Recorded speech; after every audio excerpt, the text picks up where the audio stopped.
It's probably overloaded. Like Well, the whole also too the much website. traffic. the whole world's trying to fucking get on there and see what Trump's saying next. So Exactly. More hits than they've ever had. I No, I everybody, can't. repost the space, everybody. Bottom right corner. We are going to give you live, up to the date information as we get along. We have Javon here, who is a veteran, as well as a bunch of knowledgeable people on stage. Again, this is an America First space. I'm competing with a lot of people who are definitely not America First. So, Diligent, with that I being wanna said, repost this bitch into the sky.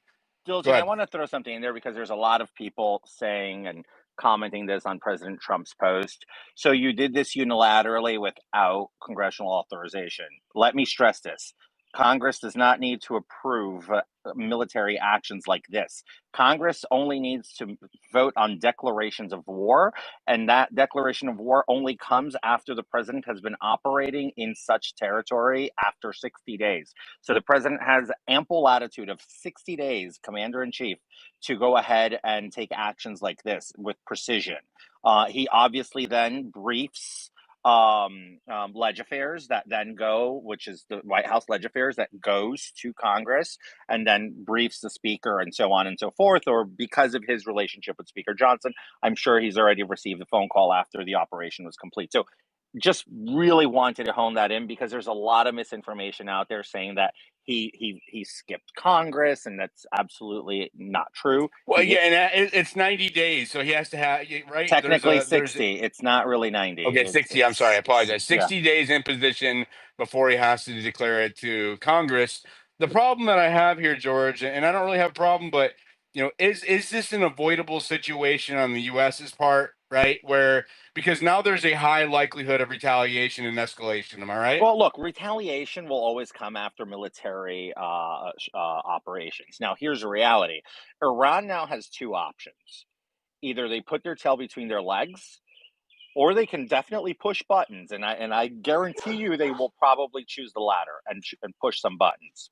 The problem with that is, I think, Diligent, that the Ayatollah and Khamenei and his entire spectrum of generals are well aware of the predicament they're in. They're weakened in a domestic sense. They're weakened internationally, and I think they're going to have to think at least 10 times over before they come and do some kamikaze suicide mission. I mean, there's always that option that they might want to go out in a ball of glory and fireball of glory. Sure, so be it. Obviously. But George, the president's coming on at 10 p.m. Oh, fantastic. So Is that Eastern or most likely, yeah. Eastern, It's gonna be 10 Yes, Eastern. Eastern. 10 p.m. Eastern. Which Eastern. means 10 p.m. that's Eastern. Hold on. that's 2 hours away. Yeah, but by the way, whoever asked is that Eastern, I'm sorry, the only time zone that matters is Eastern. Enough of that. 100% Enough of that.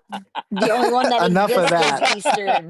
The only Oh, you chose violence today. No, you base all your stuff All right, off all the right, all Eastern, right. right? That's why we always got to have the two numbers. All Come right. on. Let's reel it back in. We have a lot of Let me hands up. finish Ryan, this- go let me ahead. finish this thought Okay, real quick, Bill. finish, Sorry. George. Stay on topic, though. Sorry about that. I had to throw the comment there. My bad. So real quick. So here's two ways I will look at this, Diligent, and I guess I invite people who might have differences of opinions.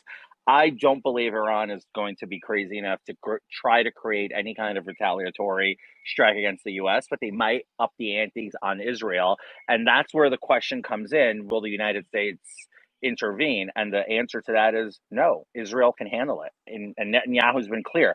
Donald Trump just did what Israel couldn't do, and Israel would have had to do on foot, which would have had severe casualty for the Israeli military with the possibility of failure.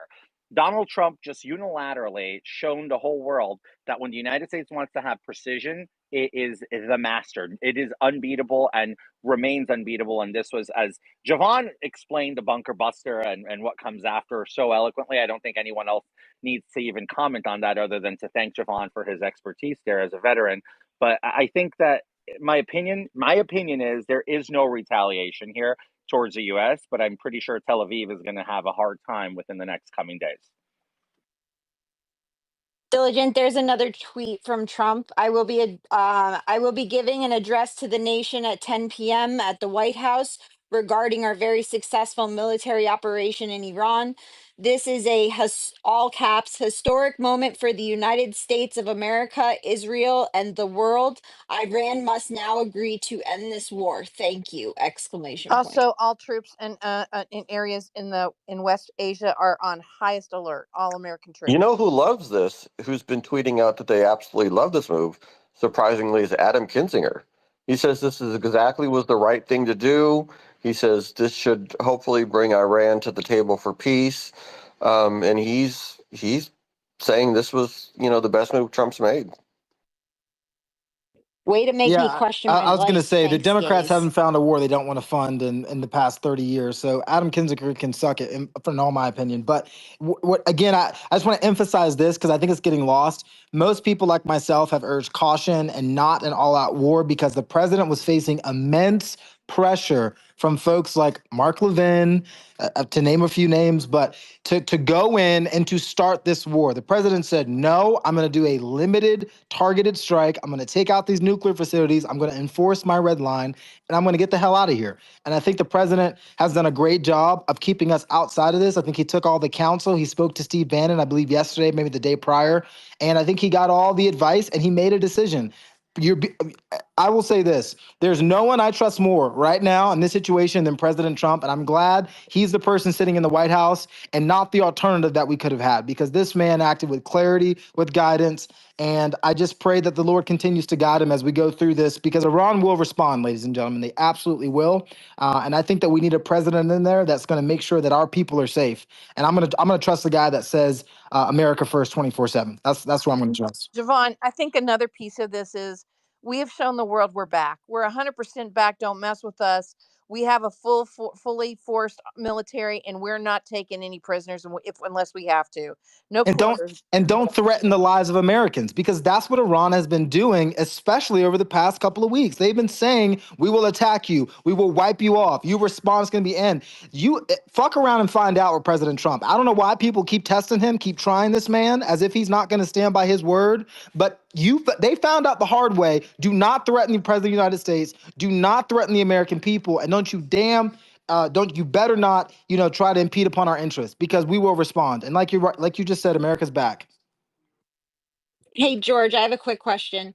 What do you think China, North Korea, Russia's response to this is going to be? And isn't one of the fronts of this war with Iran has been a hacker, like they do hackings? So yeah, correct? there's the China threat for sure. And that's a great question, I guess, to pose, which I think we should all be weary and we should all be very cautiously optimistic as to what comes next. Hopefully nothing serious, because China is a big benefactor of Iran and a strategic partner. And I think Russia has its hands full trying to deal with not being sanctioned into oblivion, and also balancing their standing in the world stage with regard to the war in Ukraine. So Russia, more of a non-factor. China definitely enters a conversation in a very strong way that I think we need to be cautious and very mindful of this. I think China definitely can see this as an opportunity to create in a vacuum, and then use Iran as a proxy. So we got to be careful with that. Go ahead if you have your hand up and no one's speaking. Chime in. Go to Ryan. All right, there we go. The hand system. You guys have to use it. I always get chewed out when I don't use the hand. But no. Nobody wants war. I understand, everybody's side, but sometimes it is necessary. War has consequences. And in a scenario like this, I think it was unavoidable. And so I give kudos to Trump for making the move, making it happen. You guys were talking about the B-2 stealth bombers, Northrop bombers, beautiful planes. I got the opportunity to see one down at Fort Bragg about 2-3 years ago. They're two-seater jets, very small, very compact. And yeah, you don't hear them coming. The moment that you hear it, you're already gone. You're floating up to heaven or hell. So we do have a really great military in terms of what we can do. And yeah, you don't need Congress. I think the only people that would have probably known about this attack would be a strategic group at CENTCOM itself, the chairman, Joint Chiefs. It was a very small group, and then probably also some people on the Armed Forces Committee in the Senate. So it was a very small group of people, and obviously they do that for certain reasons. But this was a surgical tactical strike. The president does not need any sort of approval from Congress to do it. This is not a declaration of war, but damn well there probably will be a response. And that, like Javon said, that is natural, that's normal. But Iran has to make a decision. Either you are going to attack us back and be blown into the Stone Ages to where we destroy your entire regime, or you put your dick and balls between your legs and you come to the negotiation table. That is probably what's going to happen. I hope they probably will try to strike some bases within the Middle East, some of our assets, some of our allies. Did you just say that you hope that they do try to strike? No, I mean, no, have I you know. I lost said your no, no. I fucking said that mind? they will probably try Jesus. to strike. That's no. I didn't say I hope But they do. how did the neocons get back? How did this fucking happen? Nobody Have you lost your mind? nobody wants this stuff, and I Yes, you said do. that. There's no reason for us to have done Are any of you this. kidding? There we Do you? go. Wait. George, let this.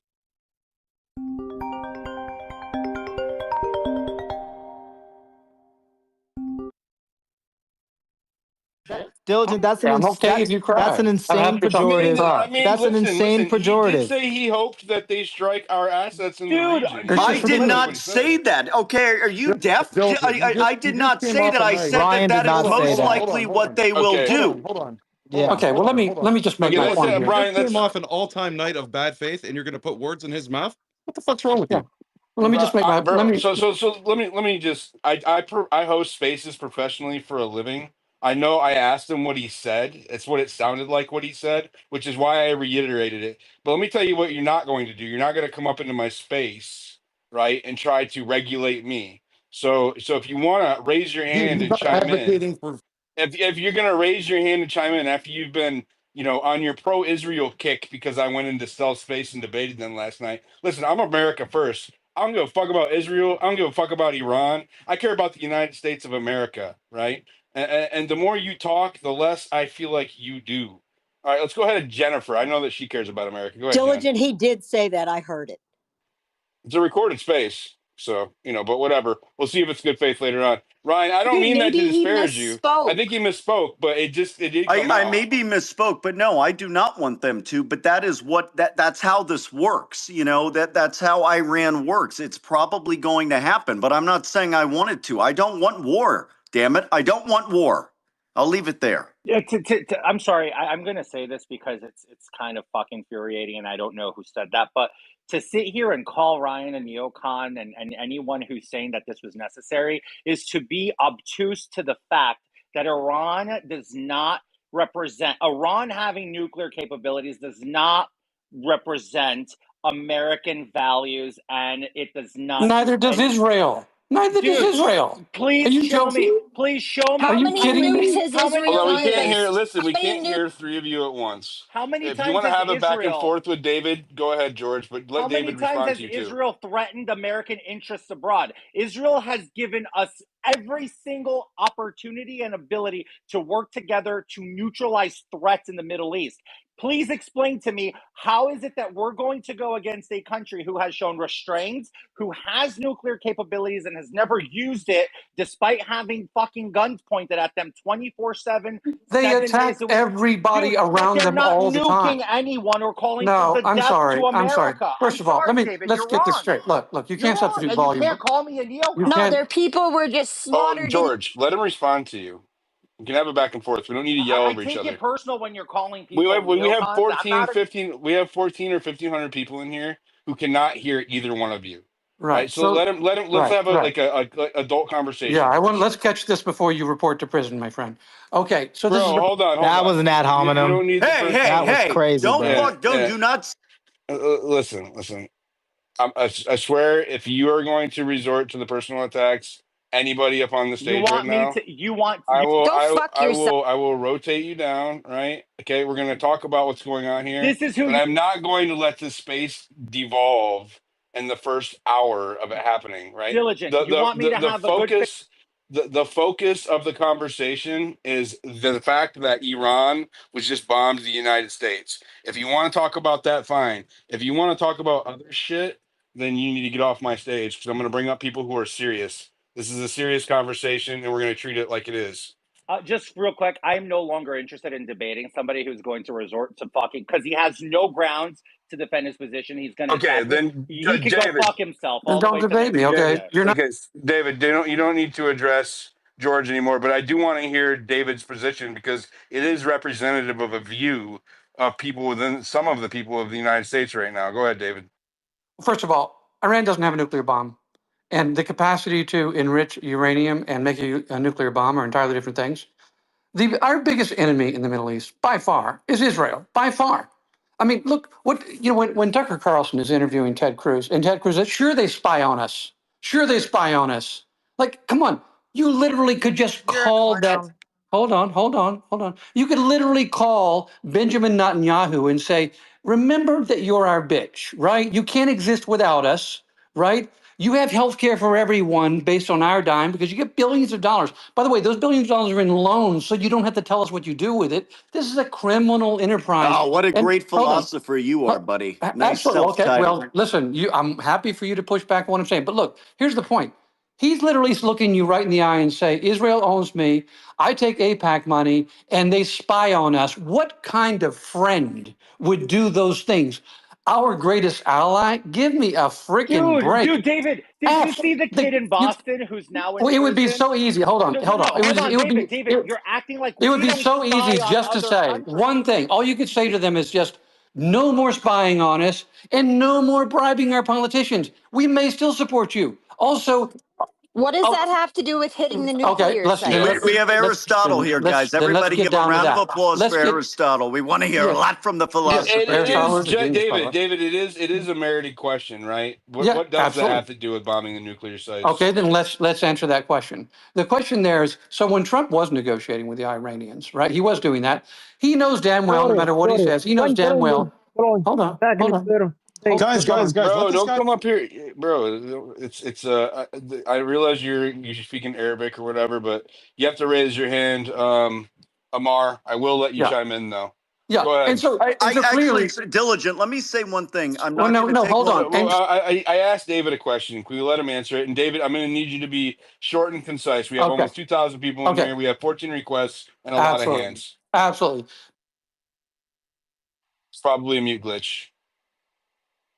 Go ahead. 3, 2, 1. Marco, are you trying to say something while we're waiting? Okay, okay, all right. So clearly, this was a unilateral decision by Israel. They're telling Trump, who again, they can't exist without us, and he's telling Trump, I don't care. I'm bombing them now. I'm doing that now, and that put Trump in a very, very difficult position. But look at the road that we're going down. Our friend here was just now saying, "Oh, the big balls, they better tuck it."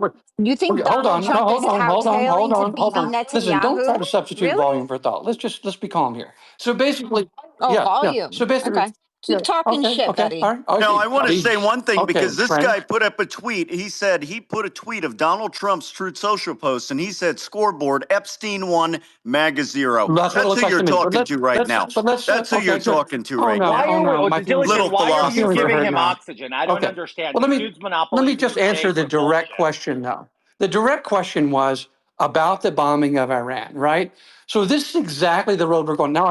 It was actually the nuclear Right. I sites. know. Okay, so the nuclear sites. So I'll take that clarification. So The longer that you guys keep interrupting him, the longer it takes for him to answer my question. yeah, I, the yeah, host, asked and him, bro, hold on, let me handle this. I, the host, asked him a question. And about the people are asking me why I'm allowing to answer the question is because everybody up here pretty much shares the same worldview.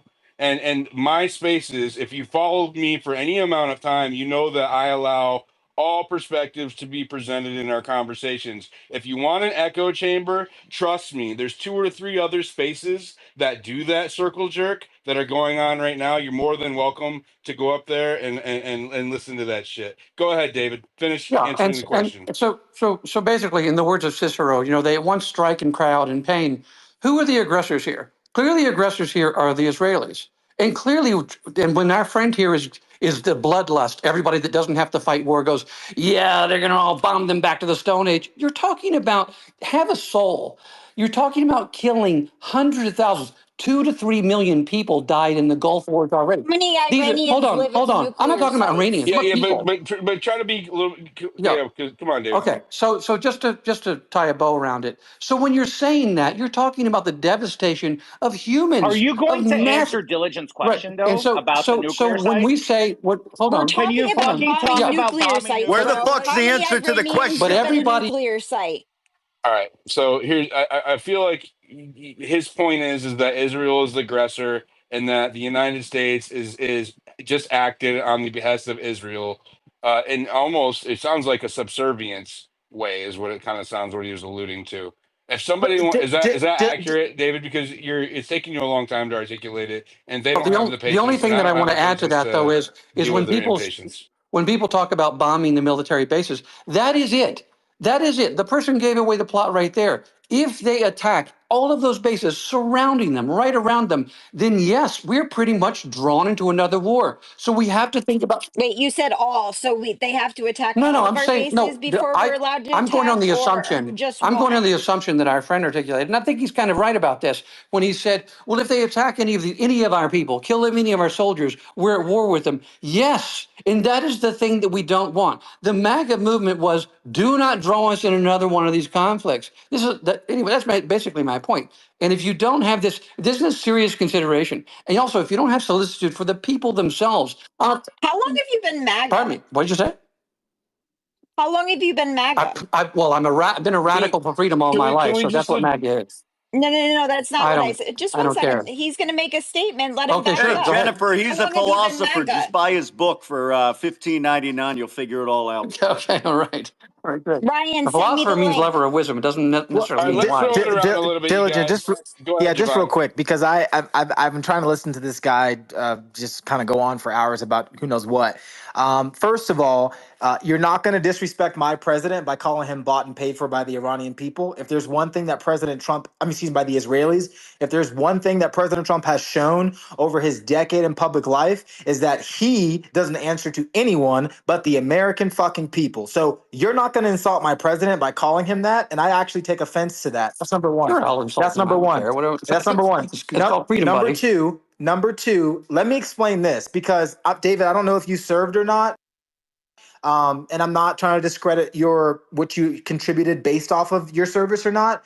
But what I will say is this: nobody wants war. Even the people who sign up to defend the United States don't sit there and cheer for war. Okay, so can we stop acting like everybody is just warmongering over here? The president of the United States, our president Donald Trump, tried to get a diplomatic solution on the table for months. And these people, despite that, have been saying, no, go to hell. Once we take out Israel, your ass is next. Not to mention that this guy is on Twitter yesterday talking about if America does anything, you're going to feel our wrath.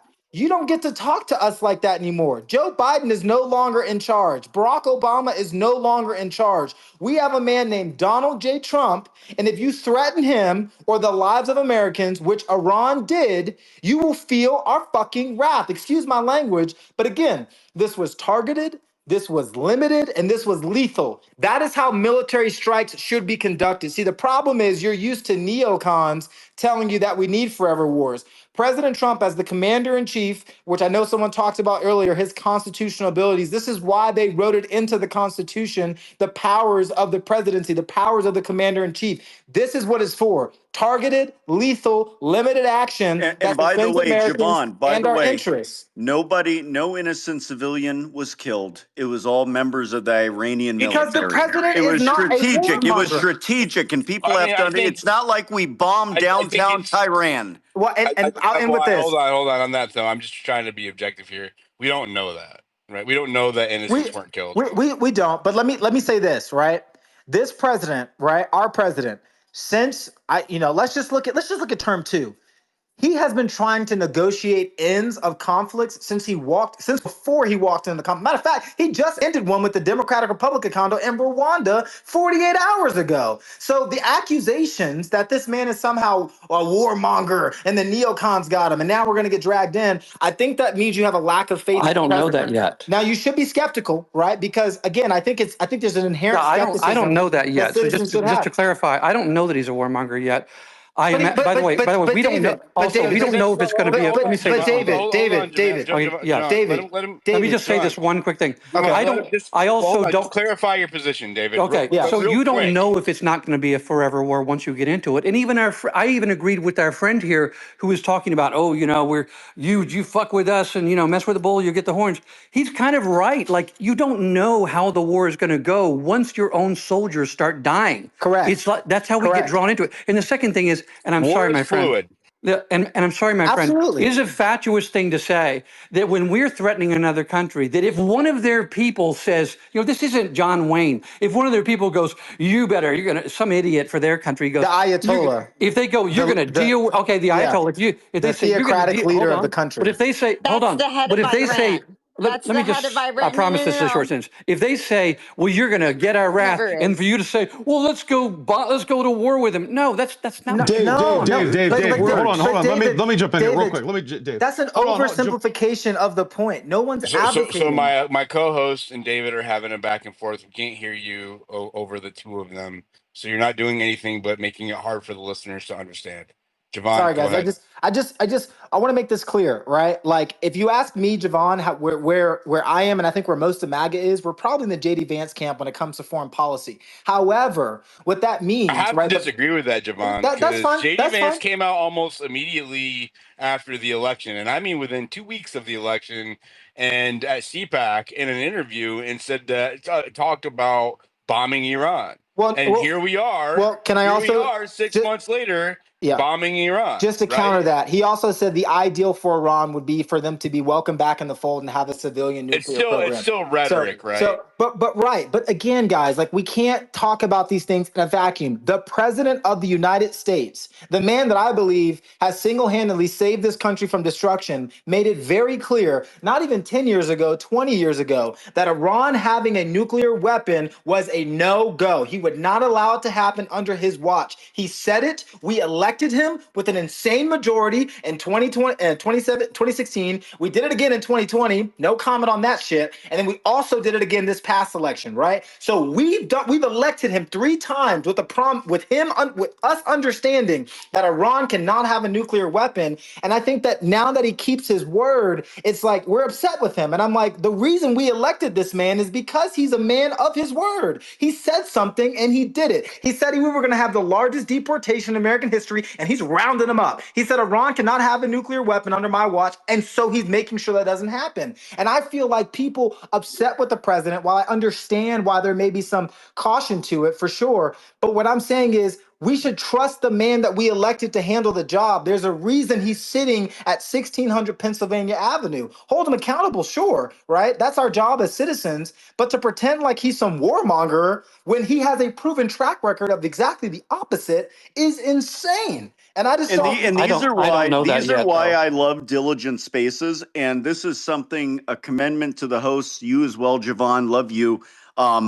We need to have this discourse because this is healthy. All right. We're going to get on each other's necks for the rest of the few hours of the night, maybe the next few days, and we're going to have disagreement. But at the end of the day, we're all on the same damn team. All right. We want this country to do well. We want, I've worked for President Trump. I've been an advisor to him. I love the man. Do I agree with everything? I have to say, no, I do not. But David, hold on. David, hold on. My bad. Hold on. What Diligent's doing here tonight and what we're going to hear from the president at 10 p.m. Eastern, this is critical. All right. I don't want to be in an echo chamber. And I know you guys agree. This is why I'm here. I hate echo chambers. So let's have. Did he just rug right at that crucial moment? He's fine. I'm still listening.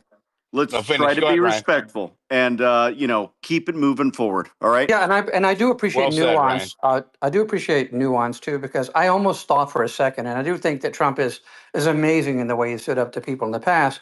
And I almost thought for a second, hey, maybe there's 3D chess going on here. Maybe if he does the attack and it's tactical, maybe he can actually get Israel to stop. I don't know how all this works. I have deep resentment for the unilateral move by Israel, deep resentment for the position that they put us in, and I really look. It could be what our co-host is saying. It could be that Trump figures out a way to extirpate us from this, not start an absolutely cataclysmic war, and get us back on the right track. And he'll deserve credit. MAGA is really on the brink right now. We'll see how it goes. Don't you think this gives us leverage? That's my last thing, David. In negotiations, don't you How think many that this times? strengthens How our many hand? times has MAGA been on the brink in the last 6 months? I've heard that over and over again. Every time that the party No one will has remember a this. debate, this is a very good point about MAGA, right? And Republicans in general, which is we are not the left, right? We do not ideologically align on every single issue. As a matter of fact, MAGA is incredibly nuanced on issues, especially since President Trump created a new coalition consisting of many new libertarian, independent-minded, and former Democrats or classical liberals into the fold, right? So, I think that we had debates. I'm thinking back to, I'm hearkening back to the Senate confirmations, right, with RFK. MAGA had a had a debate about that. We've had a debate about a number of issues that have popped up in the last 6 months. And even though sometimes I am often a contrarian to the status quo, my core belief, and I think most of the core belief of MAGA is that we care about our country. And when it comes down to it in the nitty gritty, we're going to align on that particular issue. So I just want to throw that out there. And diligent too. And just to add that on, man, MAGA, again, not like the Democrats, we're loud and we have our fights publicly. And sometimes they're messy, but we, I think, embrace really what it means to be a republic more so than the other party that appoints people and tells you have to acquiesce to their zealotry or you're out. So, David, this is no ill will, brother. I love talking to you. I hope to see you in spaces again. I just got a fundamental disagreement with you, man, because I think that this gives us leverage. And I think the reason why the president ultimately decided on this strike is to say this strengthens our negotiating hand to get a deal and end this war before it gets out of hand. That's why I think ultimately he wound up doing it. Well, we all want the same result, don't we? I sure hope we do. Let's go to Erickson and then Coyote. Thanks, Diligent. For the people in the room who don't know who I am, you can just check my profile. Now you know Trump is a war pig. He's already bombed Iran, Yemen, and Somalia. So you guys need to get in the game. I mean, hasn't Yemen been launching rockets at our ships for targeting sailors? And Yes, troops, they have been doing and that. Troops on the ground. Sure have. So this is ridiculous. Yep, exactly. Yeah, don't bring that bullshit. I mean, yeah, Yemen's one It's thing. not bullshit. Jesus, can't y'all see what's going on? Peace through strength. What? You guys were spoon-fed peace through strength. What do you think it means? The only way you get peace is through peace. What? So try to wake the fuck What up. do you want us to do? Erickson, Go down there with Erickson. crosses and fucking do a Bible study? What the fuck do you think we're Erickson, gonna do when we get attacked? Are we supposed Come to roll on, over man. every time I don't they think Israel shoot will be at down us? for that. Are we supposed to You roll guys over are every time dumber they than launch dirt. at us? Erickson, Dumber than dirt. Erickson. And you're Erickson, what fucking game retarded. exactly are you Okay. playing? So let's keep it Diligent, coherent. I don't know at what's least. going on. What the fuck? You go from one to another, and it's just like you're hitting the fucking Hall of Fame here today. So Do you want me to be in a echo chamber? No, echo chamber. Oh my God! Shut up. Let's talk So about. the circle jerk where everybody agrees is fucking boring to me, right? No, I agree, but then again, a dude that's calling the president. That's a mute glitch. I didn't mute you again, George. I promise. And go ahead. I find that hard and by to the way, believe. I'll be streaming the. It is a mute glitch. I will be streaming the address from President Trump about the bombing of Iran into the space, so you don't have to go anywhere. Go ahead, George. Diligent, just so you understand, I understand not wanting an echo chamber. You know how I feel about that. Echo chambers fucking put me to sleep. I avoid them most of the time. But when you go from one extreme to another, and then you just get somebody who in the middle of it calls our president a war pig, and then that we're all dumber than dirt. For defending American troops, by the way, Well, George. I agree with that. I agree with So my last part. question is, what do you expect from your regulars here? Well, how are we supposed to engage? Because I mean, we're dumber than dirt, and well, I have nothing but telling somebody like that to go. Well, I don't think that. I just want to say, my friend. Well, I mean, we all know that dumber than dirt isn't really a sound argument. So if he wants to come up here and throw childish slurs at the audience, or I mean at the speaker panel, I'll do whatever it takes. But let me just, if you'll do whatever it takes, I'll tell you that that's probably the least effective strategy that you could approach the conversation with, Erickson. I didn't drop you; you dropped yourself. All right, I know. I love the old timers. I love when they come up because your boomer ideology is what got us in this fucking situation to begin with. So I don't want to hear another fucking word from any of you fucking old timers who have no clue how to run a fucking country. Watch out, Ryan. Oof. Dude, he's known for being Sorry, a black guy. like, he's a black pill. The views of the speakers are not necessarily the views of the host. I love my boomers. I love some. I love them too, but some of them are a pain in the ass. You know what I mean? I get it. Go ahead, Paul. Tehran's getting bombed right now. Not all boomers are. What? Margo. I thought it was Coyote next. Hold on. Margo's got breaking. Go ahead, Margo. I got to get off the double mute. Israel is bombing the hell out of Tehran. Israel's bombing the hell out of Tehran. I mean, they've been bombing him now. Did she say Tehran? She cut out. Tehran, yeah. Yep. Tehran. Okay. All right, go ahead. I thought it was Coyote next, by the way, Diligent. Oh, yeah, okay. Coyote then, whatever. Okay, but Coyote, no insults, okay? I disagree with our friends here, but I keep calling them my friends for a reason. Anyone who will debate an idea with me is my friend, and we don't call them dumber than David, dirt. you're welcome on my stage. You're being amicable and respectful, and so therefore it's and you know fine. what? And after, I think they were talking about. I beg differ on it. That's true. George has got a point there. You weren't exactly respectful or amicable in that regard, but he did walk it back, George, at least a little bit. But David, hold on just a second. The other guy was not. But let me get through these hands because they're giving me anxiety. Go ahead, Coyote, and then Paul. Appreciate it, Dylan. Well, shit, this is kind of answering my question. I'm here. I'm seeing a lot of this is not what I voted for. I am not MAGA and stuff like that. How do you think this is going to impact? And I'd like to see all you guys. Did y'all want this? Like, is this what y'all voted for? I don't think anybody wanted this, Coyote, but I think that again, nobody wants to be bombing other countries. So I think that question, the premise of the question is actually kind of strange. What I would argue is, again, what I want is a president. It's a very simple question. Well, no, I don't think it's not a simple question. It's like yes or no. No, the president didn't want it. JD Vance didn't want it. The SecDef didn't want it. And I don't think any American wanted this, Coyote, if that answers your question. What we wanted was a diplomatic solution. I've been very vocal about not wanting this to happen, but I don't regret my vote for President Trump. The president wanted a diplomatic solution. That's what he said that he wanted. That's what we all wanted, and we didn't get there. Well, if you guys want to blame anybody, and I will give you this piece of information, the CENTCOM commander is 4-star General Michael Kurilla, and he is known for his lethality. He is known as one of those generals, George Patton, if you will. He is that type of general. And he commands over CENTCOM, which oversees Iran in the airspace there. So if anybody is to blame, if we overstepped, I would blame the general of CENTCOM. Just putting that out there. So here, I wanted to just give my feedback on it. Like, here's the thing with it. I'm going to support Trump. I'm going to support our troops. Whatever decision is made, let's go, right? But just, I didn't want to get involved. I don't think that we should get involved, and we got involved. That's it. We got to calm down. So, did you? Someone just said that Bannon, that Trump is going to be on Bannon in 10 minutes. We'll see. If anybody can pull that up, let me know. Otherwise, I'll try to pull it up. Hey, Dill, does he have are you talking about his whatchamacallit, Rumble show or something like that? Or yeah, okay.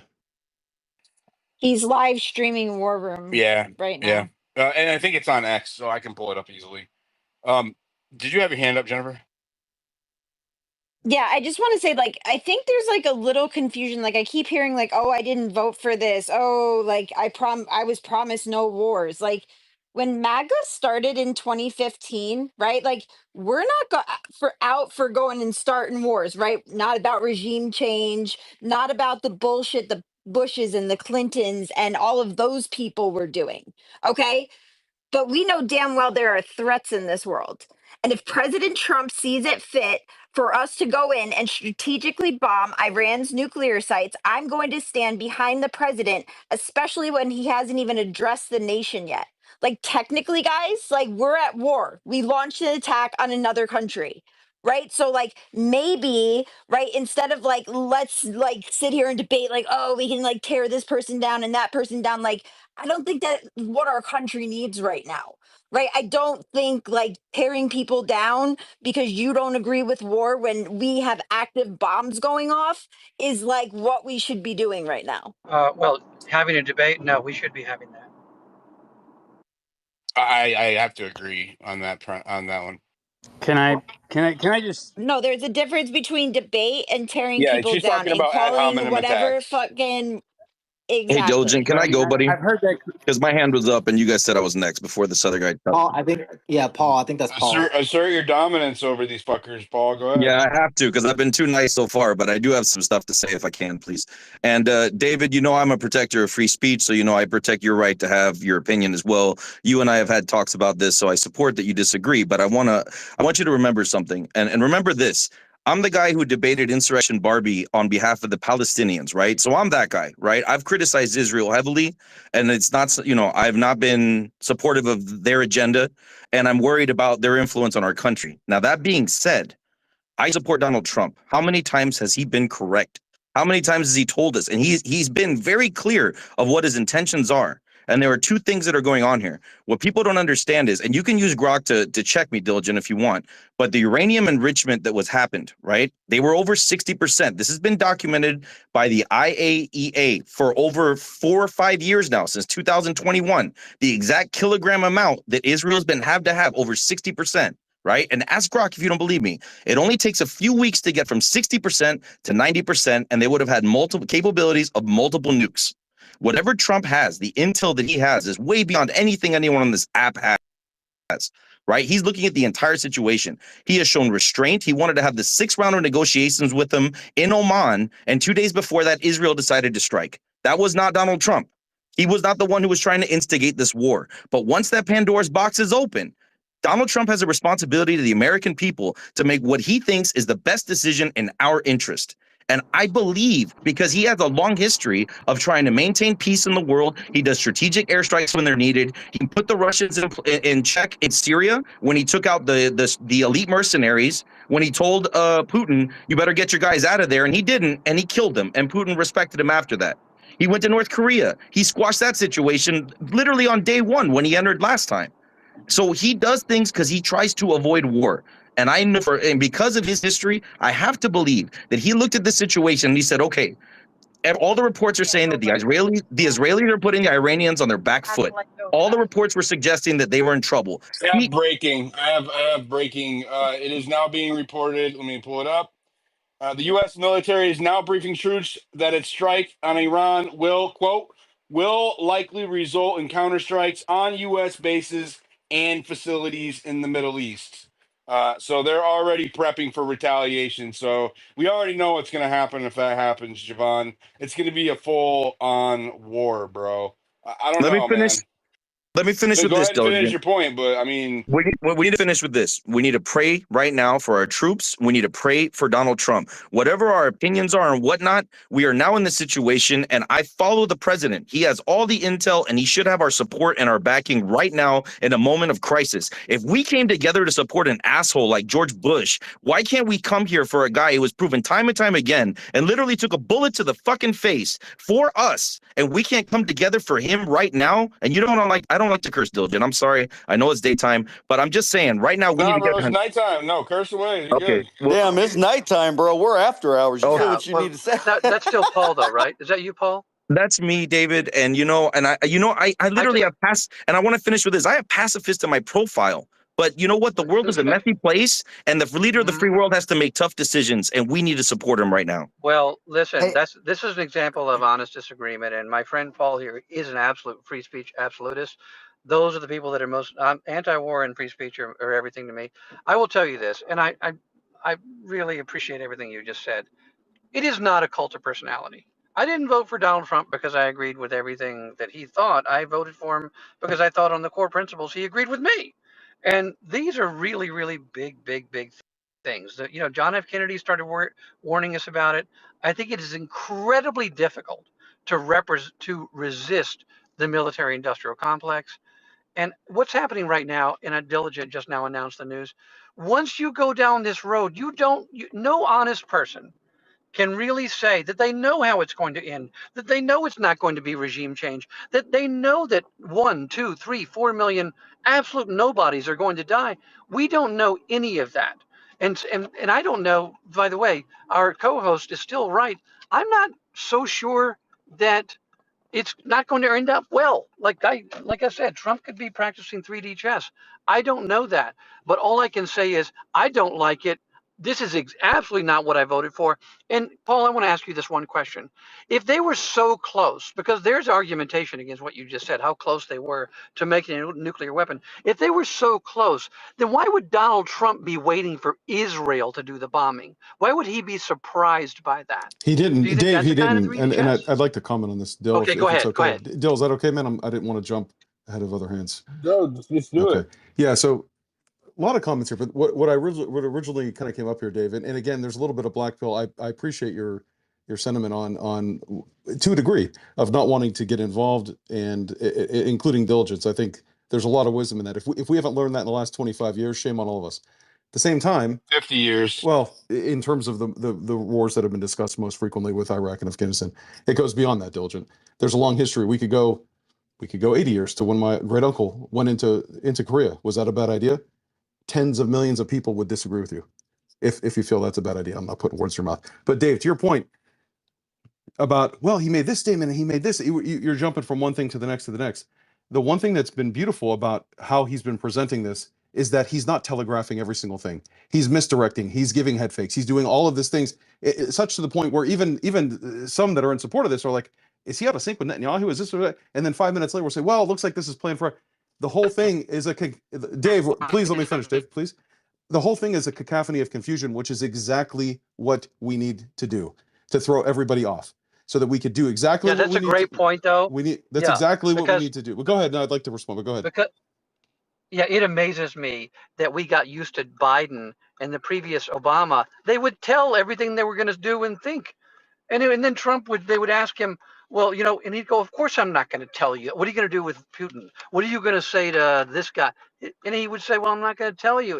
It would just be amazing. Like, God, we had presidents who were so stupid they would actually tell the world what they were going to do. And David, just to add on to that, I think the president has strategic ambiguity, except on the point that he wanted Iran to come to the negotiating table. With that, he's been clear with, and they, I don't know why, have decided that that's the one thing they're not going to listen to. And he's like, hey, let's talk, because it's going to get bad if you don't. And he honestly tried to warn them on several occasions. And Diligent, just real quick to your point on Iranian retaliation.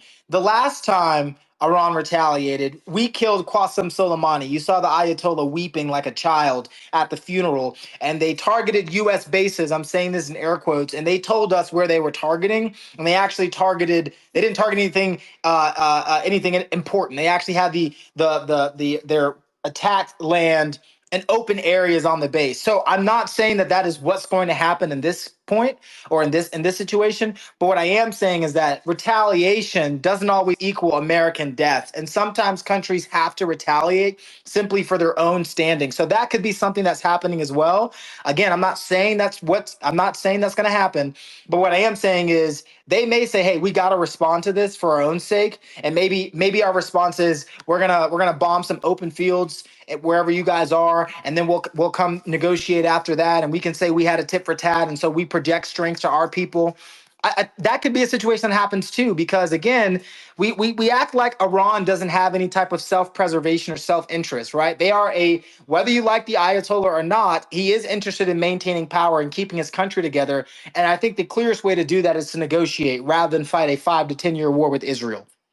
He hasn't shown any willingness to negotiate thus far, though. But because there's a lack of leverage, right? So for look at it from his point. He had Biden and Obama, right?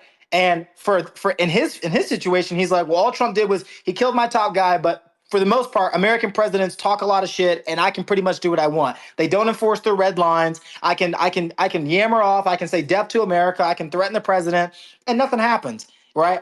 Nothing happens to me. My buddies may die around me, but I'm still here. So now that he knows, no, you threaten us again, you're going to face some consequences. Like, the situation is dynamic, right? So that's another point to that. Last thing I want to say is about Intel. Somebody mentioned, well, they were at 60%. How do they get the 90%? How do we not know? Intel's fluid, guys. Like, I'm not from the Intel world, but one thing I do understand is that the intelligence you can never trust information at face value during. Correct.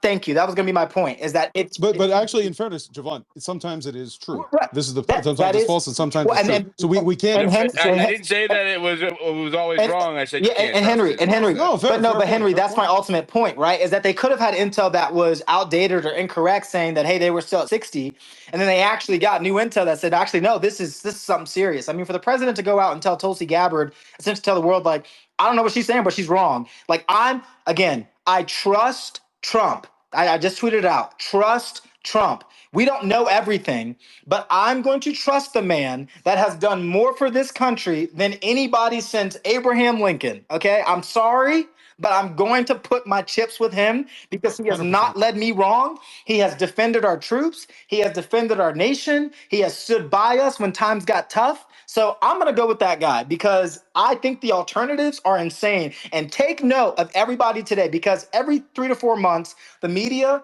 incites panic and tries to break MAGA up. Oh, he's violent. He's doing this. He's doing that. He's doing this. The people who stand by Trump, I promise you in 2 weeks, you'll say, I'm glad he did it. He was right. Because that's typically what happens. No. Javon, though, I think Israel had people on the ground in Iran, like spies. So they also had like that kind of intel. I have to disagree with you on one point. And let me just, real quick, housekeeping. Bottom right corner, we have 1,600 people in here and 280 reposts. Do me a favor, you guys. Help me compete with these foreign agents. Bottom right corner, repost the space. That being said, I think that if we end up into a full-on war with Iran over this, it is definitely going to. There's break. Go ahead, Jennifer. You got breaking. You can chime in, but. Okay. President Trump tells Fox the U.S. completely obliterated Iran's Fordo nuclear facility with 6 bunker busters dropped from B-52s rather than just 2. Wait, from B-52s wow, or that's B-2s? Absolutely. I was tracking B-2s. Was it a B-2? Yeah. B-2s. I think the B-2 is the only one that can carry the GBU-57. Yeah. It's a 30,000-pound bomb, guys. It's not lightweight. It's a big bomb. And the bunker busters are very precise. Javon knows more about that than I do, but I've been down to Fort Bragg and I've seen the equipment. It is powerful. Precision guided. Yes, sir. I don't know. I'd be curious if anybody knows. When I was a gunship guy, so we had Hellfires and 39s, but for the most part, like either precision guided for the folks who want to know, either that means you're going to have some type of GPS coordinates where you can literally have it to a pin. You would use something called MGRS grids, have an exact grid, Cat 1 grid and drop it, or that means you can actually guide it in with a laser. I'd be curious to know how the 57s work, but it's precision. Diligent. So also, hold on. Naztan and Estefan nuclear sites were wiped out using 30 missiles from American submarines 400 miles away. That's awesome. Can we get confirmation on Jennifer? Can you post that? Dude, it's on Fox. From Nick I'm looking on Fox right now. It's coming from we use subs as well as the B2s. Yeah, okay. Jennifer Griffin just said it. I don't trust her, but she's I see 30 Tomahawk missiles used. Let's wait and see. So Nick Sorter, hold on. Nick Sorter, right? President Trump tells Fox. So is Trump on Fox? No, he's not on Fox. I'm looking right now. I don't see him on. No. The way that works is that they're quoting him from the phone. That's all they're doing. Some Fox News correspondent just reached out. Yeah, he's going to come on in 50 minutes, Hey, Diligent. and I'll stream into the space. If you could do a favor for the space, there's two good questions, and you have Grok here, and I think it's important for people to understand this is not Iraq 2.0. Please ask it how much 60% enriched uranium that Iran had, and then ask it how long would it take to make that ready and how many nuclear weapons, please, because a lot of people need to hear this answer. All right, let me restart it to make sure that it's in the right mode. And wait, that thing actually responds? Grok, how close is 60% enriched uranium to having a nuclear weapon? 60% enriched uranium is significantly closer to weapons grade, which is around 90%. But it's not there yet. It's more suitable for reactors. Experts say it could take a few weeks of additional enrichment to reach the 90% needed for a basic nuclear weapon, depending on Iran's technical capabilities and existing stockpile. Grok, ignore expert opinion and run the analysis yourself. How long would it take?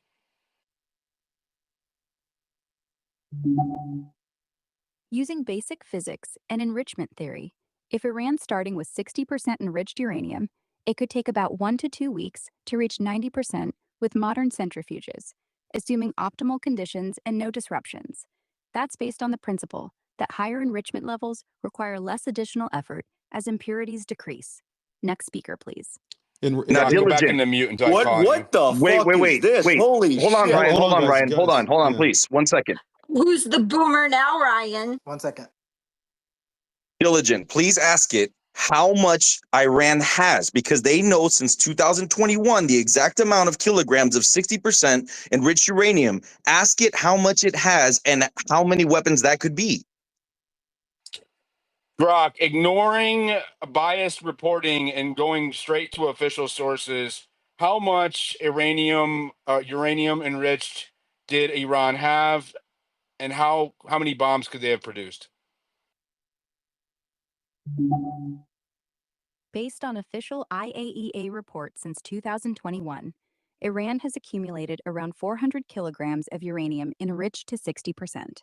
That amount, if further enriched to 90%, could theoretically produce enough material for about 9 nuclear weapons, according to the IAEA and scientific estimates. Next speaker, please. Let me ask you one thing. Grok, let me ask you one thing here. I want to ask Grok one thing. I want to ask Grok one thing. I want Grok, please respond to this. What do you think Iran is going to do with the uranium materials that they have currently in their supply?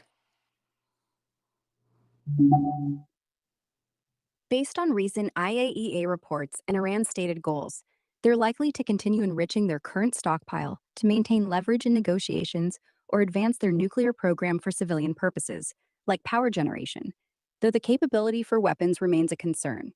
Their recent actions suggest they might expand facilities or defy limits to pressure the international community, but predicting exact moves is tricky without more intel. Grok, why would it create pressure on the international community? What about it would create leverage or pressure? If you need info, just prompt with Grok. I was muted. It's all right. Let's go to some of the other hands.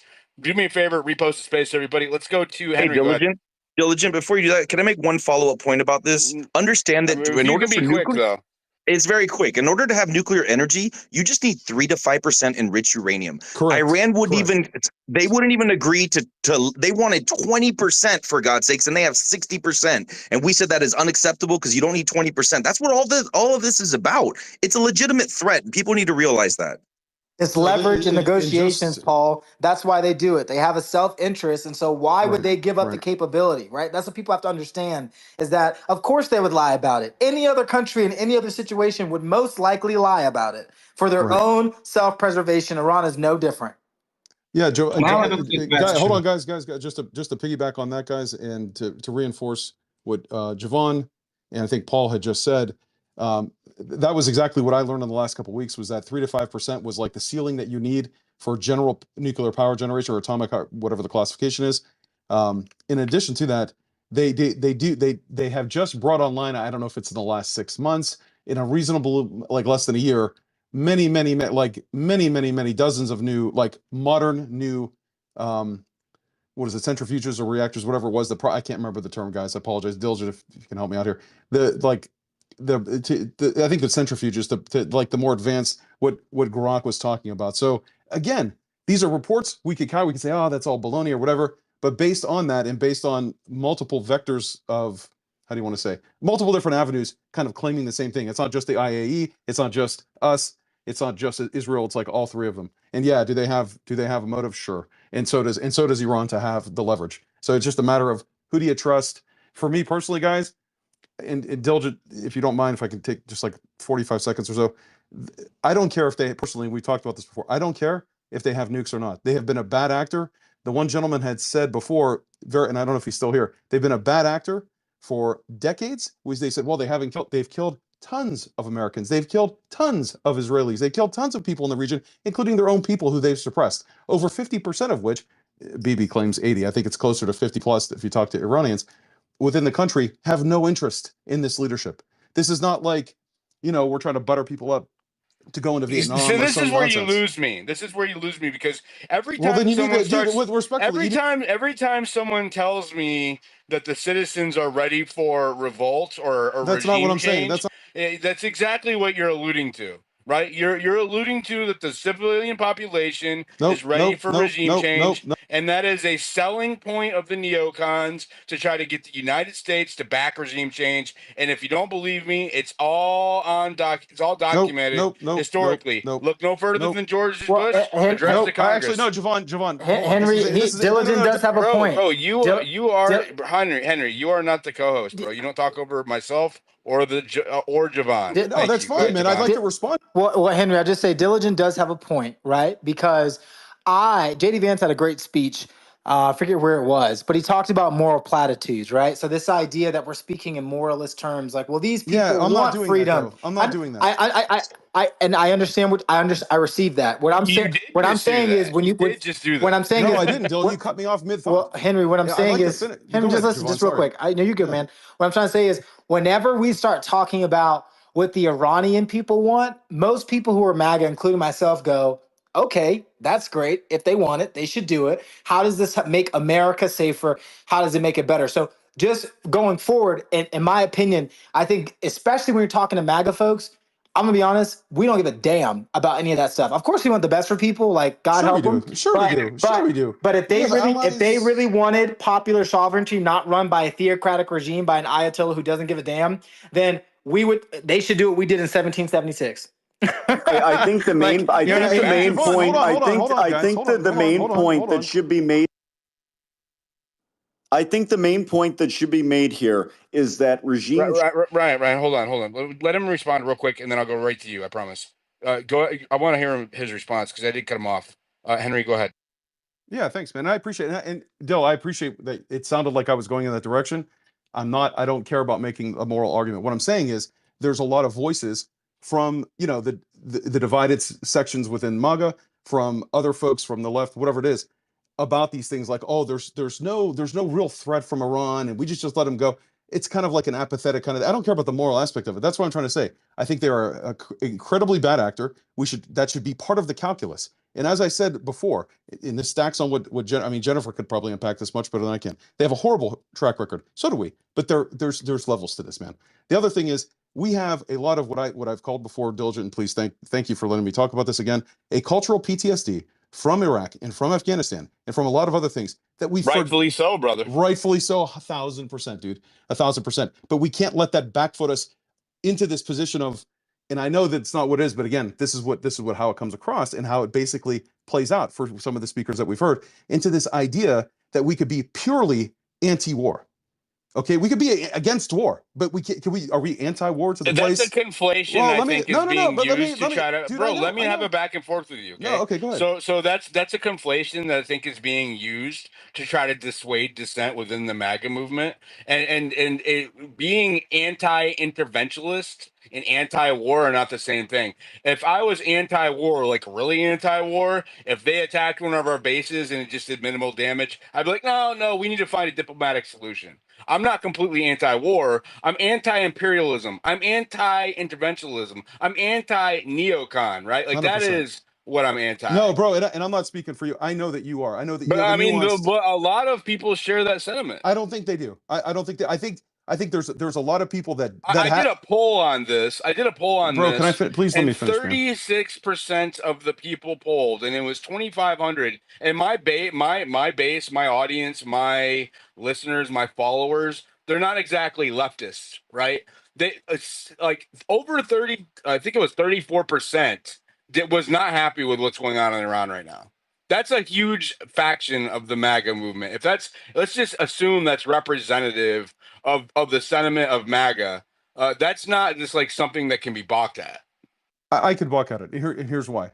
And the reason why I say this is because we a lot of people have listened to this rhetoric, this commentary, and I don't say that with a negative characterization. I'm saying they've listened to the voices around these ideas that do want it to be us to be isolationists because they know it harms us. Number one. Number two, they've also falsely interpreted this as isolationists, even though it's not really presented that way. That's kind of how it gets absorbed, right? And so and then thirdly, the other gentleman that was up here before, a very kind guy who's kind of against all this stuff, the older guy, I can't remember, the philosopher guy, I can't remember his name. I'm sorry, I'm kind of new to your group here, man. He's wildly uninformed about the history of some of this stuff. And so it's very easy when there's like this neocon bullshit on one side that has a lot of voice, and then there's this kind of like, hey man, we're very trepidatious. Let's be cautious. We don't want to do this thing. And that's the other strong voice, which often gets interpreted as isolationist. Okay, there's no voice in the middle saying, I don't care how they interpret my take. I'm not worried about you, Diligent. I'm not worried about you. A lot of the people who have a problem with it are extremely pro-Israel, which makes me question their motives and wanting us to intervene in the war. And especially when they start branding other people within the movement as something, right? When they start labeling people because of dissent, that's when I start questioning their motives. Go ahead, Brian, of course, and then we'll go to Chief. Yeah, no, I appreciate his comments. And, I think one thing that I would say on that is I am not one of those people. We already saw how the U.S. worked with democracy building, right? Didn't work out. I'm not going to go into a country like Iran and do anything like that. It doesn't work. If they want to do it themselves, I'd like to challenge you on that, Ryan. I'd like to challenge you on that. But go ahead. But finish your thoughts. Sure. Finish your thoughts. No, it just doesn't work in the way that we think it does. We can't go in there, take over the government with U.S. military power, and then expect it to work out in the way that some others would think, right? But I'm also not an isolationist. If you attack our troops, threaten our people, kill our people, then all holds barred against you. We're coming. That's the United States of America. But what I'm trying to say is that no, I do not want U.S. forces on the ground in Iran. I do not want U.S. forces participating in this. They can solve it themselves. And I'll leave it there. So just a brief response. We're gonna let Chief get in. I gotta get these hands, bro. It's okay. I'll let you. We're gonna get through the hands. We can open the conversation up, but let me get through the hands. Chief, go ahead. It's very fascinating because we're talking about war. This is a really big provocation. If Trump is saying he used submarines, the bunker bombs, all that stuff, and he said, "Oh, we don't want to have any more actions or anything. We're done with that." Do you think that Iran's gonna let that go? They're gonna go and hit every U.S. facility in their reach. They're gonna use missiles and target anything in the Middle East, and we're gonna have a tit for tat. And we're gonna be stuck in this region for who knows how long. And like I've been on record on Spaces many times getting pushback for this by saying like we're gonna have like this like war with Iran. We're gonna have a very big problem with this. This is not the end at all. Like we are just seeing the beginning of this. We're gonna have our own facilities targeted, and I hope that all the personnel in Middle East or in anywhere like Iran could target are safe, because we're gonna have this tit for tat pattern go on and on and on. Like this is an action which was not needed. I really believe that this entire bombing the Iran sites, they said that Iran would have nuclear weapons for decades, since like 1995, going beyond that. They've said, oh, Iran is like 3 weeks away from nuclear weapons, 3 weeks away from the bomb, 2 weeks to stop the spread. And like, and all these times they've been wrong. And like, what was the point of us bombing Iran? What benefit did it have the United States? Dude, is that a serious question? Have you not been following what's going on? It sounds like you haven't been following anything. What are you talking about? Let him finish. Well, I'm not even sure what my point's about. Everything I've said has been pretty fact based. I'm sorry, I lost my train of thought. Who was talking and said? I'm sorry, that was Henry, man. But I didn't mean. I'm sorry to interrupt you, man. Go ahead. My point is that I'll reiterate what I said before. I've been in space talking about war with Iran, where we've struck and apparently, according to Trump, destroyed these sites. We use bunker bombs. We use submarines, Tomahawk missiles. We've leveled these areas. Iran is going to retaliate, as they've said they would over and over again. They're going to go and bomb facilities in the Middle East with their own missiles, which they can do. We're going to be in a tit for tat pattern. We're going to have who knows how many people killed in this.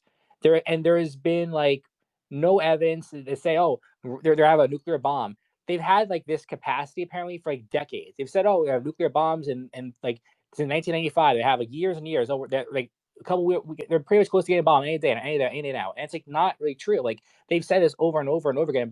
But like warmongers, and like now we're bombing these sites. We committed to destroying them. And we're going to have pushback for that. We're going to get bombed by Iran back in these facilities that we have in the Middle East. And I don't see a benefit for us getting involved with this at all. This should have been Israel and Iran's problem. We should have been kept the heck out of it. And now that we're stuck in this battle, I have no idea how long it's going to go on for. This is not going to be helpful for diplomacy for in any capacity. I mean, there is really no benefit that I can see for American perspective for bombing these sites. If you're a warmonger, you're happy and celebrating and cheering and jumping for joy. But this is really interventionist. This is not what America First is about. It should be about fixing our own problems, our own border, our own health crisis or drug crisis, all these problems. And we're focusing on wars in the Middle East. And this is just a tragedy. I'm very saddened that we're going to be putting our own personnel and troops involved. We're going to be in this conflict for who knows how long. And more importantly, we're becoming civilians or killing people that don't need to be killed and making people in the future resent our country and resent people and want to go and commit harm on us and our population. So this is a never-ending cycle. It never ends well. And we're seeing open source intel is reporting that the Iranian state television is saying, and I quote, every American citizen or military in the region is now a legitimate target. There you go. And they also said, they've also made ridiculous threats in the last week. No, but time out. Henry, real quick. I'm sorry. This point is just really lost on a lot of people, including you, Chief. With all due respect, we've been targets of Iranian proxies for a very long time.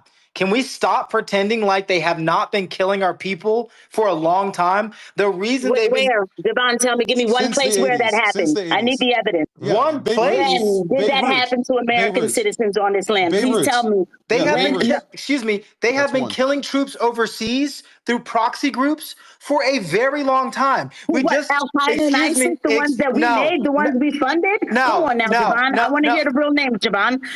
So what we're not going to do is do that thing where I'm talking and we're going to talk about it. The Houthis were targeting American sailors. I actually know some buddies who were out there getting fucking shot at in the middle of God knows where. We should have been out there for fucking Israel, like the fuck we just did tonight. Whoa. I know Americans who were getting shot at by the Houthis before President Trump called that bombing campaign. Because we was out there for Israel, fucking saving their matzo balls too. I'm a mad American. We just bombed Iran for fucking Israel, okay? So that girl Casey, here, let me just say what part of the problem insane. Is. It is the quality of your microphone, and so whenever you're screaming over him, it's hard to understand what you're saying. And I do actually want to hear what you have to say because I know that you have a strong conviction about this. And so I want to hear your point because Javon's saying that Iran is already coming after us. And I want to hear your counterpoint. And Diligent, this is my point. I need you to address your microphone. If you're on a headset, get off of it. I'm not on a headset. I don't know how come like other people, they're giving me hundreds, they can hear me. So it's not that we can't hear you, it's that you're very, very loud. And it sounds like you're screaming. It's when there's someone else speaking, and I think it's because you're probably on an Android, if I had to guess. It drowns out your microphone because Android doesn't use spatial audio. So if you're going to speak at the same time as someone else, you're going to have to change your mic. right? That's just all there is to it. Javon, go Yeah, ahead. we got to get rid of that Ultima audio. Get rid of that Ultima audio. Or we just don't interrupt, right? So here's the thing, folks. Well, Like this is what's really bothering me right now. We're acting like Iran is like this neutral actor that has done nothing, right? They have literally Qasem Soleimani is probably one of the most prolific killers of Americans over the past 20 years, whether you want to face that or not. He's funded groups that have purposely targeted Americans. In fact, the reason why he's fucking dead now is because his groups were responsible for killing an American, and President Trump said, enough is enough. So the idea that Iran has not harmed an American and we just did this, this is it's a fantasy world. We can have a disagreement about whether or not this was the correct response, whether or not you feel like the involvement is unnecessary, but to pretend like Iran hasn't been responsible for hundreds of service member deaths is actually insane. Like it's factually incorrect and it's insane. They have been. Now, you may say it wasn't actually a state-sponsored, it wasn't a government entity. Well, right. And they got smart, so they started funding terrorism so they can wipe their hands clean and say they have plausible deniability. That's the whole point behind the Quds Force, is to have plausible deniability. You don't train terrorist groups that target Americans for no reason. Like, you do that to kill Americans, right? And again, we can disagree. You can disagree with Israel's involvement, but can we stop pretending like these people are not responsible for the deaths of Americans? Because they have. Can I respond? They have. Also, could we cut out the matzo ball and the other racist bullshit fucking comments? Can I respond to what Joanne said? So I don't think at least I have not made that argument. I mean, no one's claiming that Iran is like a perfect, happy country with rainbows and sunshine. Of course. But no, at least I have not made that claim, and I don't think anyone here is making the claim that Iran's perfect. Like, I know Iran has. Well, I'm not arguing that they're evil. All I'm saying is when that girl Casey said, "Name one instance in which Americans have died," I'm like, well, don't say that. It's fucking delusional. It's because troops have died, and it hits. Keith, I get you. I'm just saying it just hits different as a veteran when you know people or you know of people who've died because of this insanity. So I don't like when people are like, well, didn't name one. Like, come on, dude. Like, there are people whose families are missing a father and a mother because of these people. Like let's not pretend they've been this, they've never done anything wrong. I'm not saying they're perfect, obviously not, but they definitely have been responsible for American deaths, and they do have American blood on their hands. I would say, Chief, let me respond because everybody's calling me delusional. Just give me 5 seconds. I actually have to. I'm not going to stay up here long because it's going to be too emotional for me. Okay. The reason why I get like this, when you're saying they respond, why are we over there in the first place? Tonight, Trump tells Barack David in a phone call, we had a great success tonight. Your Israel is much safer now, and Americans are not. Yeah, you're right. Americans are going to die. Yes. And if they have died before, it's because they keep dying for this place. Jesus Christ, when does it stop? And we get called names for calling it out. He called them and told them their Israel is much safer. We're not. So actually, I agree with you. So can we talk about the real cause? You guys got this. So I'm way too emotional for this. You're way too racist. Not emotional. I think Resurgence was trying to respond. Go ahead. Sorry, me glitch. There was like 8 people talking at once. Sorry, you guys. Resurgence was trying to chime back in, and he's been up here a while trying to chime in. You can respond to what she said, Resurgence. Go ahead. I was saying we went over there to get rid of their, we didn't go over there. We had B-1 bombers. They took out their nuclear capability. Done. All right. They accomplished what they wanted to do, and that's take out their. I respectfully disagree, sir. No. It is not done. That's not what happened. Iran just came out on television saying that they are going to retaliate. I don't think they're lying. And they said that Trump started and they're going to end it. I mean, they've said for let me ask the whole room this and Diligent. Let me ask you this: how long would this have to go on, or how short would it have to be for you to change your mind and say, "Oh, okay." The fact that they haven't already surrendered, it's already going on longer than I would like. That's how short it needs to be. But Diligent, they were never going to do that. That's the point, right? Yeah, Is that's that just a false premise, man. Yeah, like this In is fairness. Then we didn't hit him hard enough. well, that's not true, right? Because then That's also not true. because hitting them That's- hard enough would mean more involvement. So that's kind of the catch-22 that we're in, is that the president decided on a targeted, limited, lethal, highly lethal strike. He asked me what my personal opinion was about I did. I'm just how short I would like it to be. That's my opinion. All I'm saying is that if we did if hard enough, does that mean eliminating the Ayatollah? Does that mean destroy? My point is, right, is that if there was going to be a decisive strike, like if you're going to go over there and make a strike against them, it needs to be in such a way as that they are totally afraid to retaliate or incapable of retaliating, because it needs to close any chances of escalation, which is not what just occurred. Right. Okay, let me ask you this. Hey, if they surrender, listen, if they surrender in the next 2 to 3 days, would you be satisfied that, hey, you know, this was a campaign, it's done, it's over? I mean, if this ends peacefully without an ongoing conflict, I am extremely happy. Because I'm not going to none of us can tell the future. I can't tell the future. Nobody in this room That's has a fact. the intel. No one knows what's going to happen. Well, but you just said Nobody has you just the- hold on. but- But you just said they're not going to surrender after saying they Hang really on. need to surrender. They do not They say have a lot of shit. They do not. I'm just looking at the historical pretext here, because these are zealots, right? This is a religious war for them, and historically they do not just abandon the fight, right? They will go down with the ship. So again, right? Historical context. You know, if we look at it historically, the precedent says they are not going to surrender. I agree with believe you. that they're not going I'm to not surrender. talking about the Iranian surrender. I'm talking about the Ayatollah saying, you know, I am done. You're making a It's- distinction it's without time. a difference there, bro. That's what you're doing. Yeah, you're right. You're right, Diligent. Bro, it's the You're right. Persian fucking empire.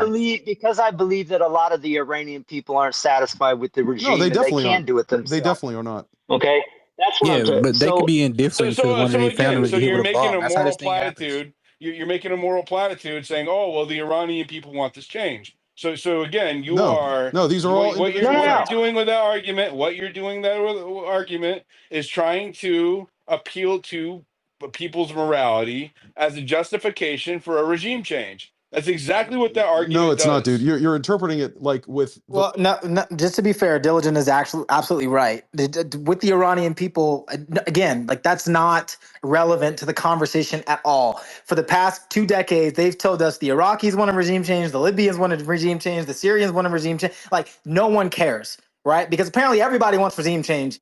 As soon as you start describing the sentiment of the population, you are advocating for regime change.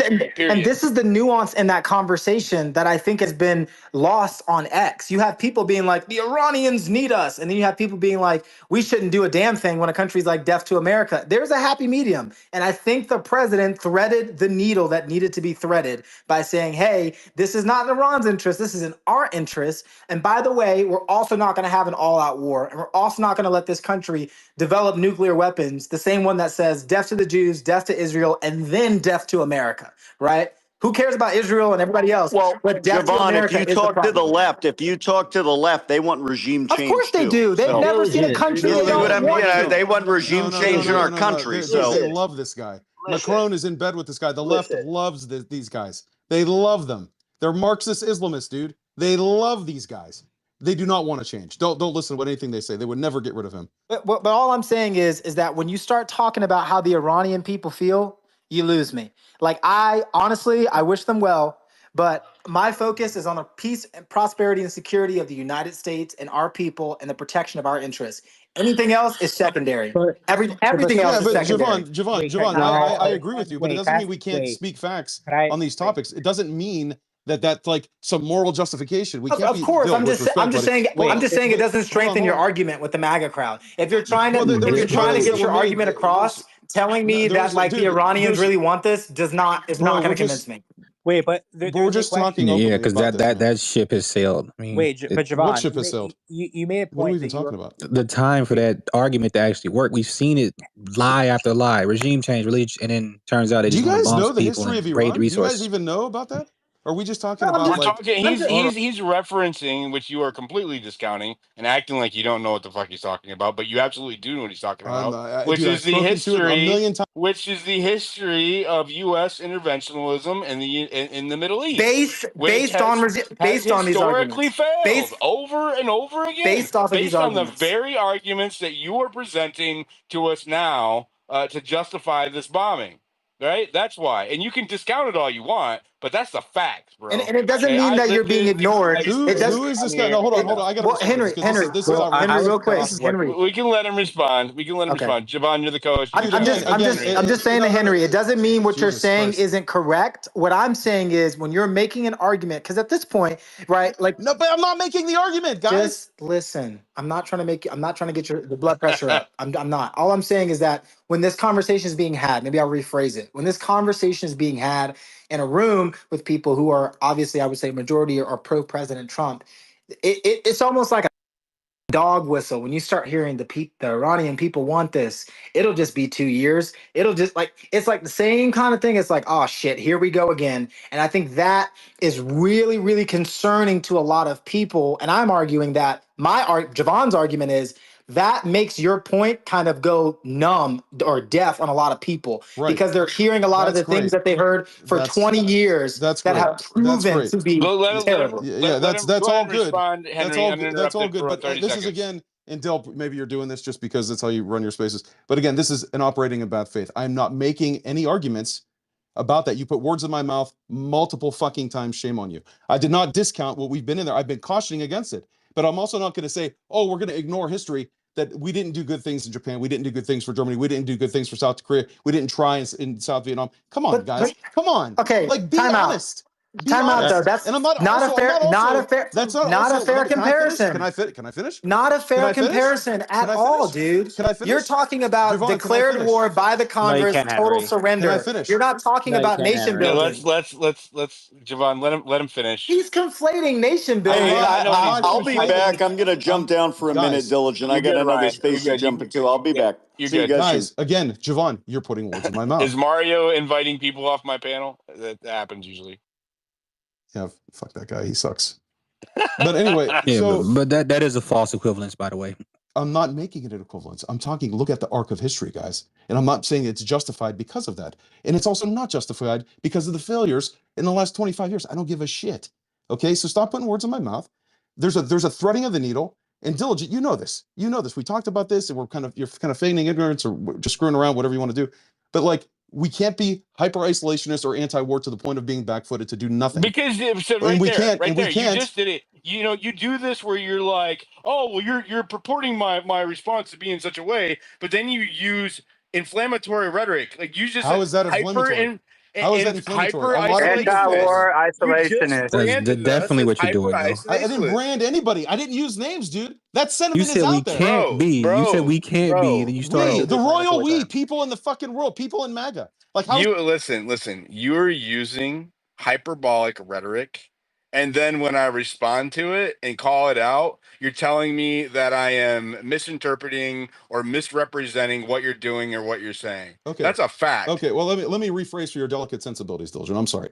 There are a lot of so I don't fall for that manipulative. Yeah, dude, come on now. Like that's crazy, man. He's calling you out because you're saying something that's a little So these are the manipulative tactics that I noticed being used last night, which is you're trying to goad your opponent into showing his hand through emotion. And I'm not going to fall for it, bro. I'm going to call it out on my stage. You're either going to have an objective, actual good faith conversation, but you're not going to gaslight and act like we're not when you're the one actually being hyperbolic. You've been putting words in people's mouths constantly. What are you talking about? Bro, we understand Hasbro, bro. Can I finish so did you or did you not say, describe the sentiment of the Iranian people just a few minutes ago? Yes or no? That's a bullshit question. That's a bullshit question because you're lacking. It's a yes or no question. Did you or did you not describe the sentiment of the Iranian people? It's a coward's comment, and you know it's a coward's comment.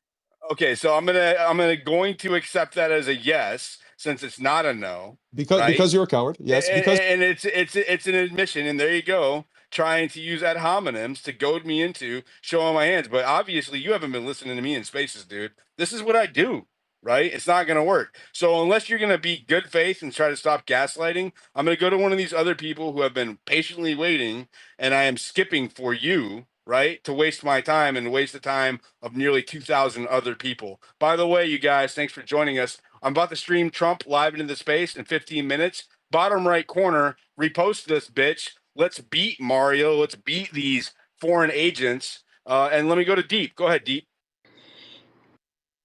Yeah, no, thanks for having me. Just listening into this conversation, it's sad because a lot of people don't really, I guess, have an understanding of just how important America's interests are around the world and what America really is. I mean, we are. I mean, I think people should be proud of it. The last great world superpower, hyperpower, however you want to define it. And whether people like it or not, who are listening into this space, what goes on around the world in terms of resources, mineral sharing, preserving our dollar and the interests of our dollar, that matters. And the Middle East is important. I mean, the Middle East is the world's richest oil kind of producing region ever. I mean, and we've done a lot of work in that region to build up these countries, not just the Israelis, but pretty much all of the oil-rich Gulf. And there are countries, actors, individuals that want to displace America's position in the world order, and Iran was one of them, certainly, and they were trying to do that with their proxies. The great game is always played to win. America wins, and America should not apologize for winning. Regarding kind of, these arguments of, oh, what is Iran going to do? Are they going to strike back at us? I just think it's a bit too foolish to underestimate the power and the might of the American military, and of course the people that we work with around the region. And the effects of this are not just that Iran no longer has the nuclear capabilities. If this government, which I believe is very crippled, stays crippled, that means that America has no real unfriendly government in that entire region, which we've worked very hard to build up. So, yes, America has interests. America first means that we have to preserve the well-being and the standard of living for our citizens. Not getting involved in being completely isolationist means that the likes of China, Russia, other emerging powers come and displace our Nobody position in is the world order. advocating for that. Why? This is. I mean, it's I just, feel like this is so. Again, I just want to hear one example of anybody on this stage saying that the United States needs to be an isolationist, or even describing that policy. I just don't think that these people understand how America operates. We Who have who is these people? Can I Oh ask? my Can I? God, man! Can Can I I? go, please? Let it. Yeah, Who, Javon, who, go ahead. But I want to hear him respond. yeah, Go ahead. I'm curious as to who these people are that you Javon, keep describing. the sentiment is Because I out there, think, man. well, Respectfully, it's not in listen to this what I'm space. saying. It's not about this space. I think he meant black people, Henry, Javon. no, I think he meant black people.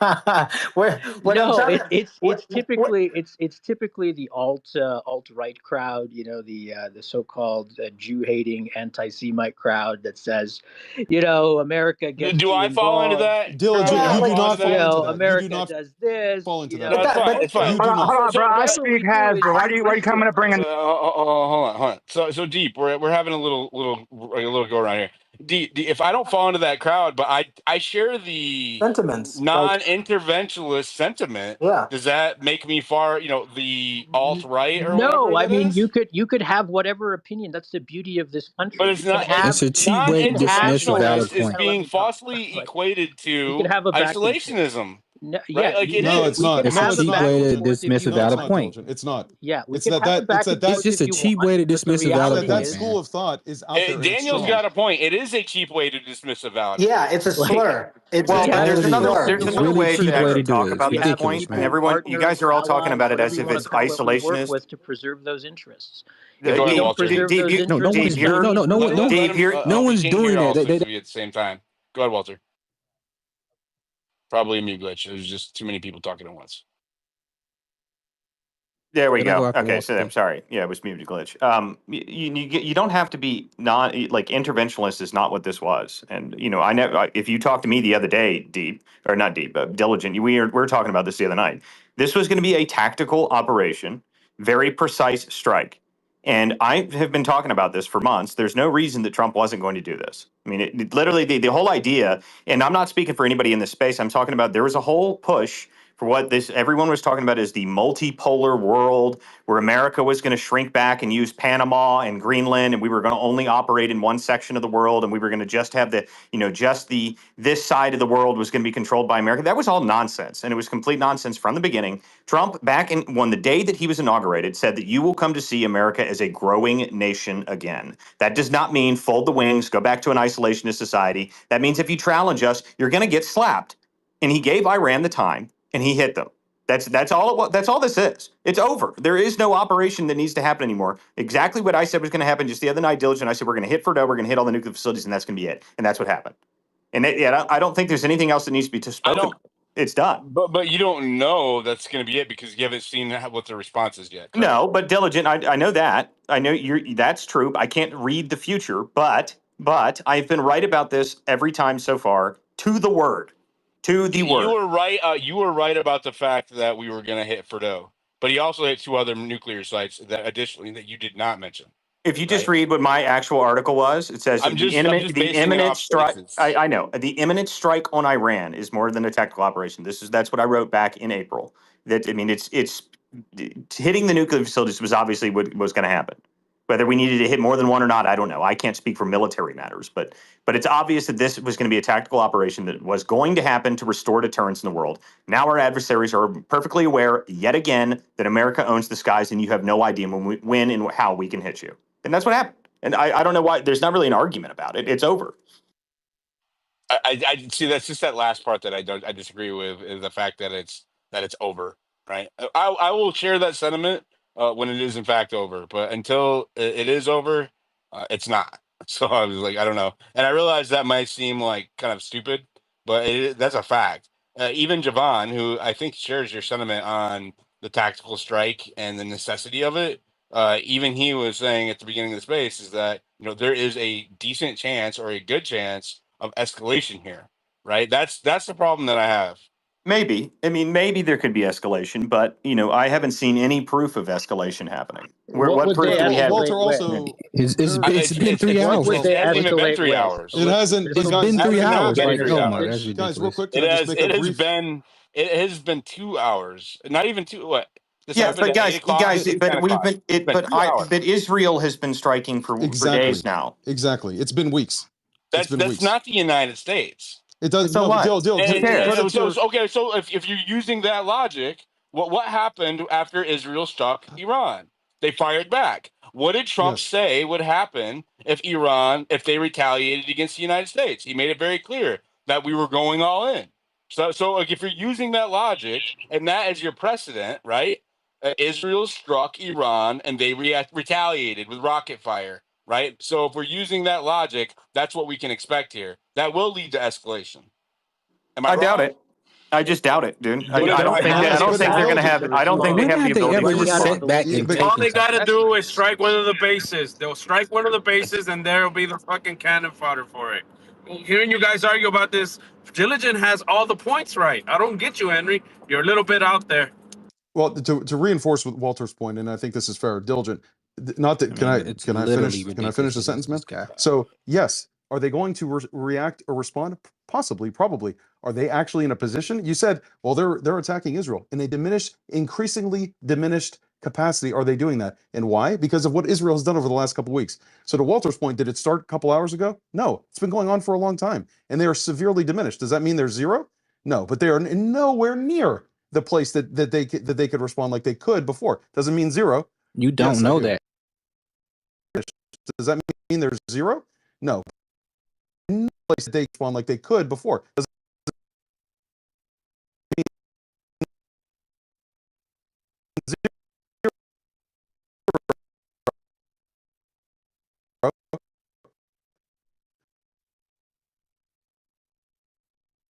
You don't.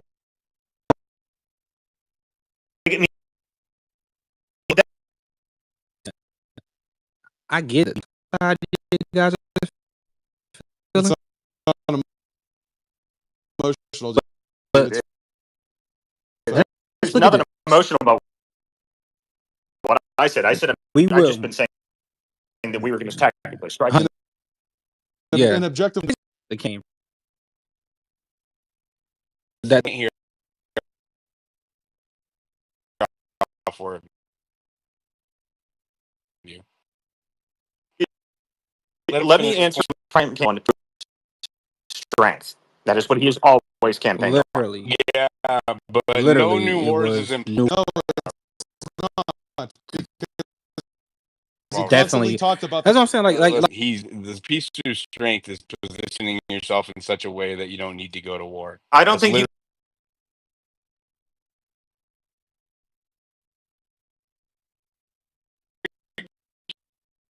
he arguing that invasion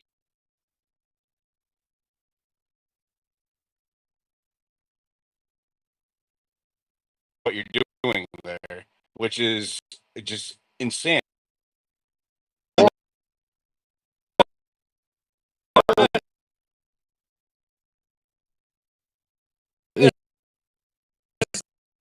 nah, man.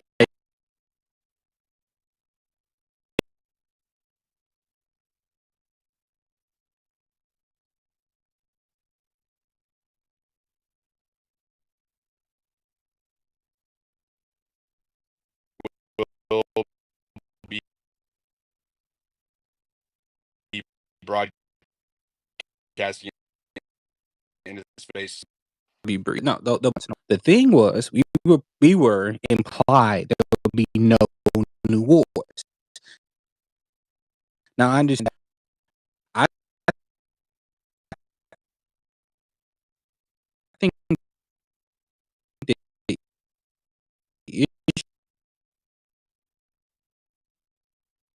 issue a lot of people are having is the same thing, and you make problem A look like problem B when they're two separate. Do I think? Do I have the intel they have? No. Expect retaliation? Of course. Maybe now.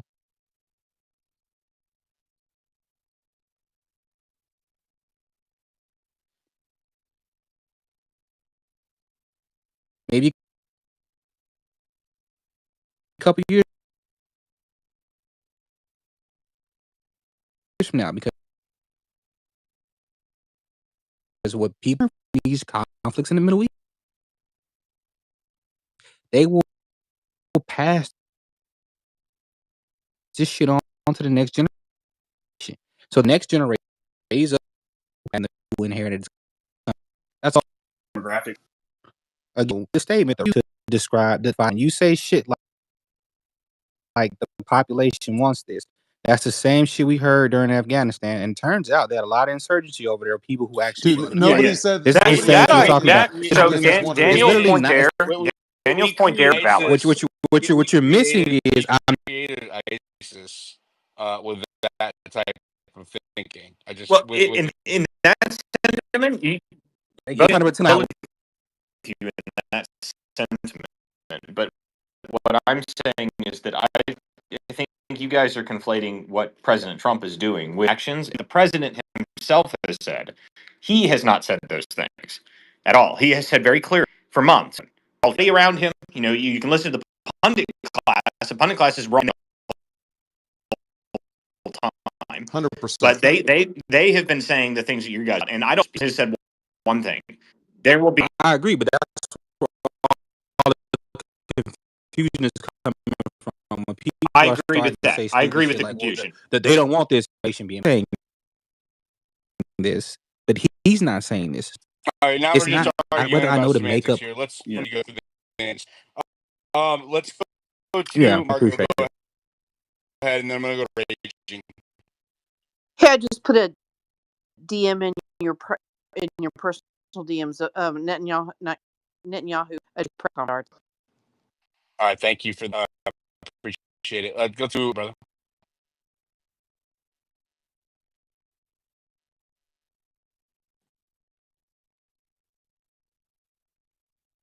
There's nothing we can do.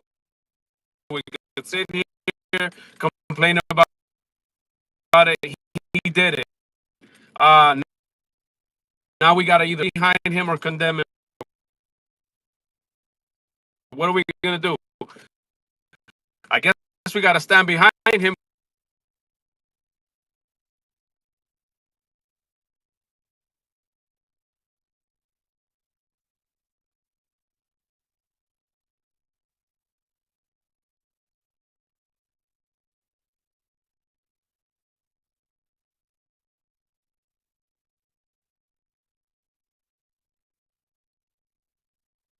About 20 times kind of onto that right there, and the whole anti-war stuff. It really is getting old. I do want to address this though. So as bad as Iran is, and as much as I don't give a shit about that country, I don't care about the whole Middle East. It's body account or whatever. You got North Korea, Pakistan, South Sudan, all these other countries are violating it. Israel, do we not care? Trump. Why don't you just say Israel? I'm with Trump.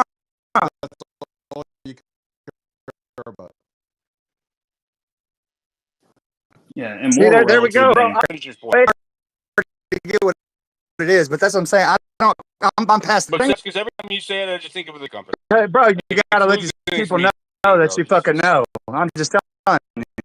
It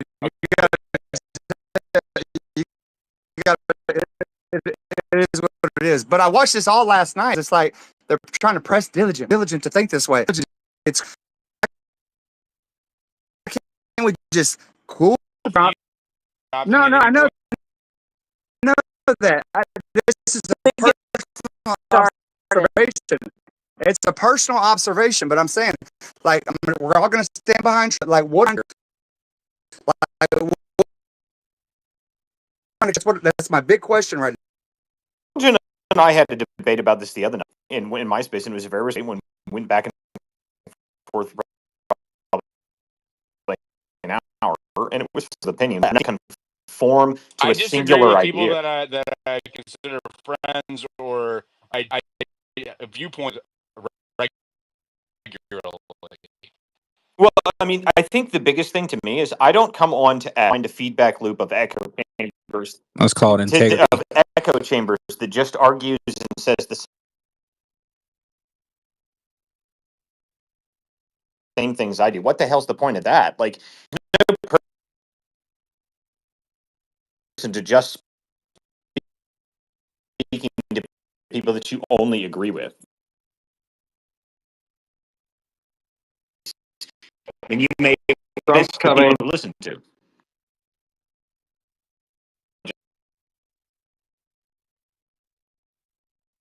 We're not the primary force in this attack. We've never been in this position, so we are in new territories. It would be foolish for Iran to attack any U.S. assets at this point because Israel's down.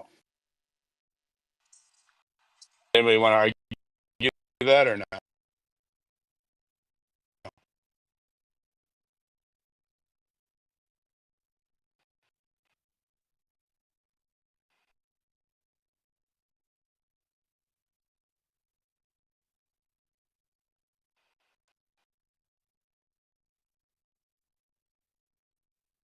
Yeah, of course we've been in a back.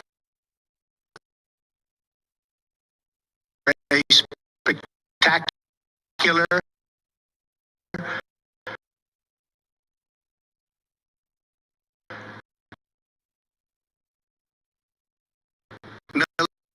Military haste must now make peace. If they do not, future attacks would be far greater. And saying death to America, death to Israel. They have been killing our people, blowing off their arms, blowing off their legs with red. That was tilty.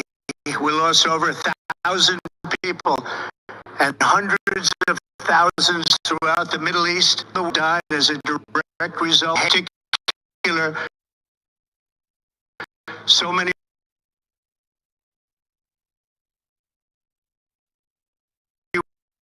were killed by their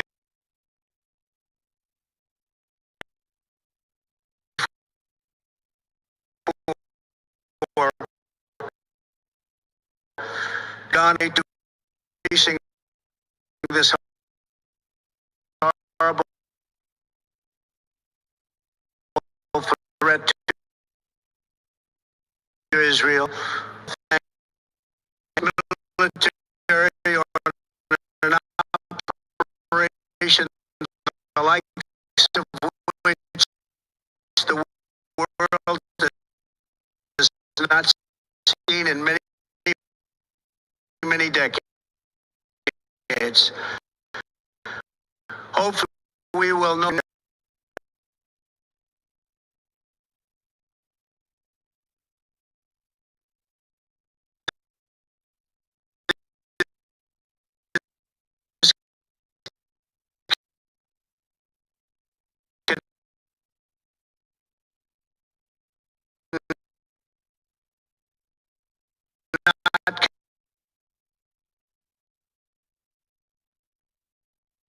Continue. There will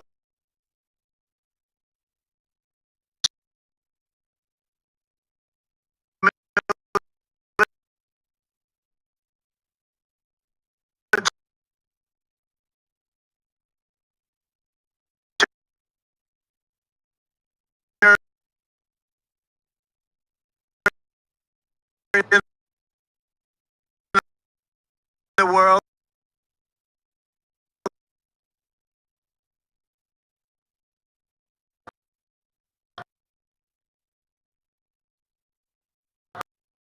I want to just say we love you, God, and we love our great military. Them. Thank you. No questions. Can I just say that's the first time I've ever seen. You just cut out. All right, there you have it. President Trump, in very brief remarks there, saying that. All right. What were you saying? Diligent, Go ahead, real Javon. quick.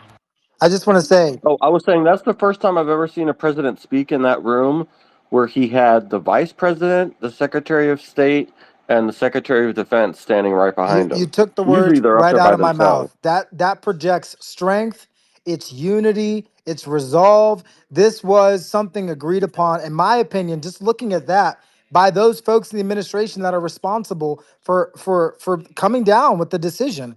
And I think that is huge, right? Because we all know that all those men up there have different views across the spectrum, right? We obviously know Secretary Hegseth's more focused on protecting the United States. You have someone like J.D. Vance, who turns into more of the populist nationalist. You have President Trump, who's definitely full on MAGA. And then you have Marco Rubio, who early on in his career had the neocon tendencies. And I think he's made a complete 180. And so to have all of those men unified gives me even more confidence in this administration and just the level of collaboration happening between all facets of the government to accomplish this. So that was incredibly encouraging. And I thought the president, it was short, sweet, and to the point, just like those damn strikes. I'm backing President Trump 10,000%. Yeah, and real quick too, it also goes to what I was just saying. President Trump just elaborated that we are the backup in this. We are not the primary force. This you can't compare this to other Middle Eastern conflicts. We literally came in there, did some support. It does not mean that we're fully in it. Israel's more than capable to handle this war to the end or to negotiation tables. That's very optimistic. If that's true, then why did we just bomb them? If Israel is capable of handling this on their own, then why did we just intervene? So because no, it does, because we're the only one that has capabilities. It's a contradictory statement. No, it's not a contradictory statement, dude. No, it's not. So I'm talking to Anand, right? He doesn't need to answer for. You don't need to answer for him. Go ahead, Anand. You can respond. Yeah, so I would say it's not, because we were there for a specific reason. Yes, we can demolish that nuclear threat, and we should knock that out if we have the opportunity and the airspace is safe. The airspace is safe because of the war that Israel is doing as a primary force. So to me, it's not contradictory. It's we took advantage to secure. If it's safe, then why did he leave the door open for further escalation? Well, and that's of course that's up to Iran.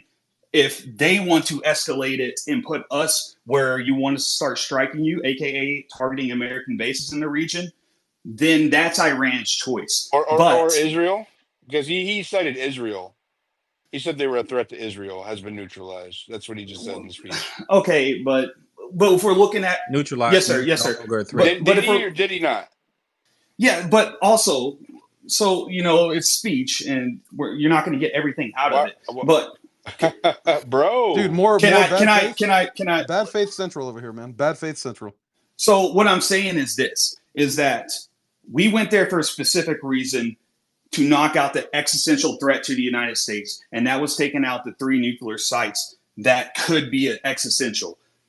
He sit there and said, he's like, we did our part. Israel's going to take over. We hope we don't have to help out anymore, but we did our part.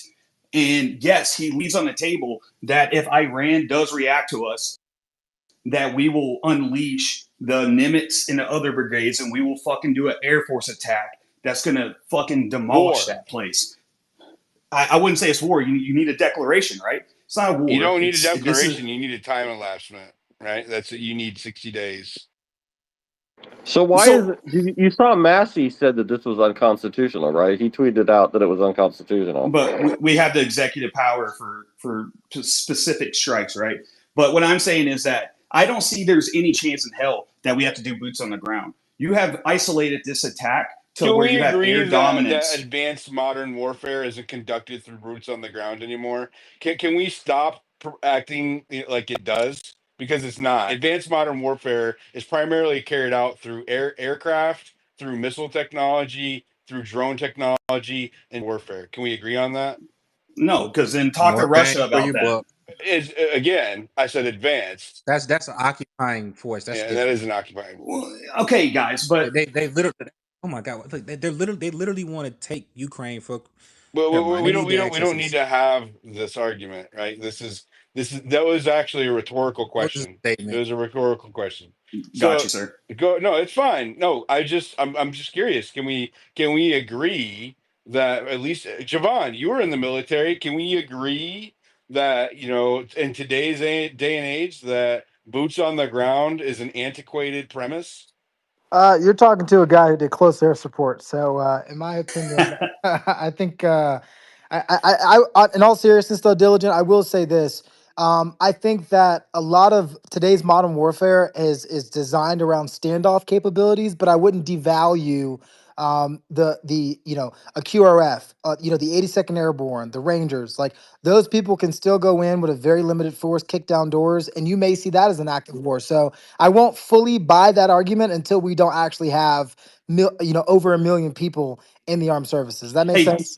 I would need to see a little bit more. I agree. But when people say boots on the ground, they harken back to the last examples of it, which would be Afghanistan, Iraq, right? Well, and here's the thing, though. No, absolutely not. I'm talking to Javon, bro. Quit interrupting. You keep saying Henry, bad faith, but you interrupt people when I ask them questions all the time. Go ahead, Javon. I'd also argue that I don't blame them for that being the most, like, how they recognize warfare, right? Because, like you just said, that's what we've become accustomed to for the past 2 decades. So for many people, it's like, well, you don't have boots on the ground. Like, what's the problem? I obviously disagree with that, right? Because if another country was to target us in this same way, we would absolutely respond consider it to in be an kind. act of war. But but I think the way that we can justify this, and I think the way that the administration, what the president just said, was these people. Everyone's talking about Israel, but no one's talking about the threat that these people have vocally expressed on numerous occasions towards the United States. These people have talked about harming us, and so while we're not going to be while we're not going to be the primary actor in this, we're going to adopt a concept known as allied autonomy, which means empowering your allies in their respective regions to handle the issues while we focus on the big fight in the Indo-Pacific. I think that's the adoption from this administration. And again, looking at JD Vance, I think it is, actually. I think it is. Allied autonomy doesn't mean no involvement. It means you allow your allies to take the lead. And I think in this case, there's no doubt about it. Israel's taking the lead. The president of the United States just came out and said, that's it. You guys need to come to the negotiating table or you guys can deal with Israel. So what do you guys want to do? Yeah. That's essentially what he just said. Dustin, what do you think? And I'm going to go to Kevin. Well, it's definitely not what I heard. Right? What I heard was not step aside or come to the peace table and Israel's going to do something. It's that we would go in and do more. I Increase also, and far more is what he said, actually, specifically. right.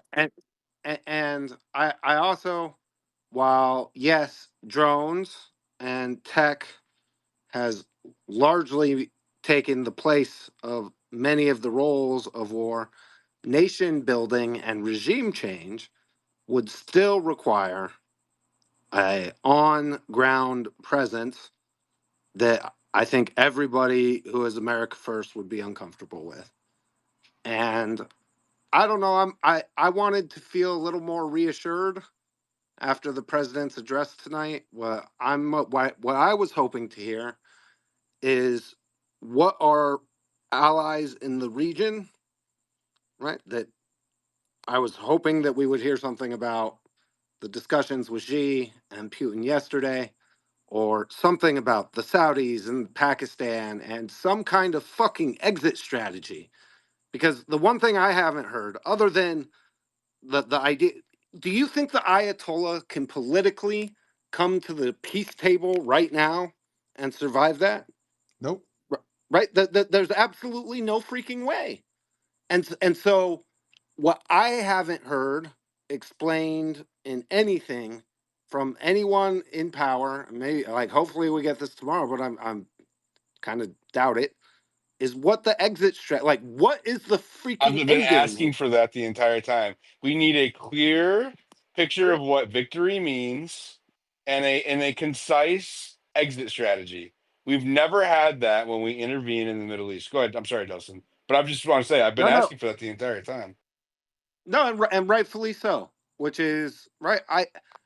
I personally have not been convinced that Iran was even pursuing nuclear weapons. Like I have not seen anything that convinces me that that's real.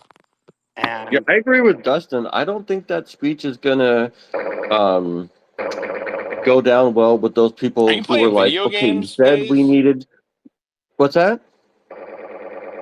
What's that, Diligent? Yes, he No, it is. sounds like you're playing video games, or He's I got realize this is a war space, but modern warfare but while you're actually speaking—that's a first for me.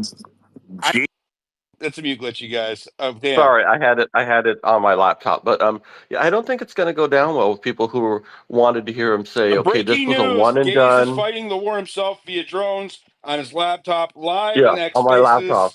Spaces. He's going to win the Yeah, war No, by but he's himself. like the but Master Chief from Halo. yeah, He's ready to We go. have nothing to worry it was about. quality training it's off my laptop. I'm sorry, but yeah, I think a lot because I sent out a tweet that said that I didn't like that we bombed Iran, and so I got like 50,000 comments of people arguing back and forth, and most people just wanted him to say, "We did this. We needed to do this, and that's the end. Let's go to the negotiations table and negotiate peace." But like Javon was saying, what I heard was he was like, "If we don't get peace, we're going to do it again. We're going to do it harder. We have all these other places we could strike. We can do it in 5 minutes." It was very threatening, as opposed to like we did it and we don't want to have to do it again, but we will, and let's negotiate peace. It just came across as, we'll keep doing it. it came across as please come to the negotiating table. We don't want to have this keep on. The exit strategy, the exit ramp that people keep talking about is Iran's job to take it. They are the ones that are prolonging this. No one else is prolonging this but them. The president of the United States made it very clear.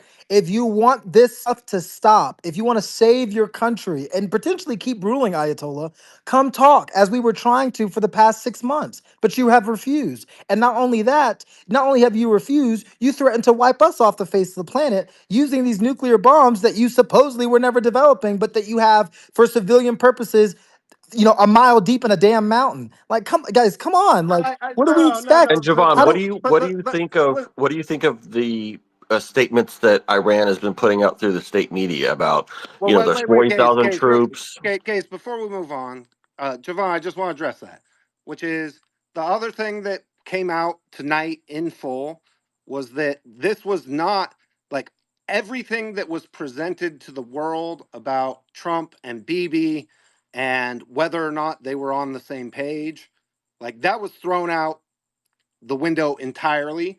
The stuff about 2 weeks, right? That he's just going to wait for 2 weeks to make a decision.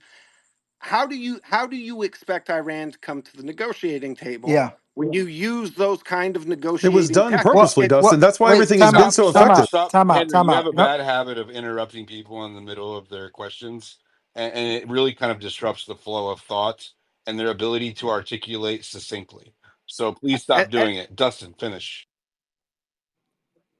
Probably a mute glitch, brother. Go ahead. Yeah. No, so all I'm saying, I get everybody's passionate about this, but I don't believe, right? Like some of the ways that Trump has negotiated the stealthness of this attack also kind of undercuts the ability for a negotiated peace. Well, And so I would say, Dustin, to your point, number one, that's why I don't believe the media. I wait for the truth to come out of the president's mouth. So if anyone wants to listen to X posts about what they know, like first of all, I recommend follow Sean Parnell over at DOD because he'll let you know if what the media is reporting, especially when it comes to stuff like this, is fake news. They've been doing that for weeks now. So that's number one.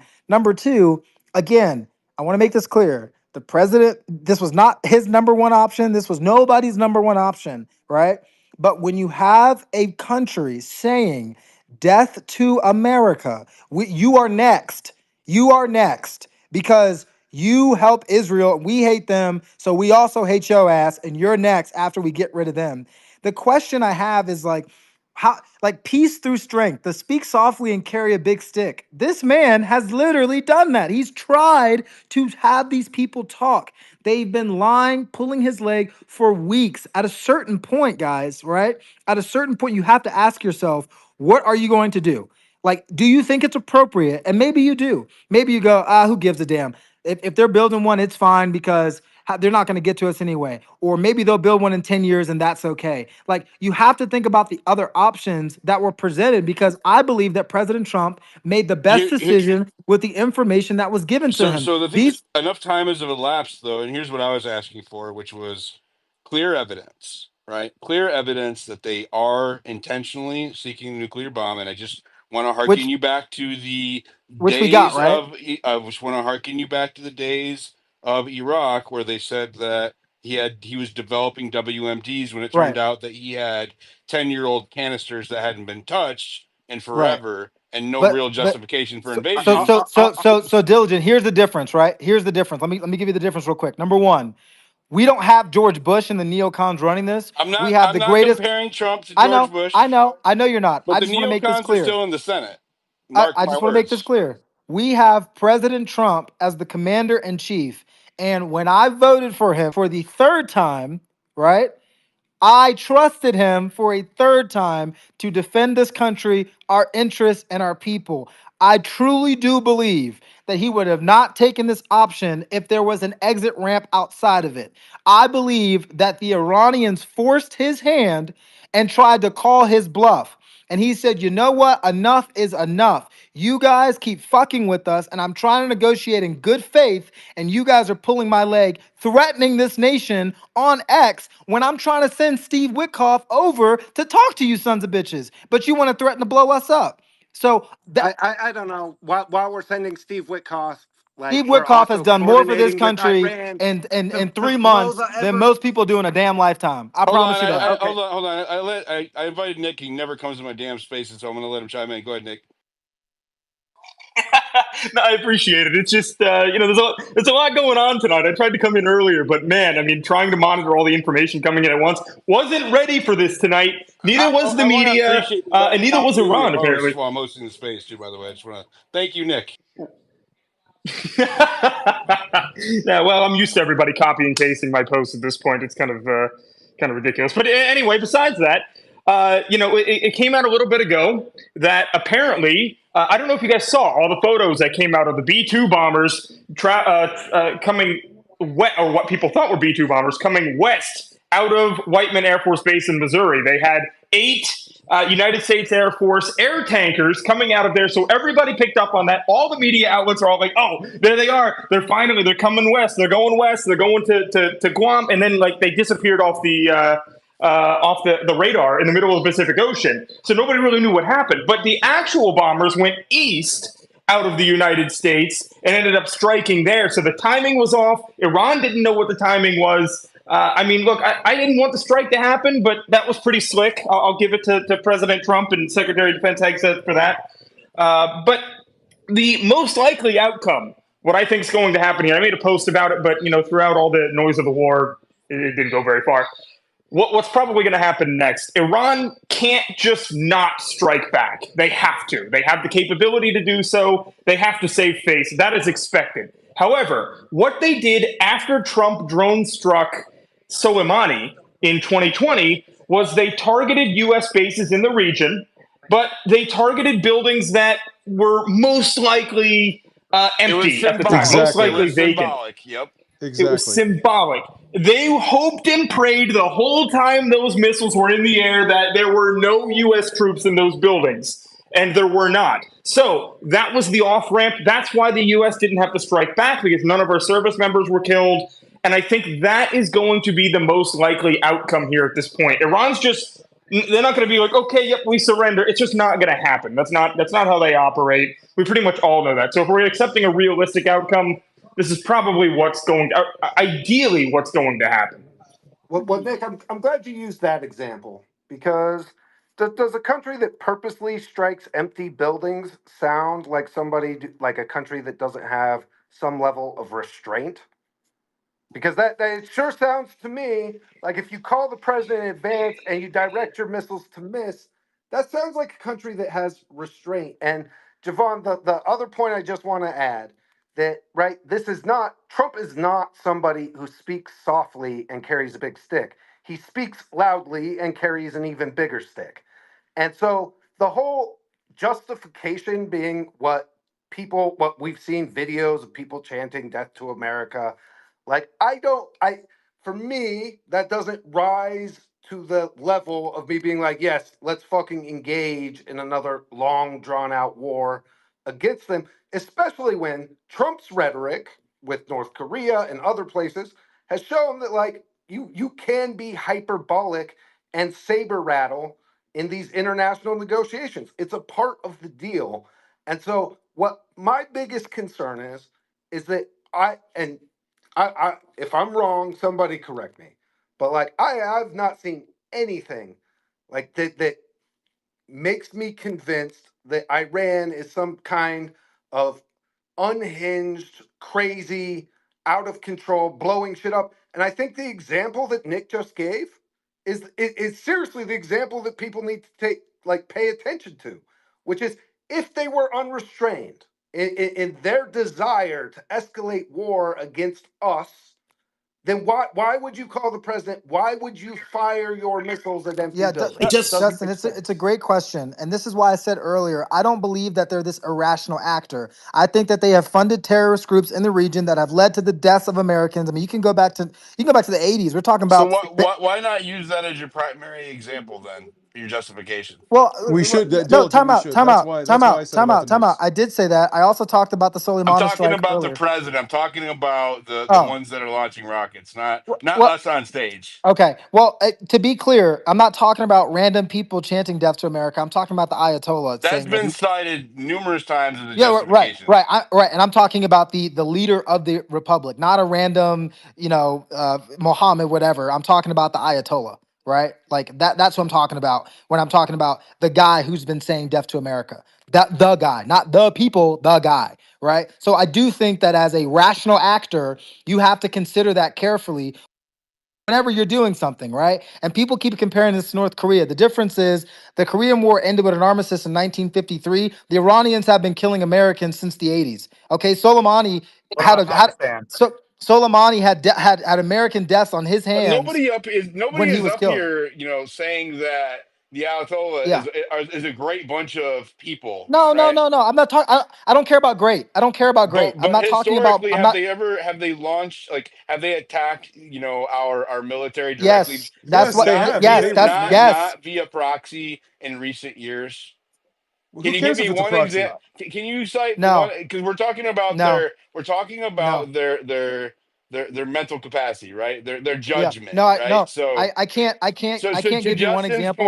Dustin's point, what he's saying Yeah. is that I don't see any evidence that they're so unhinged that they're launching a nuclear bomb on anybody, that they're an existential threat to anybody immediately, which is kind of the point here. That's what he's saying. Because just now, to President Trump and numerous people on the stage has said that they are an existential threat. However, acting through proxy and firing missiles at empty buildings isn't necessarily an existential threat. It sounds like saber rattling and symbolic gesturing, right? It's not necessarily an unhinged attack. Go ahead, Nick. I know Yeah, you're trying but to until respond. it does One happen, of though, one right? of the things I just want to say real quick is that kind of to Diligent's point a little bit. One of the things you've seen on this platform a lot in the past several days have been anybody that has been anti-war or pro-peace has been just Or even asking lambasted, questions, Nick. totally destroyed. Yeah, you're not Called allowed an to ask questions isolationist. because you're Yep. you called all these names. I mean, call me whatever you want to at this point. I mean, I'm openly anti-war.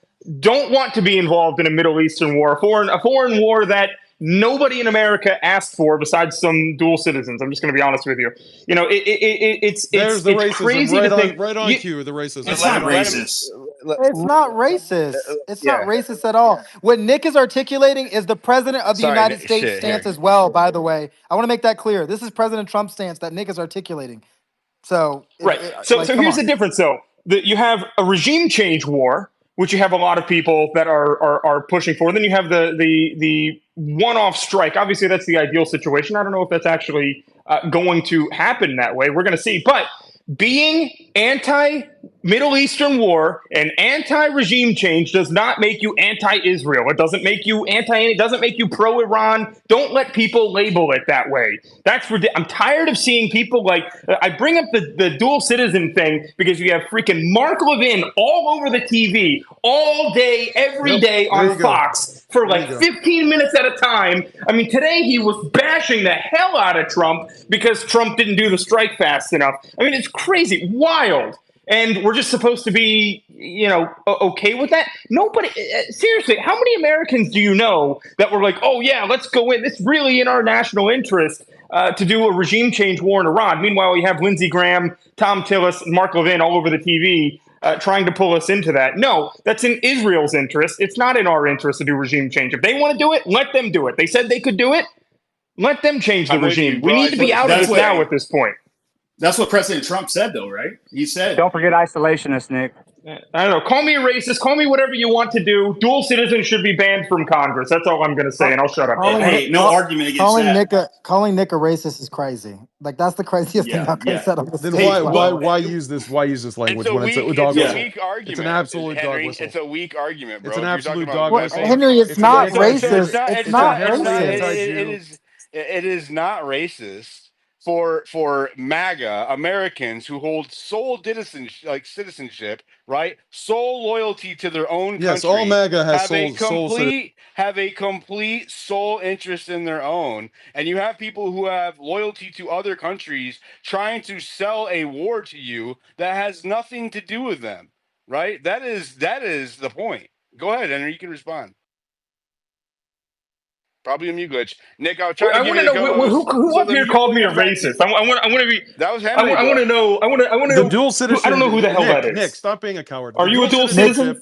The dual citizenship Bro. line is absolutely a swap at Jewish Americans. No, What the fuck are you it's talking not, about? No, it is dude. not. Yes, No, it's not. Really? No, I it's hate not. Omar the same. Yes, it I is. hate Okay, Omar. This is this is funny because you're actually using the very same argument that he's complaining about, which is you can't oppose this, you can't have a problem with this, because if you do, then bad. You're appealing to a false sense of morality. Bro. Bad Get faith. out of here with it. Bad faith. Henry, you're making us look bad. Can I finish I the support sentence? your. Can I finish the sentence, please? That's a Just bad. go That's ahead. again a bad faith. That's again another in a long list of bad faith bullshit. That is a that you don't have to. You don't think accusing me of being racist for saying that people that pledge allegiance to a different flag should not be in Congress? Facts. That's the argument that you're making right now? No, Are you serious? again, you're being a coward, Nick. Why not just say you're anti-Jew? Why not just say I'm you're being a coward, dude. That is Diligent. Can I just say Nick, that is I the tried most. to give you co-host just so it wouldn't That- mute you. I just want to say, if you want to take it, I know that you don't. Okay, yeah, do that again, okay? You know, because I want to get this point out. Somebody's going to be up here and accuse me of being a it's racist insane, because I dude. want people in Congress to have one and only flag that they pledge allegiance to, and that's the United Nick, States. and that you topic can say the comes up. same Nick, thing- Nick, can I you articulate can something say, to you? Shut up! No, Can I you can't. articulate No, something you to you? can't. Then why No, doesn't you this can't. argument come up? Then why are you being such a coward? Why doesn't this Okay, Jews argument aren't even a here, race. hold What on. are we talking about? Jews are not even a race. What are we talking about here? This is insane. Israel is Yes, not a they race. are, you fucking moron. Okay, now No, I they're have, not. now I have the They're an micability. ethnic Now- group. They're not a race. This is ridiculous. Okay, all right. Now I can finish my sentence with crazy. power here. Okay, I'm gonna When be a Nick said that- fascist here in the space for a second. All right, let me Yeah, get when the Nick said point that, out. I thought he was talking I about want Ilhan to. Omar, not some Jew. Well, that's also my point. I am talking about Ilhan Omar as well. I want her gone. Send her back to Somalia. So am I anti-Semitic for saying that? Am I racist against Somalians for saying that the chicken Congress that came out the other day saying that America was turning into a shithole or whatever? I mean, is that racist? What is no, the? Let's let Henry respond. Is it Henry? Is it Okay. racist? Why does it need to be invoked when it's obvious, when it's constantly used? That is constantly used. Can you? It doesn't by- matter. This is the same thing that happened last night, which is It's not the same thing that happened. Just because you make a logical, sound argument that your opponents often use doesn't make it any less logical or sound, right? That's Dude, are you going to keep muting me? because it's a good talking point. So Are you let going me to keep ask muting you- me? Well, I Henry, might. stop interrupting, dude. He's Just like constantly listen. interrupting in the middle of the thing. Well, He's doing the same bullshit he he's did the last host. night. He's the host. He can do whatever the hell he wants, Well, dude. he was asking a question, so I'm answering this relax. question, right? Jeez. No, you're not. You're playing games, dude. Why do you keep attacking him, Henry? Because a hit dog He's will been holler. attacking me since yesterday, so it's all right. Because but a hit it's fine. dog will holler. I'm not a dude. victim. I'm not a victim. So Henry, let me ask you this though, right? You didn't answer Nick's question. Is it racist if he's also wanting other people with other citizenships also to not be in Congress? Is that also racist or not? Yes or no? Dude, why are you asking stupid questions? Of course it's not. Then why is race even in this conversation? Right, Who's so this talking is about? totally Like, I don't it's understand how insane. this is even an argument. Like, This what is are we talking insane. about? Why are we Dude, talking about race? like, Nick, can you explain what the problem is there? So he just said that if you have a problem with dual citizenship with Israel, it's racist. However, if you have a problem with dual citizenship in Somalia, it's not. Henry, That's not what I said, you fucking coward. You fucking just said, asshole. yeah, bro. That's it's not what I said. Okay, then That's explain not What is it. the deal with you, dude? Why are you telling people that they're cowards because they're Because saying very simple he's things? putting words in mouth to just create like drama. You are the one who said it, dude. What do you mean words in your mouth? You said it. Like I you're the didn't one who say- called I him didn't say racist. what You're you the just one who said. said it. Like Walter, don't say that someone put words in your mouth. You said Henry, you're exactly not That's that. not what I You're said. not helping. That's not what I said. That's not what I said. He's been doing Henry, it all night. do you have the Exactly. ideology? You have the opportunity. Say what you said. Get the words out. I know you're like backed in a corner now because There you is said no some corner. stupid shit. And now you have There to is no corner. backpedal. There But is go no ahead. corner. Now, I'll give you another chance There to is no corner. explain The dual why I'm citizenship- racist. The Go dual ahead. Take the L, Henry. the Henry, dual just take the L and say sorry. Everybody mute their mics except for Henry. There's the mute. No, why? Because you're going to mute again. The dual citizenship. I just, bro, if you keep with the victim pig bullshit, I'm just gonna drop you and I'll bring somebody else up. How about that? Right? I just told everybody else to shut up so you could speak, and you're crying. Okay, I'm go. not crying. You're cutting me off mid-sentence. Are you going to let me finish the thought? Go. It's a mute glitch. That's what it is. I'm not remuting you. It's a double glitch. Elon, bro, please fix it. Henry, go.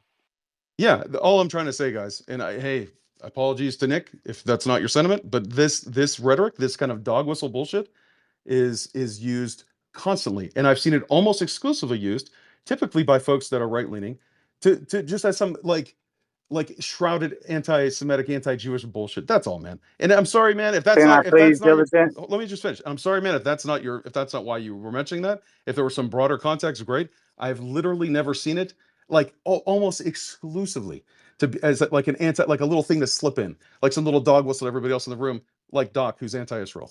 No offense, Doc.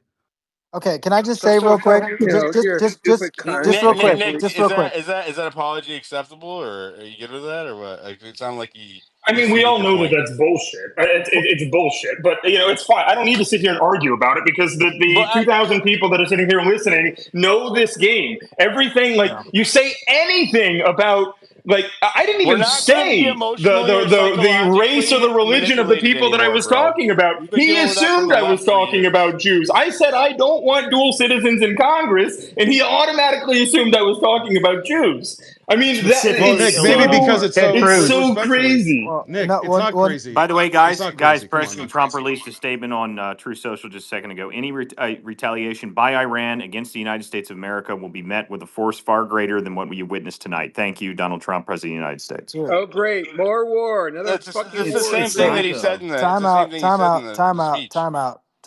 What, I just want to make something real clear. Henry, we were agreeing a little bit on the first half, but I think the ultimate dog whistle is calling anybody a racist because I don't understand where that came from. Can't have For people in your borders I because just that's explained it, man. racist. Can't have like secure borders. this is what liberals do, right? When they get No, no, upset no, of no, no, no, dude. I Henry, explained it. Henry, Dude, Henry, you don't have to talk to me like I'm a Henry. 5-year-old, man. Well, don't interrupt me like a 5-year-old, and I won't have to talk over you like a 5-year-old.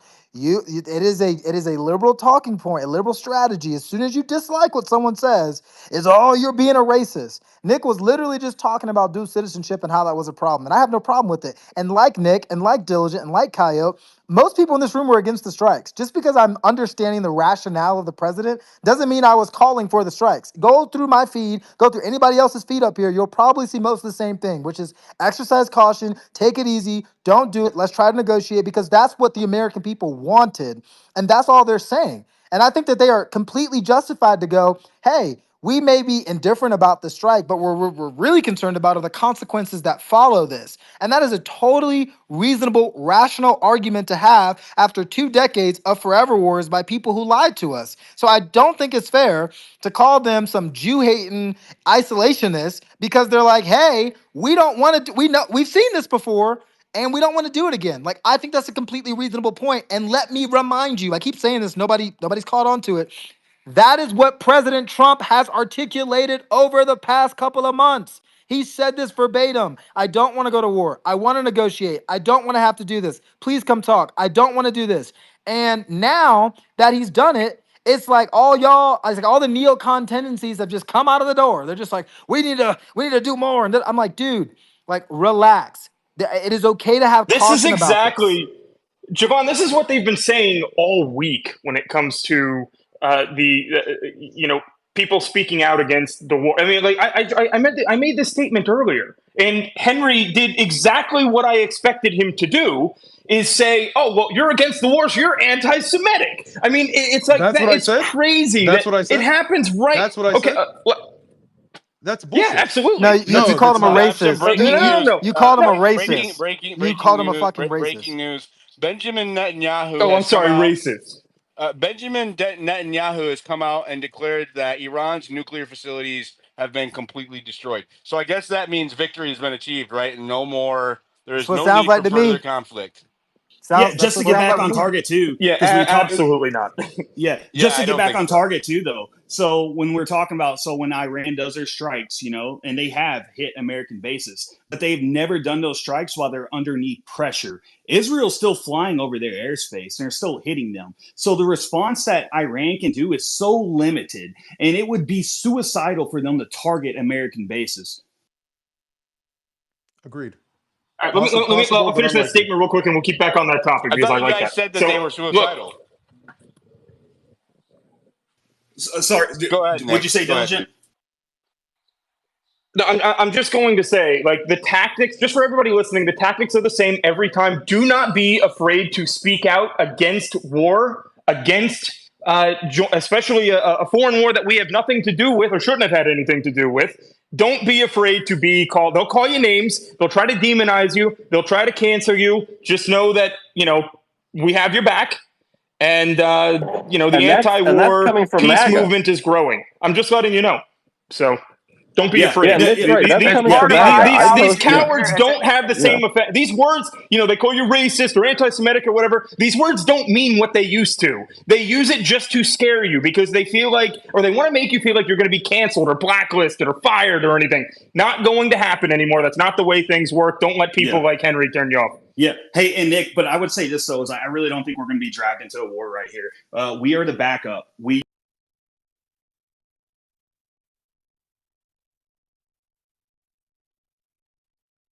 do what they do. All we did was the nuclear threat is a problem for us. We silenced that, and now let Israel go with it. How did we silence it? How is it that we destroyed nuclear research facilities, prevent Iran from either using a bomb they may have, buying a bomb from Russia or China, or just asking for one?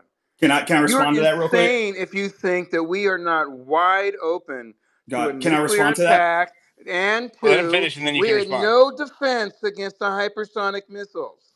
We got 3 carrier groups within range of Iran's known weaponry that they've demonstrated in Tel Aviv, and you fucking cowboys are out here defending this nonsense. Okay. Get your heads out of your asses. We just started World War fucking III. It's not serious. I don't think that's true. I don't think that's true at all. Here's I don't think we started World War people. III at all. Diligent, I mean, can't, after dude. Retard Finder heard your statement earlier, Henry, he immediately came on stage. I don't know if those two things are correlated. Yep, it looks like it is. Yeah, it does look like it is. Thank you. All right, back to you as you were, fellas. Hey, Diligent. So, or my bad. So, response. I didn't see you said that.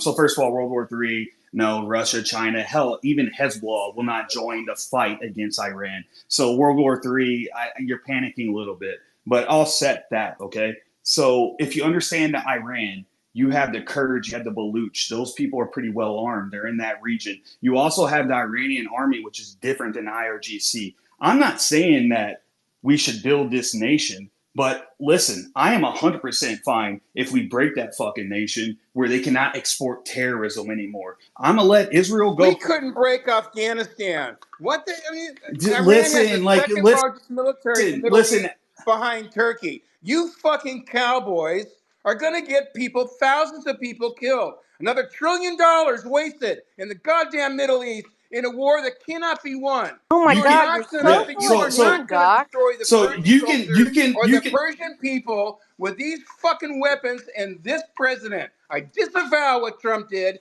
He was not supposed to start another war. That was one of the main reasons I voted for him. Fuck him for doing it. There's going to be retribution. You are freaking out. You are freaking out, Doc, over something that is just not true. You have misread President Trump. And you're not Well, I'm sorry, just real quick, Doc. I think this is your problem, and I mean this with all due respect. You got President Trump. I don't give a fuck what you think of me or your respect. Well, okay, appreciate it. You got President Trump confused with a man named George Bush.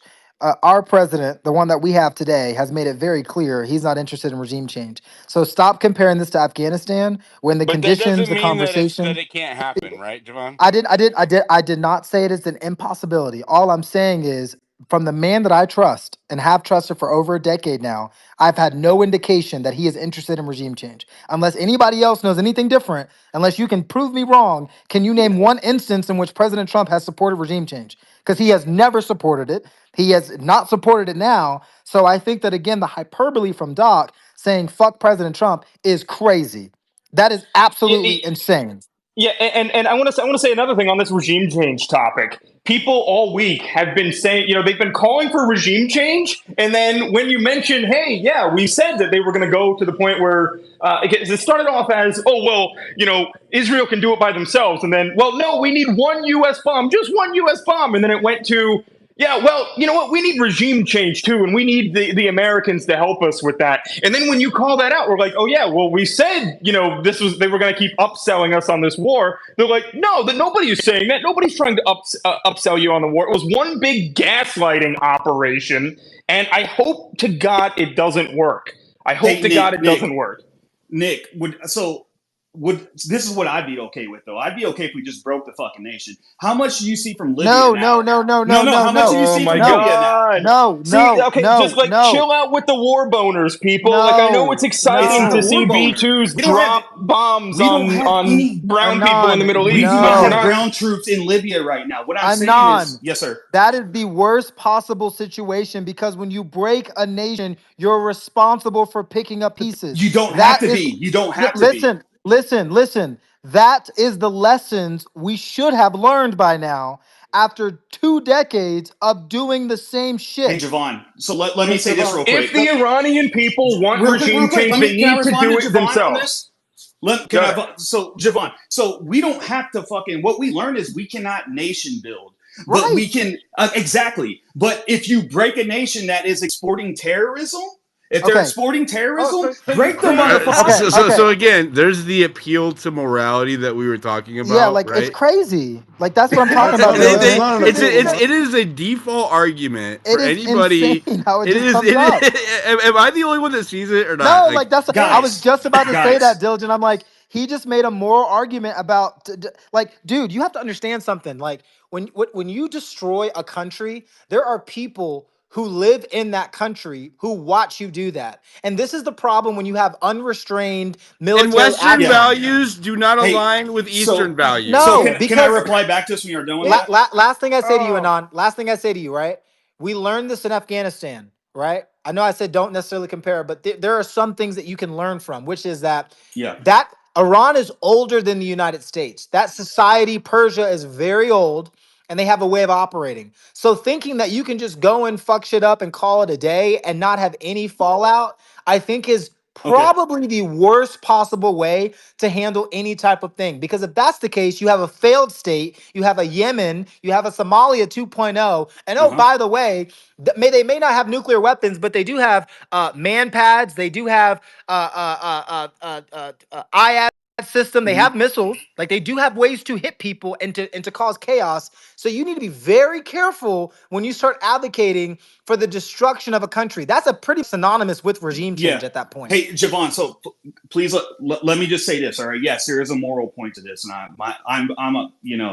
I've been to war. I have a different idea. You don't have to apologize for it, but we're going to point it out when it happens. Let me get the point out on this. So when you have a nation that's exporting terrorism, whether it's the Houthis, the Hezbollah, the Hamas, or whatever 1,000 other ones that are operating within Syria and Iraq, if you can stop them from doing that, where they're not stabilized anymore, I feel like that's a more moral point to stop the destabilizing the Middle East. So that's what I'm saying is if you break that nation where they cannot support those proxies, I think that's more merciful to the region. Well, I disagree, and the region right? Can stabilize. Because when you have a power vacuum, all you do is allow the strongest man to arise. So those proxies don't just disappear because you killed the nation off, right? Like that's the same type of logic we used in Afghanistan. Take a look at Syria, though. Take a look at Syria right now.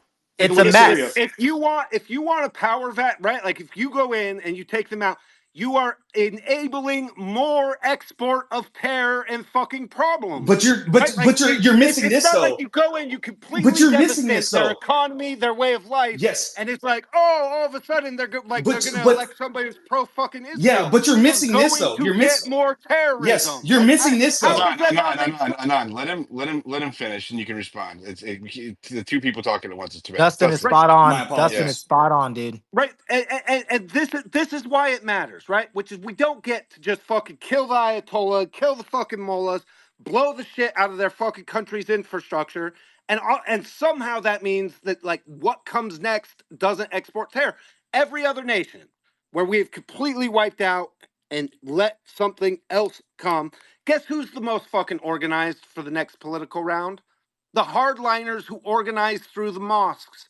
Right? So it's not like all of a sudden we get some fucking happy crappy that comes along. So if we take that route, that's why we get stuck into regime change. And that is why the fear when you hear people like Doc, it's not just panicking. It's not just random like, oh my God, I'm freaking out. Oh, I'm going to call him a panicking. What it's based on is that we have watched escalation after escalation after escalation while the meantime, we've been told from everybody else, oh, well, there's no way it's escalating by this point. It's going to be negotiated peacefully. I want to, I pray for President Trump more than anything. I believe this is like the most critical moment possible. Like, there's no one else I want in this position right now, but I don't want to be in this position right now. Got you. So real quick.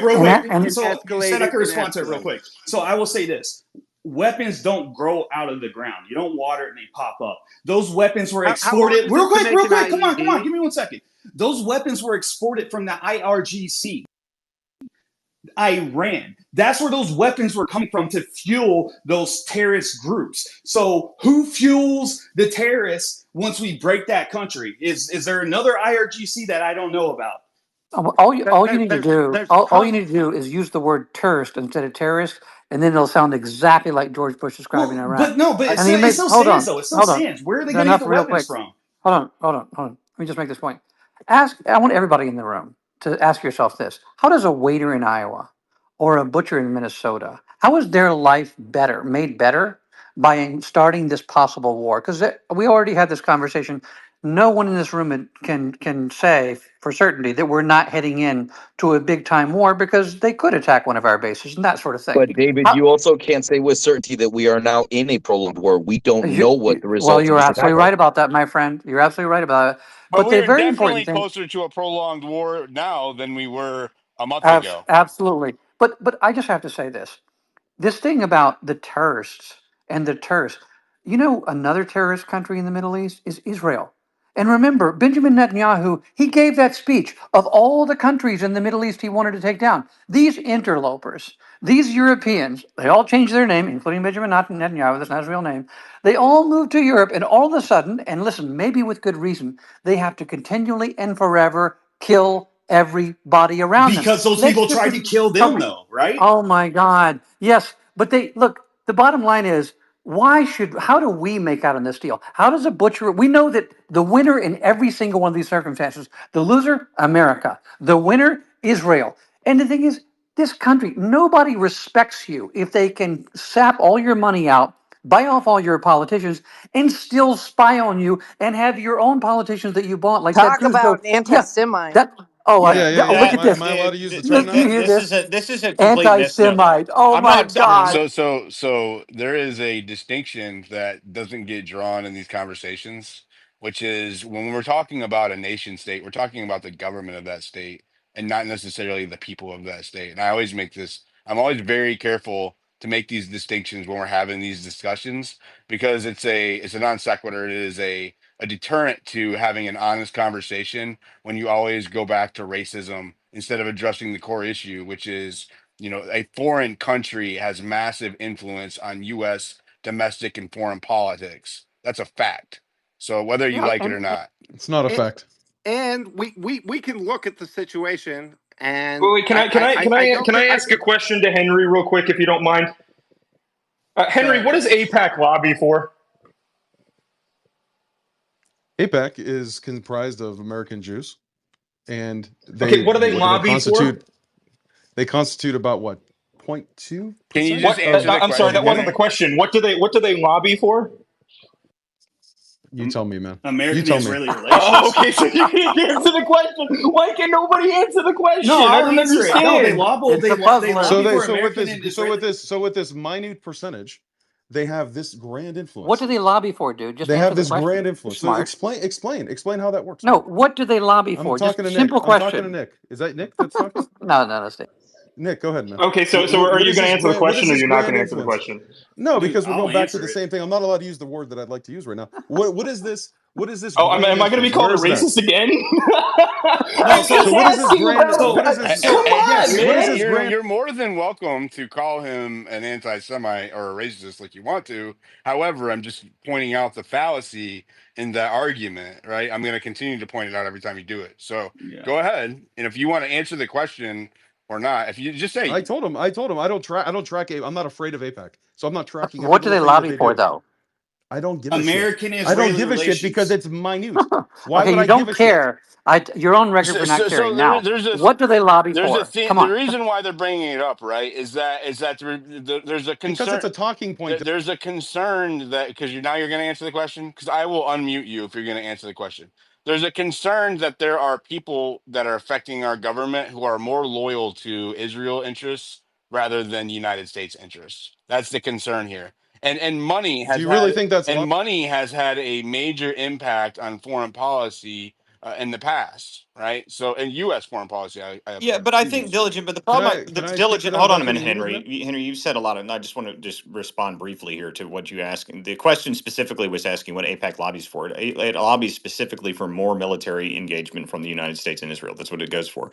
But the problem I have with all of this is that I don't understand why people think that there's not some benefit to the United States taking out the Iranian nuclear facilities. That's obviously a benefit to the United States. Iran works with China. It is specifically, essentially a proxy of China. That would be why we were even involved in this conflict in the first place. That would be why. Because Israel said that it wasn't necessary, Walter. That's why. Yeah, but so hey, Israel guys, said what is not necessary. No, they didn't. Again, it's a very unnuanced. When you say I can't hear all of you. I mean, if you want to answer to my Hey, response, Diligent, Walter. just real quick on that point, right? Because at a certain point, right? I know you said Israel said it wasn't necessary, but I think what Walter's getting at, and this is where I fall into line, is that I believe that President Trump understands the existential threat that we face, not from Iran, but from China. That is the existential threat that is in front of the United States. I think he made a calculated decision and said, we're not going to be bogged down into another forever war in the Middle East. So we're going to eliminate the possibility by doing a targeted, limited, and lethal strike against their nuclear facilities. And now we're going to let Iran and Saudi Arabia and everybody else who wants to handle it finish the job out there. We're going to encourage Iran to come to the negotiating table as That's much as not we what he possibly said, can. Javon. No, but this is grand strategy, right? We all know the president he adopts strategic ambiguity. He's not going to tell you exactly what he's thinking because that would be dumb, right? But I think this is the logic, and you can get this indication not only by the president, but by the personnel that surrounds him. Secretary Rubio, Secretary Hegseth, Undersecretary of Defense for Policy Elbridge Colby, JD Vance have all talked about the threat that China faces, and we do know there was an emerging axis of, I'm not going to say evil, of bad actors that was going on. The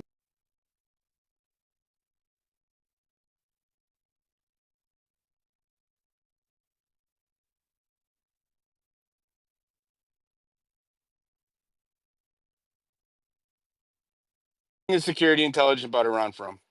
I think he is getting his intelligence from multiple agencies and countries. Are these the same agencies that told us that Hunter Biden's laptop didn't exist? Part of it, yeah. Dude, that's a bit of. I just go ahead. This is Yeah, between. yeah. I mean, to be fair, yes. Are they the same intelligence? Yes or no? Yeah, we did. Yeah, we didn't get rid of the intelligence Are they agencies. the That's correct. same? Are they the same agencies that declared that MAGA were domestic terrorists? Yes, they were. So what has changed in the last 6 months that we're just gonna take them at face value? Yeah, that's a great question. What has changed? I think what has changed is that we have an administration that's no nonsense. I trust President Trump. I trust his judgment, and I trust his ability to lead this nation as he did successfully in term one. If you want to doubt the intelligence agencies, by all means, go ahead, because I don't really trust them either. The one person in government that I trust without a doubt, who has not failed me in over a decade, is a man by the name of Donald J. Trump. So I trust his judgment, and I think that, again, he's looking at the long. Can we agree that a leader can only make a decision that is as good as the intelligence that he receives before he makes it? Right. Whoa. Right. But this is why, again, I think it was a powerful thing to have not only President Trump, but JD Vance, Secretary Rubio, and Secretary Hegseth behind him telling the American people, we are all in on this shit, dude. This is something we've all talked about. President Trump is not going to make a rush decision. He is not a man that jumps into judgment. Mark Levin was at the White House lobbying as hard as he could for a full-scale invasion of Iran, okay? Come on now. We saw this shit, dude. Tom Cotton's on there salivating at the opportunity to do so. When I tell you, I trust this man. That Tom Cotton and Lindsey Graham are blowing each other right now somewhere.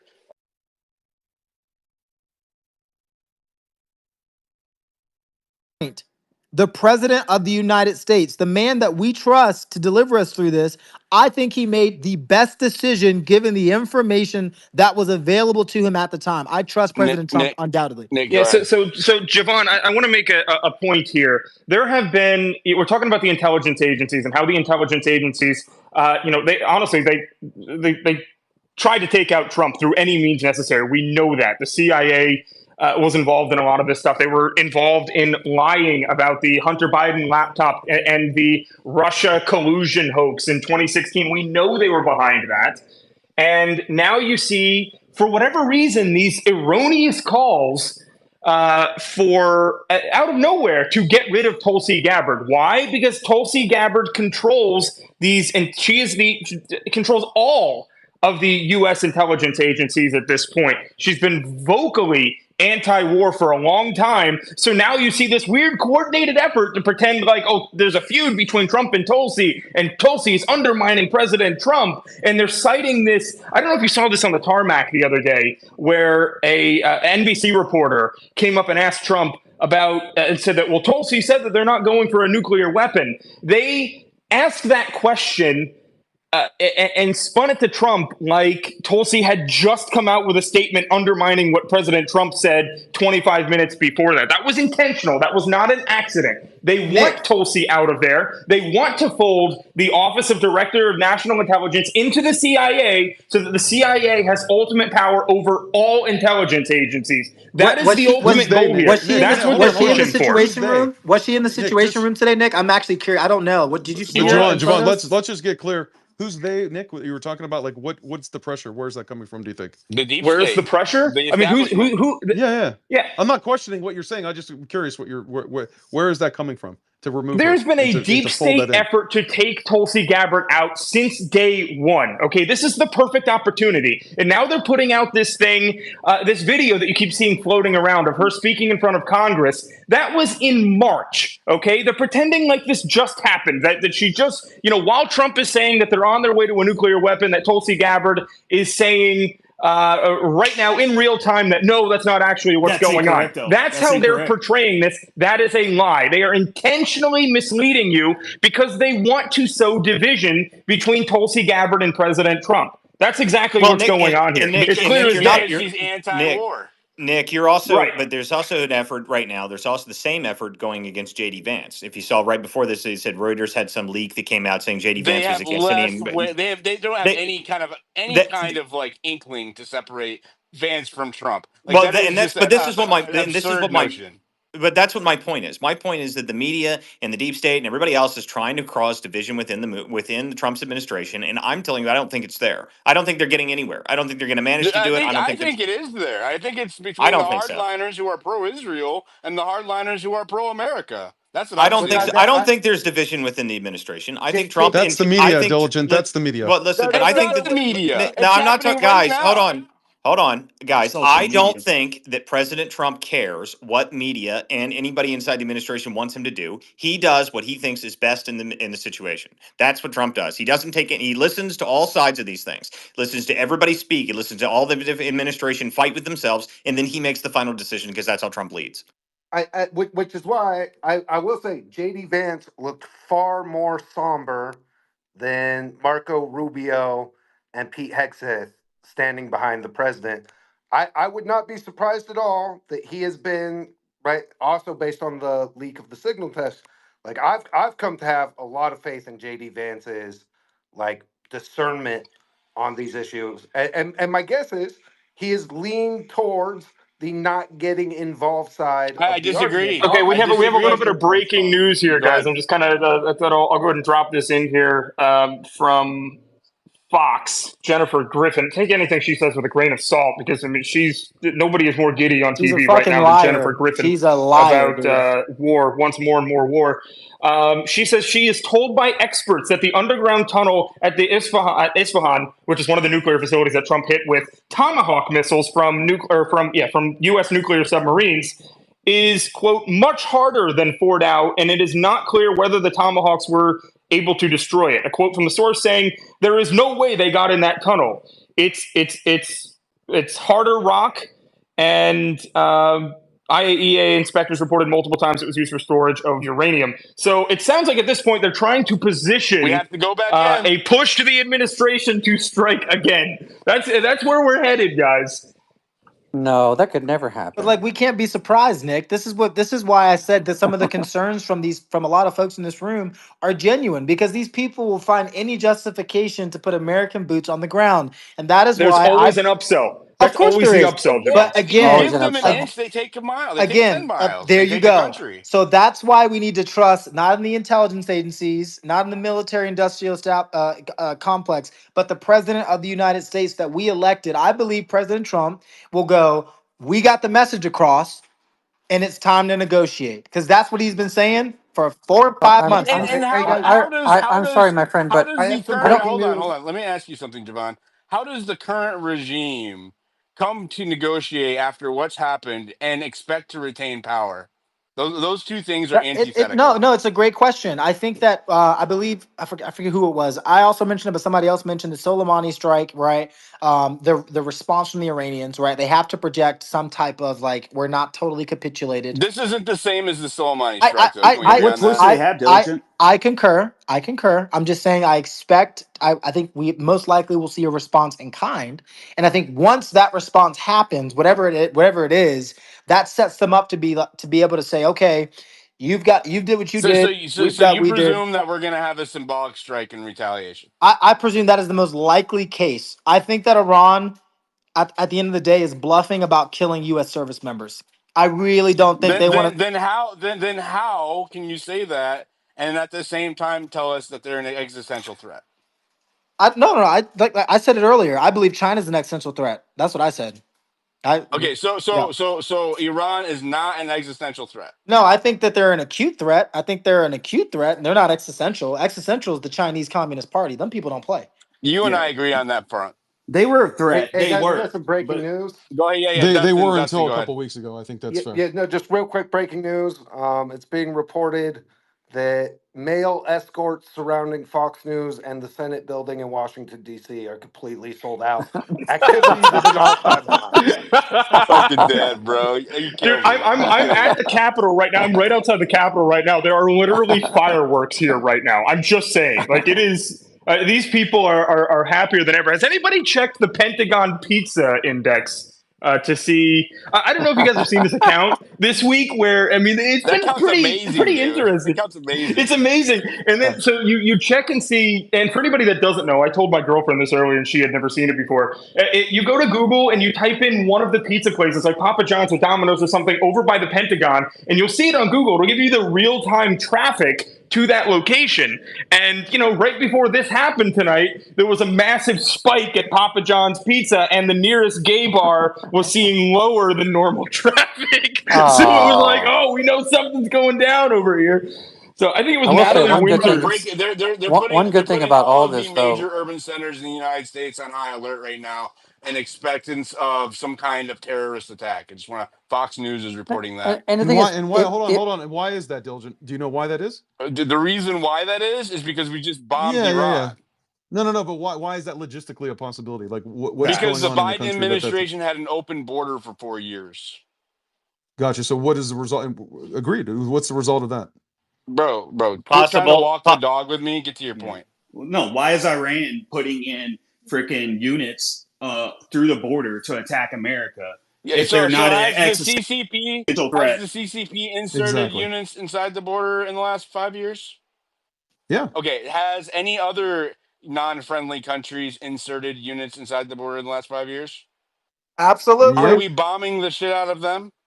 Yeah, but hold on here. So I've heard this point multiple times. Diligent, hold on. Your argument is diligent. Diligent. I've heard this argument multiple times, and I reject the idea that we need to cower because there's somebody that may have inserted like foreign assets here. Because it's hyperbolic. It's like bomb the shit out of them, and if they want to attack us, then kill them. Kill them. Meant to evoke an emotional response. No, it's not. It's not. That's not what I said. I said if you. What is your response then, Diligent? You say we should not attack people because they might attack us. I didn't say the idea? I didn't say that we. That's what he implied. Well, that's what you're implying, though. That's what you're implying. No. What I've said and my position has been very clear on this. I don't know why you're saying it's not, but I'll restate it one last time. Israel said that they could handle this. They have been handling this, and we should let them handle this for us. If they want to do it on their own, that's what they're doing us a favor. Why would we not let them do it? So if our cities get attacked, again, trying to be sequential in your thinking, if our cities get attacked. Go ahead, Henry. I'm answering the question, and Walter, if you want to respond, Yeah, because I want to that's been my respond briefly position. before just Henry responds. Let me respond. I'm still go ahead, I'm Walter. asking very specifically. Just because there's a possibility of people on our own shores attacking our people, that does not mean we should not attack somebody else. That is not accurate. I mean, the response should be okay. 1000%. If someone So has then we should a attack. hold on. By that logic, we should attack China because they have a bunch of people here That's too. that's not what I said. Listen to me. That's Listen to me. a No, non-sequitur. I said just answer the question here. Iran has the idea would be Iran possibly has sleeper cells in the United States, so we shouldn't attack Iran. That's not what I think should happen. I That's think not if what we I attack said. you said that there's a That's possibility exactly of what sleeper you just cells You're here. saying that. I'm not saying that. You just said a second ago that You think just there's said it sleeper. yourself. You are falsely stating my position. What I Okay, said was is that we don't need to attack Iran because Israel is already doing it, right? but we already did. We already attacked them. So then the threat, if Israel is, yeah, we already did, right? But And I did said we were Nick going 2 Sorter months just ago. say that it looks like that they're trying to get us to do it again? Yeah, maybe, but I'm not saying that. I'm saying you're worried about sleeper cells in the United States. I'm saying if I'm they're not here. worried about it. It's being reported. They just put all of the nationwide urban centers on high alert because of a potential terrorist attack. Yes, so what? We don't So know who if the they hell tried Joe that, Let Biden me let in here. let me ask you, is glassing, if we go glass Iran right now, do you think that's gonna make it less likely we have a terrorist attack or more in domestically? I'm saying that I don't think that Can you there should just be answer the question? more likely. I guess it would be more likely, Diligent. Okay But I'm then. saying we cannot. We Okay, so cannot. then what exactly is the premise of your argument? The premise of the argument is what is you're worried about a threat here, right? You're worried about a No, threat again, here. you're saying that I'm worried about it. You said you're worried about a threat here. I am reporting the news. I'm You literally said you were worried about a threat. a Fox Walter. News report, right? And it says major cities on high alert following airstrikes on Iranian nuclear facilities. So again, you are making a false assertion that I am worried about it. So Iran was planning on attacking us. Well, no. I just think it's not out of the realm of possibility that if you were able to smuggle in a couple thousands of people because you had an open border policy for a contingency operation, then yeah, right? So what I think Diligent is trying to get across is that, like, He just also, read the news. So the people that say debt to America but were no, inserting listen, proxies in our Anon, listen. The point is that these are also additional considerations that should go into the conversation whenever you're doing something, right? What are the consequences, potential consequences, the risk that are associated with a certain action? So I don't think it's crazy to mention that. Diligent, if you're just reporting the news, you're just reporting the news. But even if you are saying, like, hey, this is a consideration, I also don't think that's outrageous. Like, that's just smart, in my opinion. Well, it also goes to a point that this is no longer a conflict that is limited to Iran, right? Walter just said, based on the logic, is it more likely that we're going to face a domestic terror attack as a result of us bombing Iran? That is an act that has domestic consequences right there. And I'm not saying that we shouldn't do it based solely on that premise, but the fact of the matter is that is a predictable consequence of the action, regardless of whether you want it to happen or not. Yes, but they've already done it, dude. So this, like, saying that we shouldn't do it is what I don't understand. Like, it's already happened. It's possible. It's possible that they attack us again. And I'm saying that my response would be, if they even attempt that, is to glass them even worse. Like, just completely obliterate them. Okay, what do you plan on doing with 90? You're going to kill 90 million people? Is 90 million the people? goal? That's not what I 90 said. million 300 people? million. Let Walter respond to Nick, please. Go ahead, Walter. That's not what I said. I'm just curious what these. Nobody wants to pay attention. These are still human beings, right? They're not all evil murderous dictators in Iran. They would try to kill also 350 million of us. If these specific military assets try to attack Americans, I didn't say kill 90 million people. That's completely hyperbolic. You said glass Iran. Yes, glass Iran. But that's just being them. hyperbolic myself. I'm not saying glass and kill all of the civilians of Iran. That's absurd. I'm saying completely wipe out every. We've got plenty of other things we can hit. All of their oil refineries, all of their oil exports, that can all still be struck. I mean, that's a very So what is your plan? What is your plan for, if you totally destroy the country, there's nothing left, there's no economic generation, nothing there for these 90 million people to do. Where do you expect them to go? Is Israel going to take them? What other countries are going to be taking all the refugees that come out once you totally obliterate the entire country? Where do they go? Because they're sure as hell not coming here. Nick, would you want 10 Americans killed over 92 million Iranians.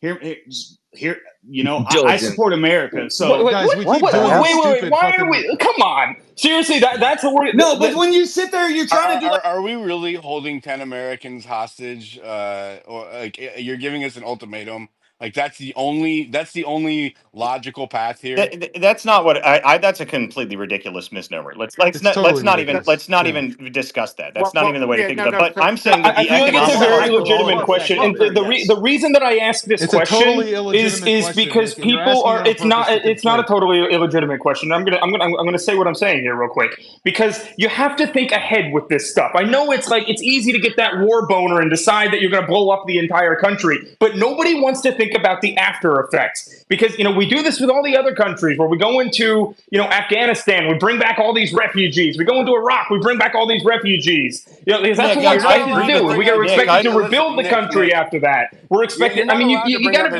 think a little bit here. You're getting ahead of yourself. I agree with that, but the deal is, what do you think? But hold on. It's so great you're here to help us. Hold on a minute here. So, what would this response? What should the response be if they attack us again? That's the question. So, if they attack us, what do we do? If they retaliate against us, what? I want to ask Henry something real quick, and I'm going to go back to your question. Henry, are you American? Yes. Okay. I'm just curious. Go ahead, Walter. No, I'm saying. That's another foolish question. It's not a foolish question. Sure it is. Okay. It was open-ended. Why was it foolish? No, I made that stupid comment, by the way. So the reason why I asked that is because it's about priorities, right? Different people have different priorities when it comes to vested interests, and so I have a total vested interest in the future of my country. A person who is of a different, citizenship, nationality, who belongs to another country doesn't necessarily share my vested interests, and therefore might advocate. Nice try. Therefore might advocate for policies that don't necessarily reflect the best, nice try with the low IQ, trying to stir the pot. Best interests of the United States or its people. That's why I asked the question. You asked why I asked. I'm explaining the logic. That's not why you asked, but that's fine. So real quick, can we move the conversation real quick, because I got something to say, and we've been hearing Walter and Henry, and we're really not getting anywhere. I have a few things I'd like to share if I can. Do you see how this is going, bro? Like, do you see how this is going? We can't do a few. How is it going? Why don't you tell us? Just say one or two. Go ahead, tell us how it's going. Are you gonna speak or what? Sorry. Yo, you have the double mute. No, you have the double mute on me. But guys, fellas, listen, real quick. All of you need to ask yourself something right now. Would you rather have Kamala Harris in power right now? And obviously the answer is no. Okay, so we have Trump in power. We're MAGA, and we're about 3,000 deep right now in the space, and we're all sitting here yelling at each other about this and that, but we're not focusing on several things that have been said in the space. I don't share the sentiment that we are all MAGA. Okay, all right. I'll throw that out there. Or that we're yelling at each other. Some things that need to be addressed that weren't earlier, like AIPAC, for example, right? You guys talked about it as if it isn't some problem domestically, and let's just be real quick. Mike Johnson's top contributor, the leader of the House of Representatives, is AIPAC at $618,530. The next one is Lockheed Martin at $63,000. That's 10 times the amount. Who's the other one? Hakeem Jeffries, the minority leader of the House. He has over $866,000. His top contributor is AIPAC, the American Israel Public Affairs Committee. The second one is BlackRock at $80,000. That's also a 10x Come on, multiplier. bro, get to your point.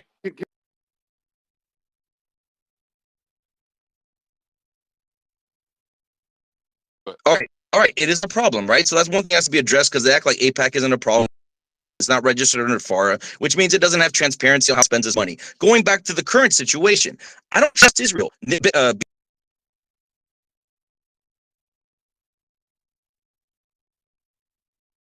boy who cried wolf. This time he happened to have truth on his side. We said it earlier in the space with Grok. They said it loud and clear. The science and the math of the uranium enrichment. There was 60% enrichment.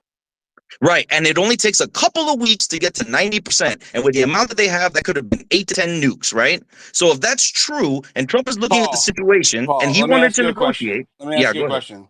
How long has Iran been 1 year away from a nuclear bomb? Okay, so 2021 is when they had just a little bit of. How many years has Iran been close to a nuclear bomb? How many years? Realistically, for the last 2 years, they could have done one or two. So, And then since the early 90s, we have been they've been hearing that saying it as Iran, propaganda, but now it's true. since the We're also just Yeah, not, look at the to facts, be guys. fair, am I the only one The that's facts like? are there. Am I the only one that doesn't like To understand? be fair, you forget So about the so centrifuge so attack that was so made. I so mean, we're Paul, this is discounting things very, no. very, very, very quickly No, here. no, no. This is why people have a distrust because Diligent is making a really good point, and this is coming from someone again who agrees with the president's targeted, limited, lethal strikes. Right? Is that for again 20 years people have been saying they are one day away. Just give them 30 24 more years now, hours, and we're all gonna Javon. die. You 1991 know? is the first time we heard it.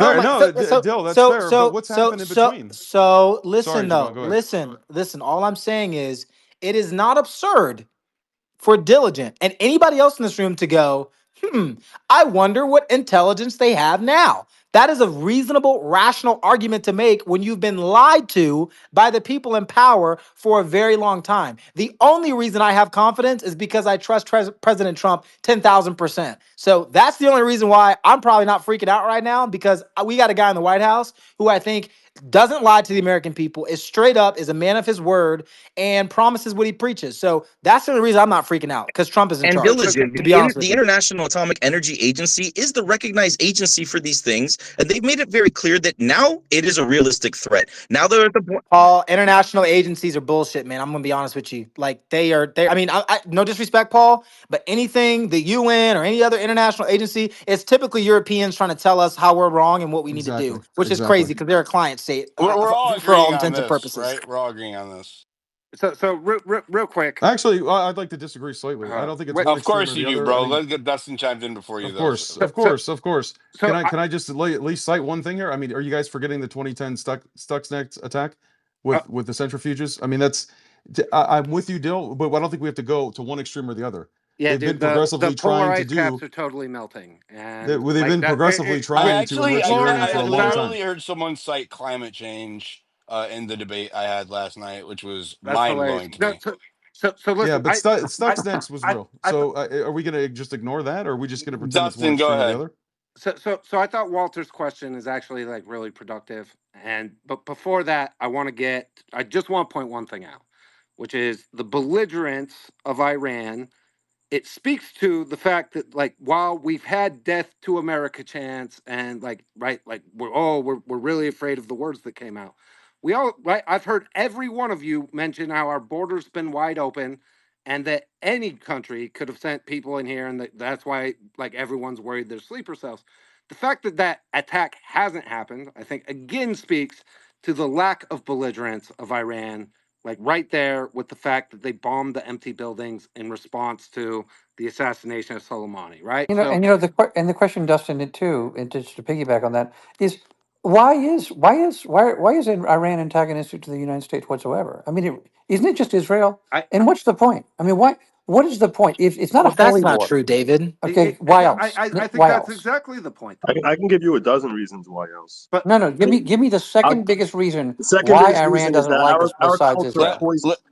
our culture is poisoning their youth. If you're a fundamentalist, This is such a laughable trope. It's so easy to dismiss. Bro. Let him respond to you, David. You know, like if we're gonna have a grown-up adult conversation, let him respond. You asked him a question. He's trying to respond thoughtfully. Let's let him. Go ahead. Good logic. Look at what Iran was like 40 years ago. The women were not walking around in hijabs. It was a completely different thing. It's a far more fundamentalist nation now, and they certainly resent everything about the fact that American culture, which spreads worldwide, is spreading ideology, which frankly, much of which most of MAGA finds to be disturbing and gross. And the last thing they like is the idea that's being purveyed to their youth. The same way you want to protect your youth from being transified, they want to protect their youth from the prurient nature of what Western culture is assaulting the entire world with. So yeah. Okay, so let's play that back to you. I mean, look at Bin Laden. I'll just wrap. I'll lay my point why here. did Bin Laden want to attack America? Exactly, it's the same thing.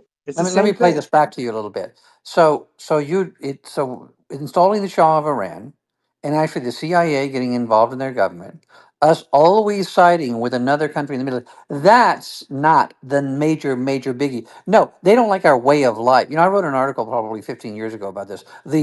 Our way of life argument.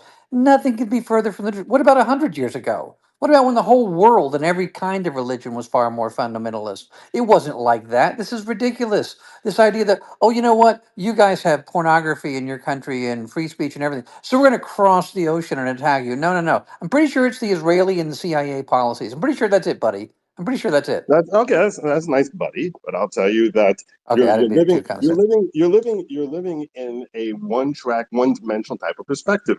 Do they resent us based on the fact that we have a relationship with Israel? I David, agree. mute up while he's talking. That's certainly going to be a factor. Sorry. That's certainly going to be a factor. My point is, you're trying to pretend that that's what that alone is the reason, as if that's the primary reason. That that's the primary reason. You're reflecting a Western perspective of what Middle Eastern mindset is, without having any idea what a Middle Yes, Eastern it is. It's the big reason, buddy. It's the big one. It's Israel. Ask them. Ask them.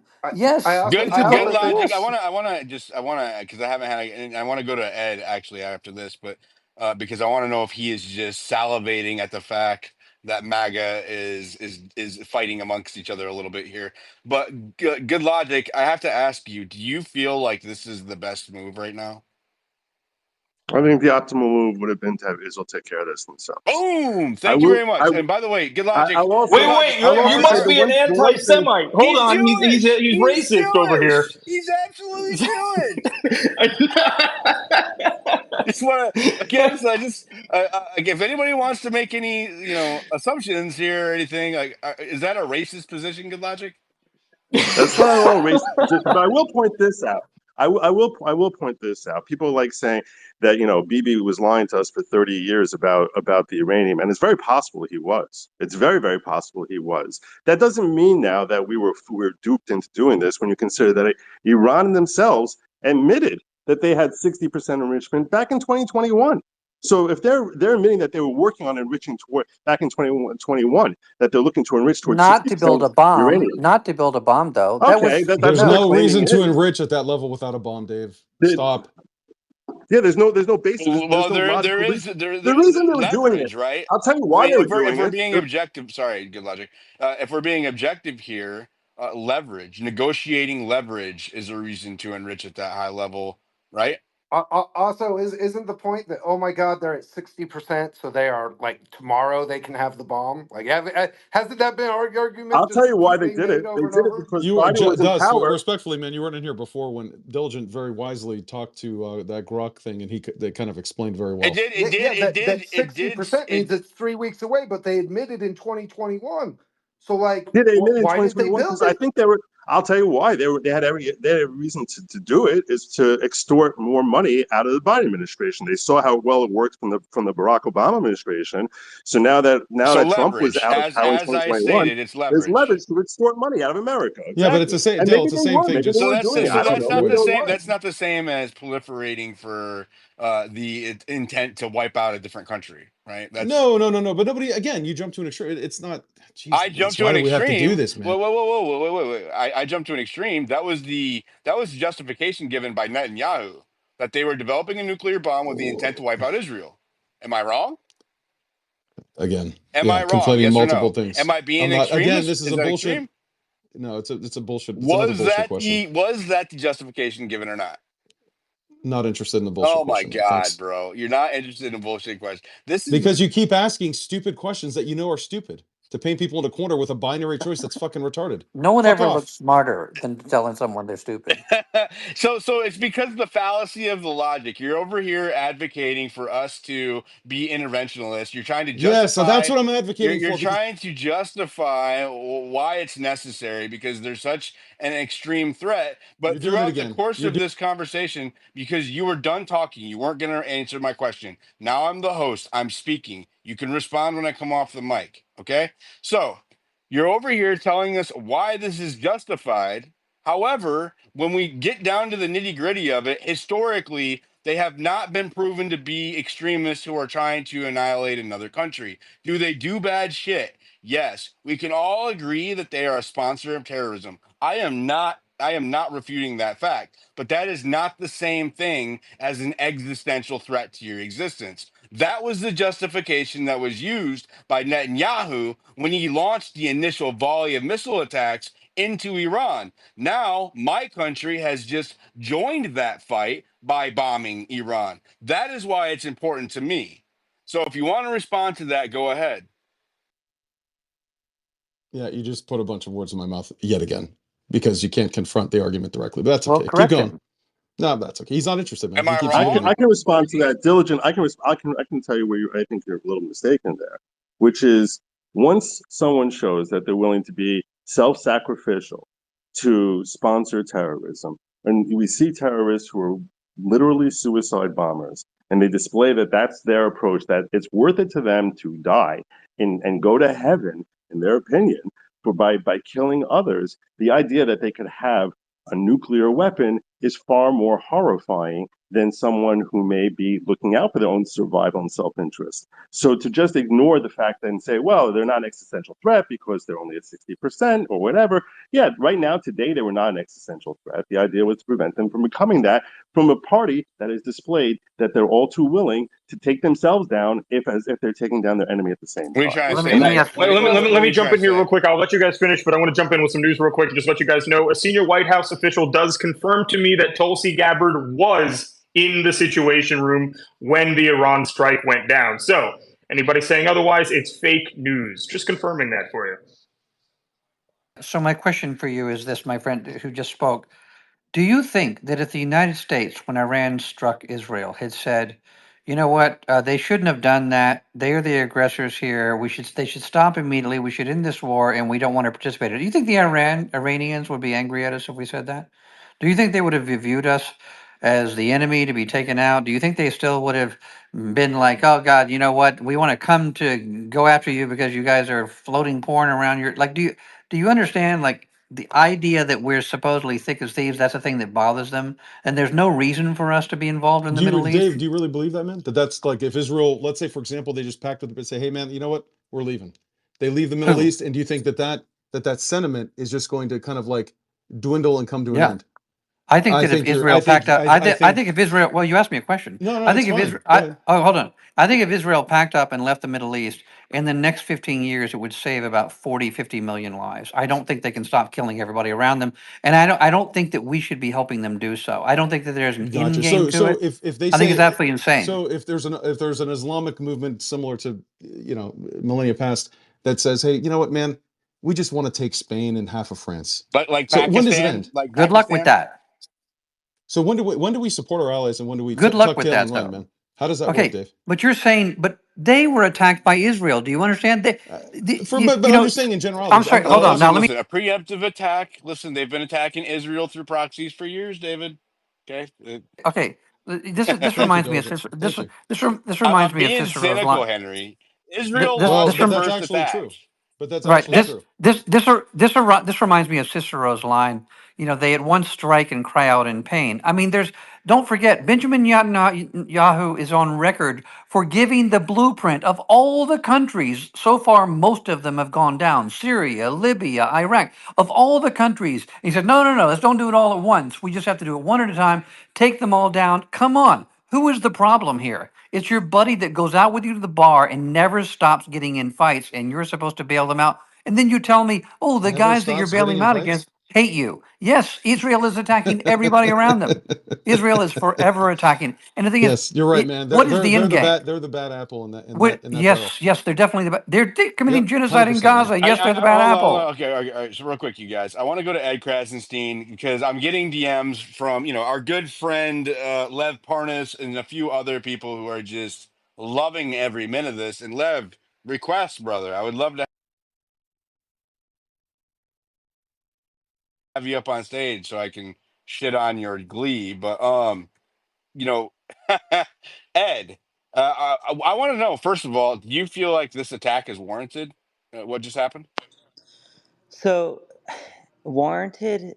I think Democrats are going to really you guys are going to be surgical with how you approach this because you don't want to perceive to be anti-American. You don't want to perceive to be anti-Israel. Yet you also Can't I be believe that pro-Trump. I believe Israel was warranted in attacking Iran.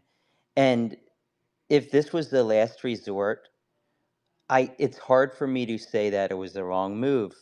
I do think that it was the wrong move to back out of the nuclear deal. I feel like a lot of this could have been Wasn't avoided. the nuclear deal expired? No, the nuclear deal, Trump backed out of it in 2018, Yeah, but didn't 2019. they not comply with the agreements of the nuclear deal? No, they were complying 100% with the agreement. Uranium enrichment could only reach 3.67%, which was good enough for electricity. And even under Trump, they were complying. They never went past 3.67%. Trump backed out of the deal, saying he could make a better deal, which he never did. He didn't like the fact that Iran could still have ballistic missiles. Grok, is that true? He thought Did he could. did Trump back out of the Iranian nuclear deal in 2018 for no good reason? That's a reference to Trump pulling out of the Iran nuclear deal in 2017, criticizing it for not addressing ballistic missiles and allowing too much enrichment. He promised a better deal, but didn't secure one, leaving tensions higher. Next speaker, please. So, yeah, I so love What? this already. Wait, this Look is a at you guys thing? go. What? Oh shit, I love this. Finally we got something. it's nice, right? Welcome to Diligent Spaces, Nick. So Ed, what happened during the Biden administration then in terms of the nature of I mean, that Biden relationship? tried to meet with Iran too, but I mean, America had a deal and we backed out of the deal. We said, "Oh, we made an agreement, but we're not going to uphold it." So it's going to be hard for America to make a deal with Iran again because why should they trust their word if we Well, backed Obama out of did the it deal? originally, man. Are you sure that it would be that Yeah, difficult if we really but wanted it? isn't it also true, Ed, that they never even the Iranians never even threw out the inspectors as I long as just that want to deal was in thank place? you for categorically lowering the testosterone level in the room. It's much easier to moderate now. Go ahead. They never threw out the inspectors. You said. Yeah, that's my I understanding. mean, the I was inspectors were still there when Trump was there. okay. I see. They were adhering. I mean, even without the inspectors, we have spies. I mean, at least Israel had Mossad there, and they knew exactly where every nuclear scientist and military leader was. So even if the inspectors weren't there, which they were, I think we'd know how far along they were in the enrichment Well, yeah. I process. mean, I'm in Tehran right now. I'm one of the spies, so absolutely. I believe you. I'm just kidding. But yeah.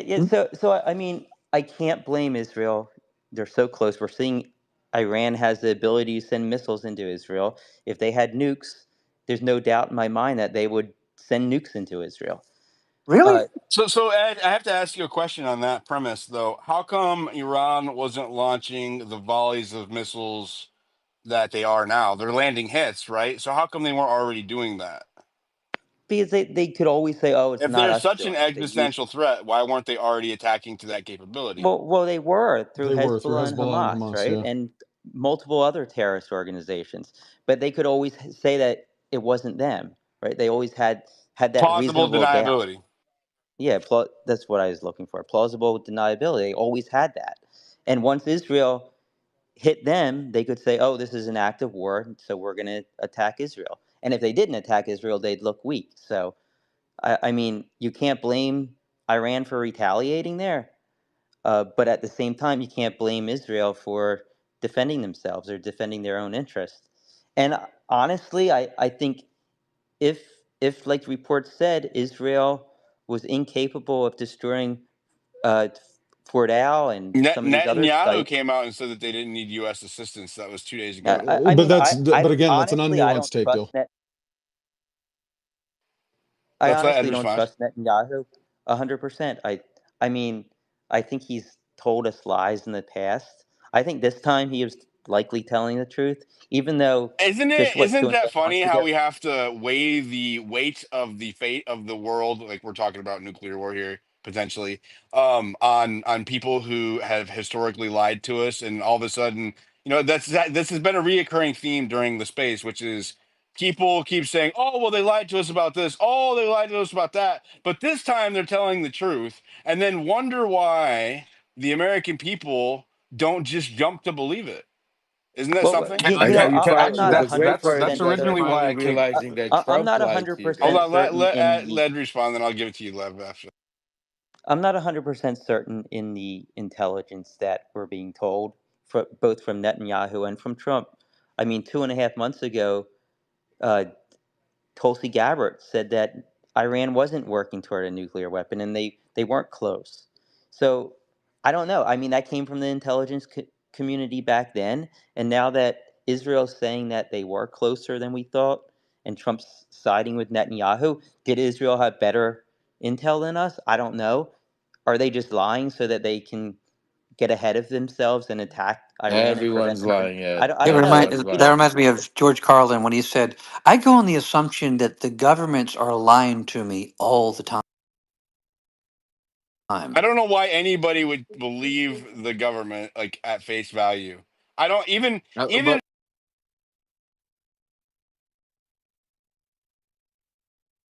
left. Probably a mute glitch. first, no. First of all, Doja, I love how can you say Trump is not the government, bro? How do you start off a Oh, statement bro, with that? He's the I would president. He's the cite the president of the I United would States. He's cite the one. the He's the one. I would cite the I I would love. cite the hundreds of judicial injunctions preventing him from Listen. doing anything for the last few months. So All if he was right, the okay, government, that would be necessary. like that stopped him from listening. He still does what he Anyways, come on, wants. He bro. has Come full on. control. Listen, all right. Anyway, but listen. First of all, a pleasure to be here to enjoy watching the full meltdown that's happening in between, and you guys finally realizing that Trump It's is too not bad that MAGA. Democrats That aren't you know what I'm relevant enough saying. to have a I'm meltdown. not I'm not a Democrat, though, just so you can't do that with me, unfortunately. But I love you. That's why I'm here. I respect you, but I'm not a Democrat. So let's talk what it is. The reality is that you're realizing that Trump lies to you, just like you guys said Biden lies. They all lie. I never So said Trump Trump is not lied to the me. holy savior. He I Trump. never said that either. By the way, They literally I didn't said the say I Nor didn't say opposite. nor you Look have at said that. this. I. Wait, I wait, don't wait, wait, know wait, wait, what wait, Lev wait, is wait, wait, talking about. what? There's people. What do you mean Trump? So you're saying that the people saying here that Trump did not lie to you. You're saying that when he said that no wars will start with him under his watch, and now War has not Okay, been I don't need declared, this brain Lev. that's not damage a right now. lie. So I will be That's back. not I will that's be not a back. I lie. will be back. God bless our troops. God bless America. hey I'll be back. Nick, God protect our Nick. troops. before Nick goes though, I want to tell you something. You made a case for humanity. He made a case for humanity. It is the governments of the world, and so when we think about these wars and we all get the bloodlust and our balls up, the thing that I can't stand. I'm an advocate of peace because I don't want the millions of people to die, the millions of people to be displaced. These are all pawns of governments. Political states operate by their own ends, and they are afferent ends, meaning directed in.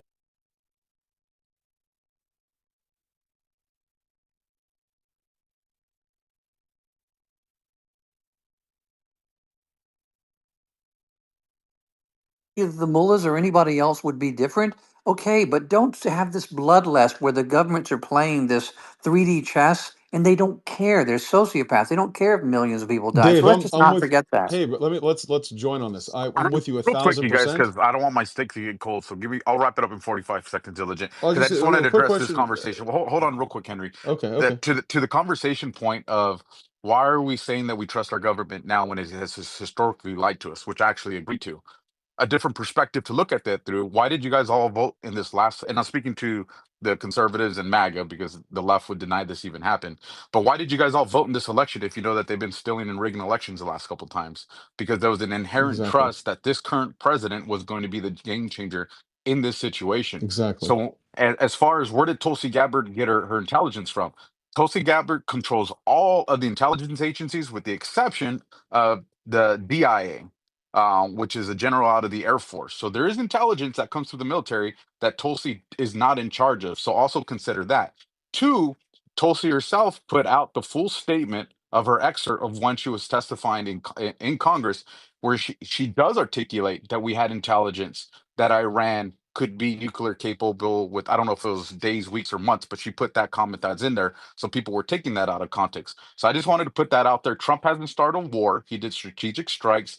If you go based on his historic data from his first presidency and with the Houthis, he's used strategic strikes to avoid war. To the last comment, people say, well, you know, Other countries have nuclear weapons. Why Iran? Because Iran doesn't do direct attacks. Iran does attacks through its proxies.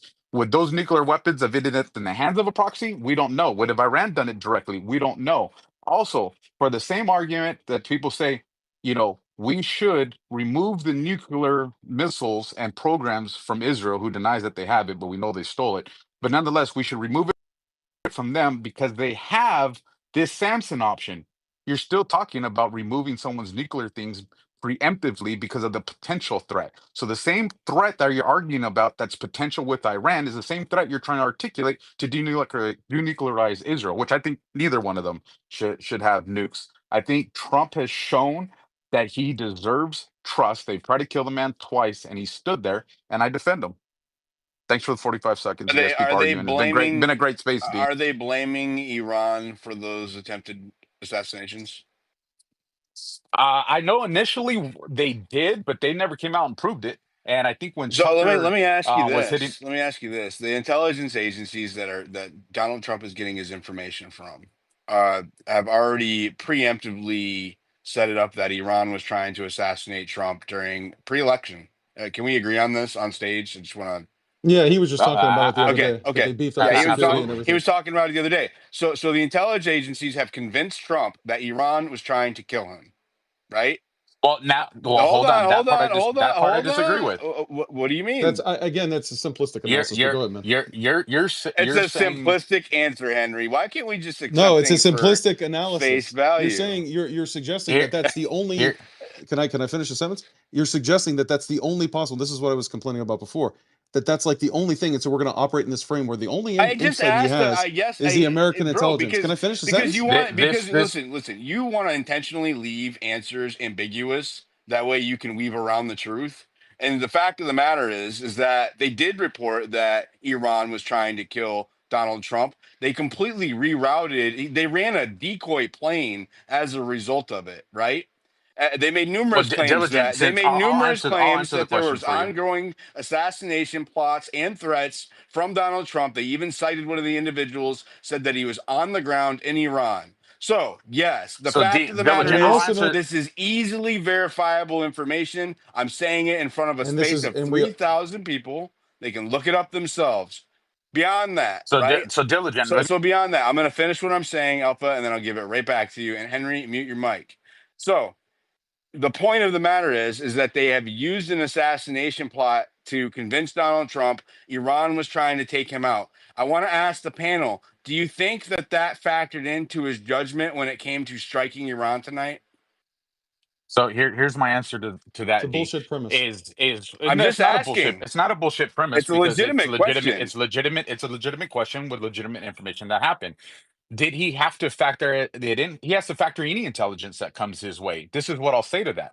That intelligence came from the intelligence agencies that Tulsi controls. And when Trump was confronted on camera about Tulsi having a position on something, you think that Tulsi has full control let me answer. of the intelligence agencies? No, I don't. This was before. This was during the. Let me answer the question. You just said that. Wait. You just said this is between Alpha and I. I'll let you know when you can talk, Henry.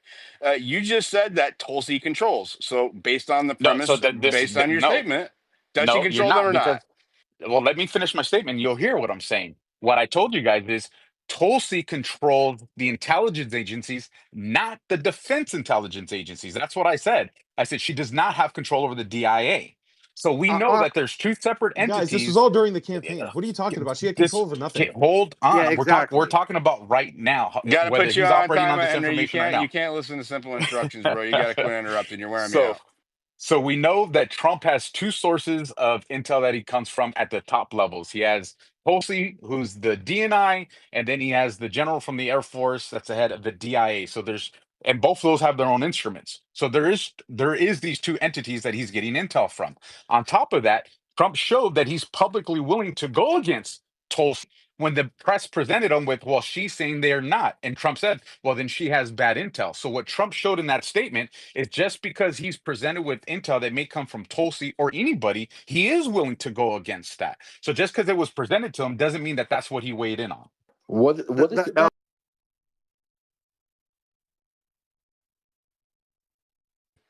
the assassination intel came from Biden's intel agencies, not fucking Tulsi Gabbard, not like the current Trump administration, right? And he was getting intelligence briefings, and it was laughably stupid. I want to Like, run a hypothetical, and I never usually do this, but since I have my tinfoil crown wearing Destiny and her buddy Dustin on stage, I just want to say this: you have two outcomes of a coming presidential election. One is a puppet that has no brain on his own, is completely controllable. Joe Biden. They came out later and told you that he was mentally incapacitated during the terms of his presidency, that they can completely control. And the other, who looks like to be the winner, is not pro-war. How would you set the stage if you wanted to push the one that you can't control into a war with Iran? Well, would you maybe say that Iran's trying to kill him? Just saying, like it is a good preemptive strategy to manipulate somebody who you don't control. I don't believe they control Donald Trump, but I definitely believe that if Donald Trump thought that Iran had tried to kill him, was trying to kill him, when he was weighing in on whether or not he should strike Iran with bombs, it would definitely play a role in that. I'll ask you, Diligent, though. When have we ever seen Trump be reticent to list off all the reasons why he has and leave? And when have we ever seen him hold back from throwing in other reasons? When he doesn't want to show his hand, and when he's being prideful, those are the two times. So you think that he has too much pride to admit that part of his motivation is that he wants revenge for attempted assassination? No, not revenge. No, that would, to him, that would be a credible threat, right? So I think you're misinterpreting what I'm saying here. Is that I'm trying to understand. I'm not putting words in your mouth. I'm trying to understand. If you think about it, if the intelligence agencies are telling our president that they're trying to assassinate him, Diligent. Look, I know Donald Trump. If he hold on. But I just want to answer Good Logic's question. I'll give it right back to you. I'll give it right back to you. Let me answer this question. I'm not saying that he wants revenge. They're being perceived as a credible threat, an exponential threat, right? And that just adds a massive layer to it, because there was never any actual receipts given that they were trying to assassinate him. There was never any receipts given. What happened to the Butler assassination? Why didn't we get answers on that? Why was the body cremated? Am I the only one that doesn't think that all of this just smells funky? Am I really the only one that thinks that this smells funky? That the intelligence There's a third agencies, case, by the way, the intelligence agencies that told us there was no Hunter Biden laptop, that named MAGA domestic terrorists, are now telling us that we have to bomb Israel or Iran because they pose an exponential threat, and they're also trying to kill our president. Am I the only one who finds that a little bit like? So who controls who in your mind is controlling all of this? Who's the deep state now? Trump. This is Trump's intelligence. I mean, they purged and put all their loyalists all over the place, and now you're saying, I'm trying to understand. Are you saying that judicial injunctions aren't preventing people from being fired one after another? Dude, what are you talking about? He's not even listening to half of the stuff and keeps going and doing whatever he wants to do. Go ahead, Justin. Defying the courts. Diligent, do you know who Fareed Sakari is? Do you know who? No, I don't. Carlisle Rivera, Jonathan. That sounds familiar. Holt. Yeah, these guys are all arrested in the plot. Two of them actually confessed to working for Iran or receiving instructions from Iran-related people on the attack to assassinate Trump. It's not like this is just out there. The actual records are there. Their actual statements are there. Their confessions are there. This isn't just out in the blue. I don't know how Tucker and everyone doesn't even know this. This has been known for almost 2 years now. Ask Grok about it. Ask Grok about what Justin's talking about. Grok, tell us about the Iranian. November 7th. Grok, tell us about the Iranian national. You have to mute, otherwise it's not going to be able to hear me. Hold on, I have to start it over now because you guys fucked up my prop. Grok, tell us in detail about the Iranian assassination plots against President Trump or attempts. Cite your sources.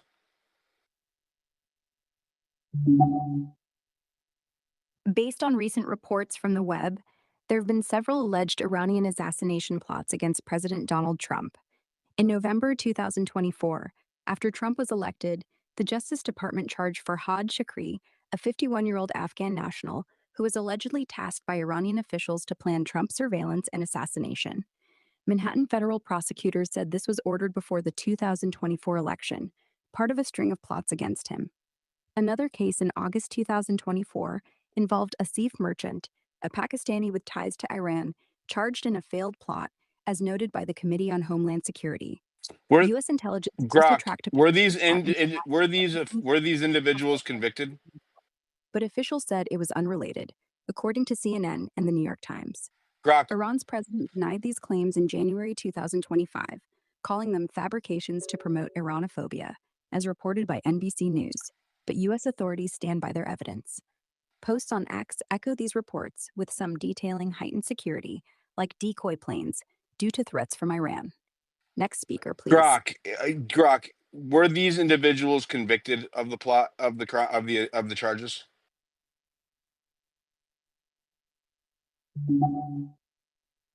Based on recent web reports, Farhad Shakri remains at large in Iran and hasn't been convicted, as he's still a fugitive according to the Justice Department.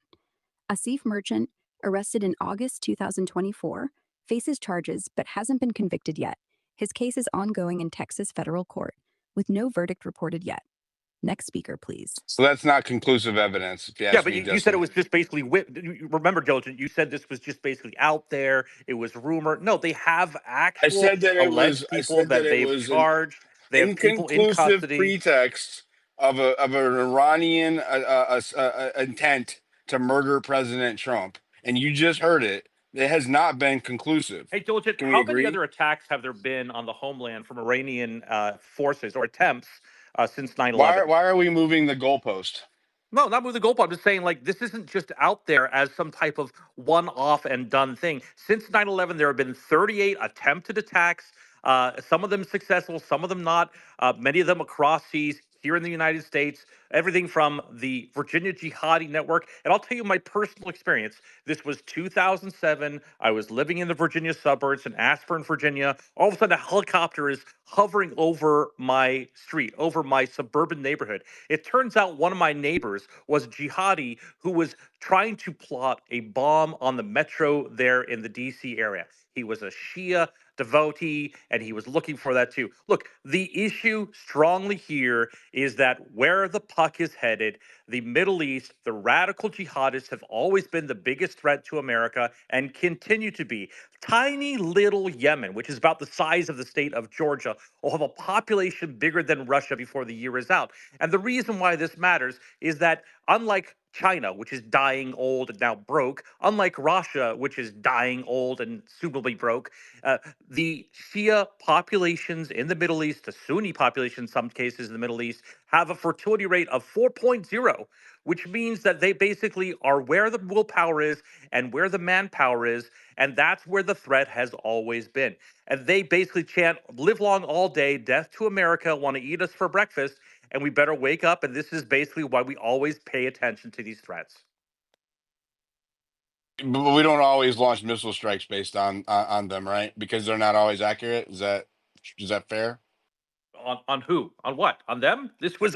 We don't always launch missile strikes because of perceived threats. Is that? Yeah. Wait. Just 3 days ago, the official Iranian X account posted a picture of someone stroking, in a very sexual way, mind you, a nuclear bomb in the palm of their hands, right? Unlike Iraq, where Saddam constantly basically denied that they had any WMDs, Iran is proud of it, has been flaunting it. They accused us on Thursday night, the big thing is coming, we're going to send you something big, and then it never materialized. They have been wanting nuclear weapons, that's been well attested. Even Tucker agrees. If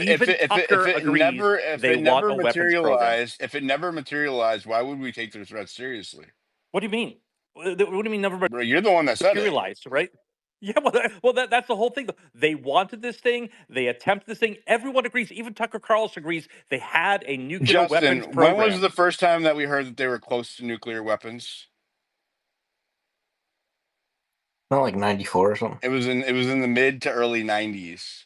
So every year since the mid to early 90s, we've been told that Iran was close to a nuclear weapon and that they were going to use it to wipe out Western civilization. Diligent, can I ask you a question, Diligent? Do you think there's not a distinction between Iran's enemies claiming that they have a nuclear weapon and that they are therefore a threat, and Iran itself claiming that they have a nuclear weapon. Don't you think there's a vast distinction there?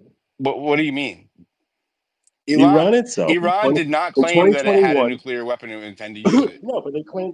But when they're claiming that they have enrichment, that they're enriching up to 60%, do you know, and that they're making themselves capable of having a You nuclear admitted bomb? yourself during that back and forth that it was for leverage, right? Oh yeah, no, I think it's very possible. I don't know. I have no idea. It's the most but if they're doing logical it, conclusion, though. okay, fine. But Diligent, my point is this: they could be doing it. They could be telling us. I think the reason they're telling us about it is for leverage. Does that mean that they don't have it? Does that mean that we should be like, oh, they're definitely lying? Yeah, it's the craziest thing. So why that did somehow it take the them onus after Biden gave them money? Why did it take them 4 more years to not achieve any more, enrichment? It's kind of weird, don't you think? Oh, I think that they're motivated to come out and say it when they have Biden in power rather than Trump, when they know that Trump is not going to be submitting himself to extortion threats.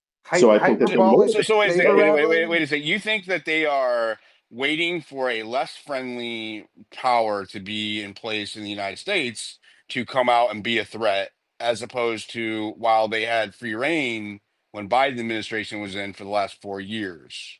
That's what No, you're what I'm saying? saying, no. What I'm saying is they're more willing to be open and say, "Hey, we're enriching our uranium to a position which would enable us to get a nuclear bomb." When they have an extortable administration like the Biden administration than they are under the Trump administration. Is that? I don't think that's illogical. I don't think anyone would disagree with me that they have a motivation to do that. I think you would agree with that, right? I mean, look, it's the craziest thing that somehow the onus is on the United States to prove with a definitive agree that they're 5 minutes from the making a United nuke. States didn't start When this we war, fucking Justin. bomb them, it is up to us to the onus. If we're fucking bombing them, yes, the onus is on us to be Yes. able to show that it's an actual thing. If the guy threatens me and says, Especially with the historical context of WMDs in Iraq, which you cited yourself in this conversation. Like, I don't yeah, but understand. I unlike agree. By Iraq, the way, which claimed that they I never agree with had it, Dustin Iran has been and claiming Diligent they've on got that. it all the time.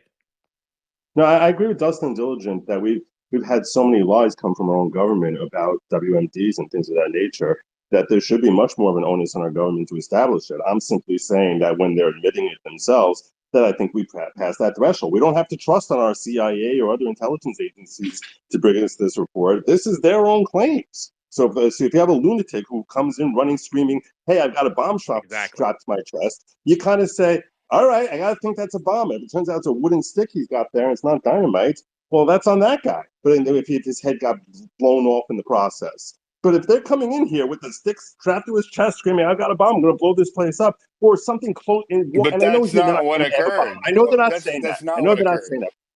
I know, but my point is that they're saying they're putting themselves in a position that they could do that, and they've established that they're willing to sponsor terrorism. I think that's very different than So let just me saying, ask you well, this, Good maybe our Logic. government's lying to us again. Were they as much of a threat?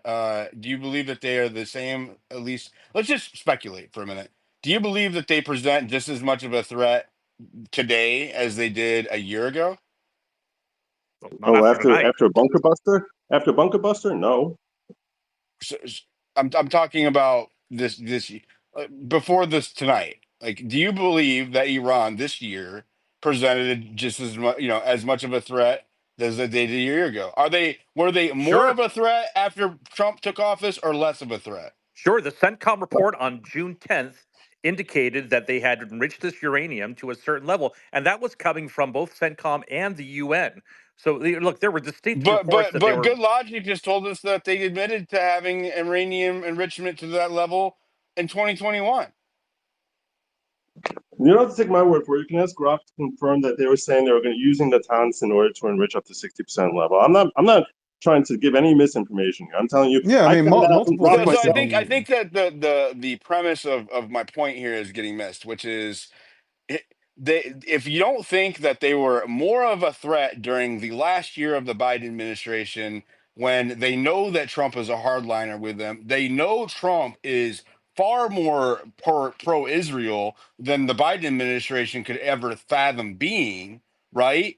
All of a sudden, Israel decided to act now as opposed to last year when they were far more of a threat as far as in the context of having an ally in America.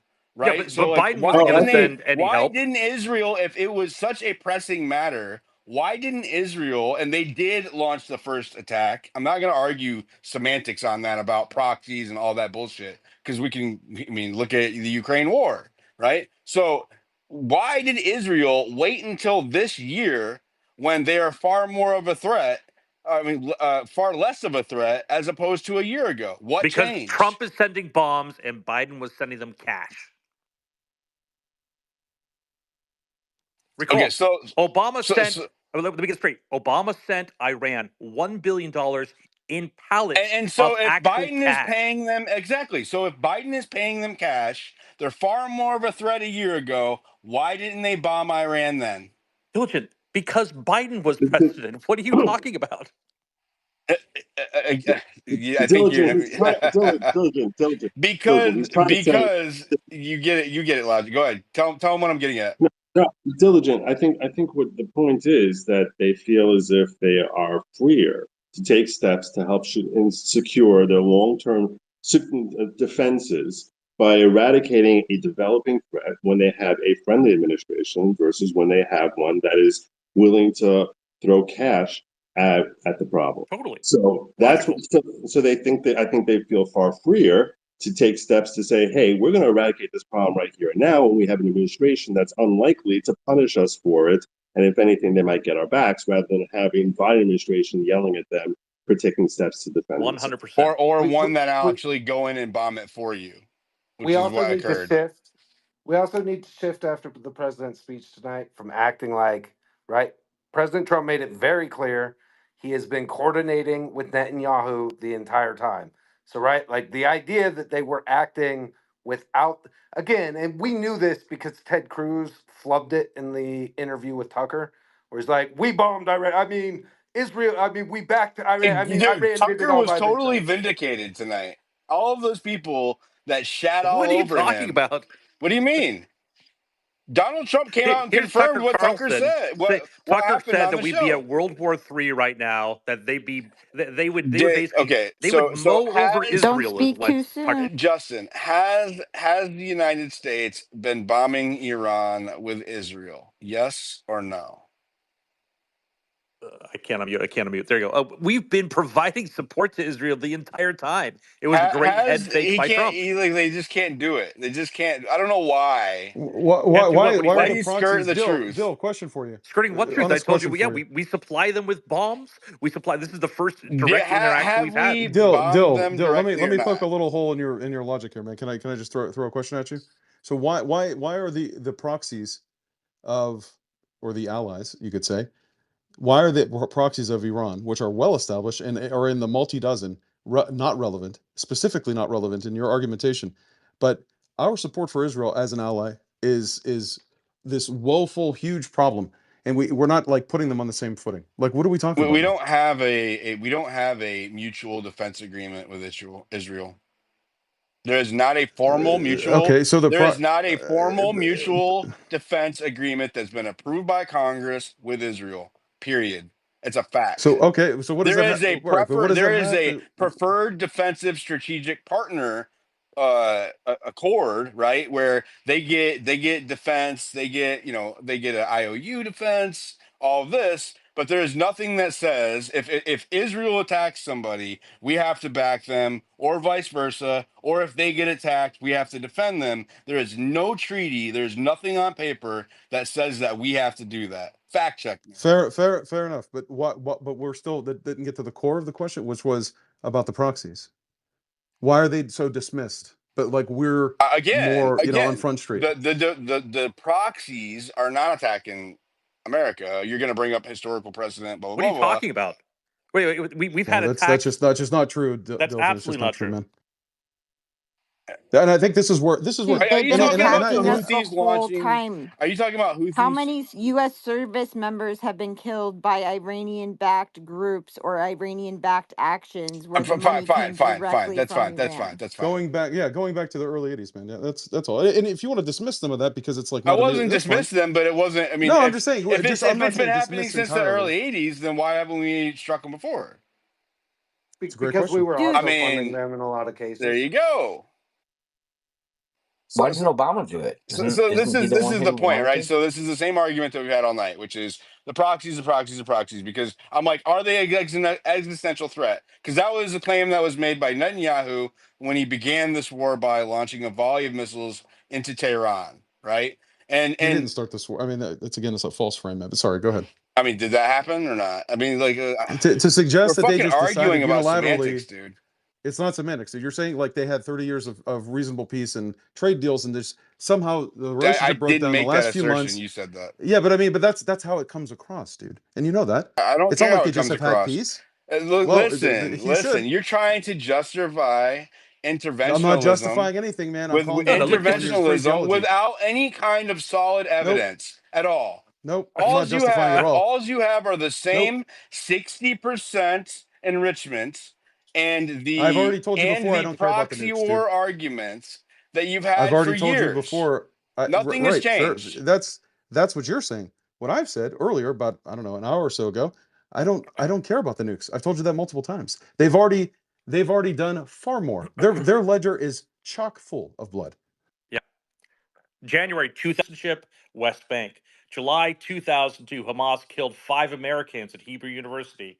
October 2023, we had multiple killings between 2003 and 2011. They think there were 600 American soldiers killed. I mean, Can the we list goes agree on that and there's on. a I don't know difference what you're between talking about, Diligent. terrorists? Can you not interrupt him when he? Can we agree that there's I'll stop. But there is a massive list, Diligent. Can we agree that there's a Iranian-backed difference? groups. Why are you interrupting me, Diligent? I'm asking you a question because can we agree? Because you don't need to read the list. Can we agree that there's a distinction between terrorist organizations and nation states? Would you say that about 9/11? When Donald Trump wiped out ISIS, which we created, by the way, through Iraq, but when Donald Trump wiped out ISIS, right? Did we go in there and bomb the capital of the nation states of the countries in which they are presiding? We did in Afghanistan. We did in Iraq. We did on multiple occasions. Okay. Oh, well, you're making my case for me. And You're we've done making some my now in case. Iran. Hold on. I'm glad that you said that. You said Iraq and Afghanistan. So were those justified wars? Those wars were absolutely justified.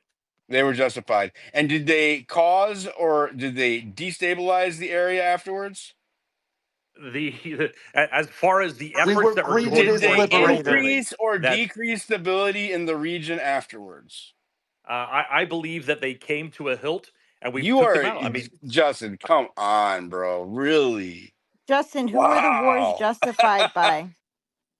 We were Greeted as American liberators. people, or How does Lindsey Graham's dick taste? Halliburton, the Bushes. That's so. This is middle school stuff, guys. Look, it is middle the school wars stuff. in Iraq were justified. They told us again. bro. Do you want me Bush to answer? went in front of Congress twice to justify Iraq.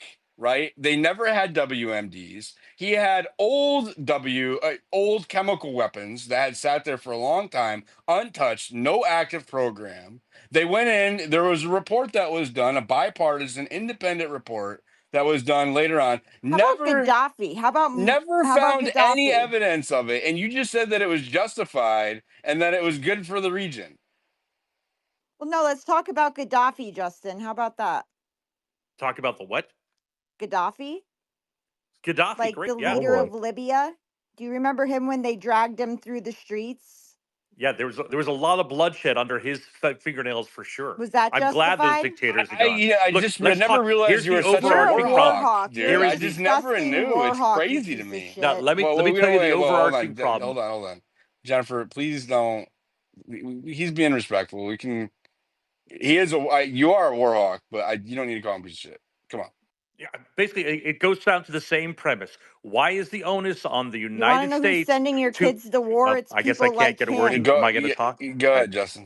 All right. Why is the onus on the United States to prove beyond a reasonable doubt that the threats that Gaddafi, the threats that Saddam, the threats that Iran makes against us and our ally in Israel basically have to be attituded to a T before Or we was it take the action. African They threaten aquifer? us, Was and we it they're going to basically make an have to Let him do it. independent finish. I'll let you Africa? respond. Let me finish. The only thing these cultures recognize is a strong horse. And right now, we are in a strong horse position.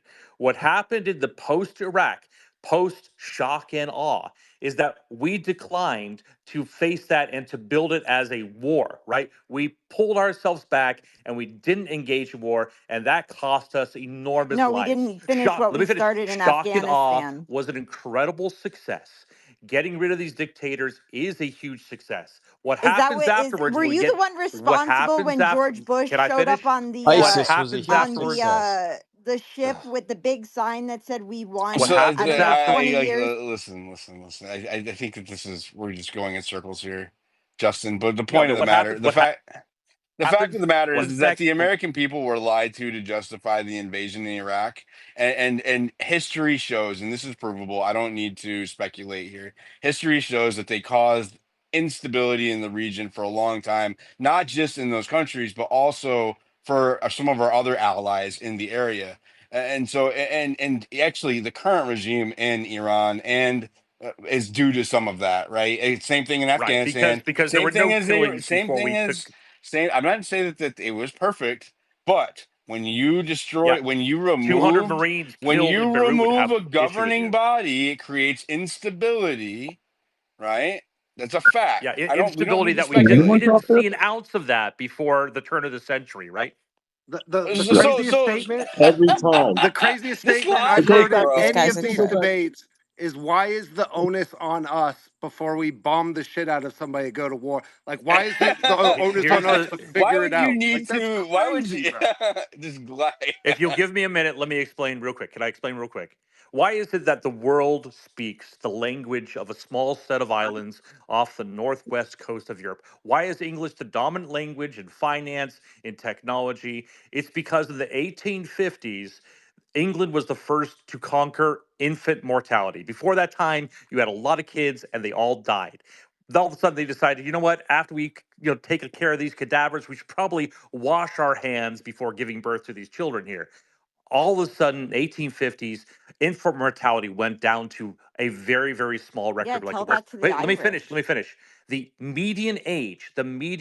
average age of a Londoner in 1850 was 15 years old, which is why the Queen had so much power, so much willpower to send across the country, right? So who is in that position today?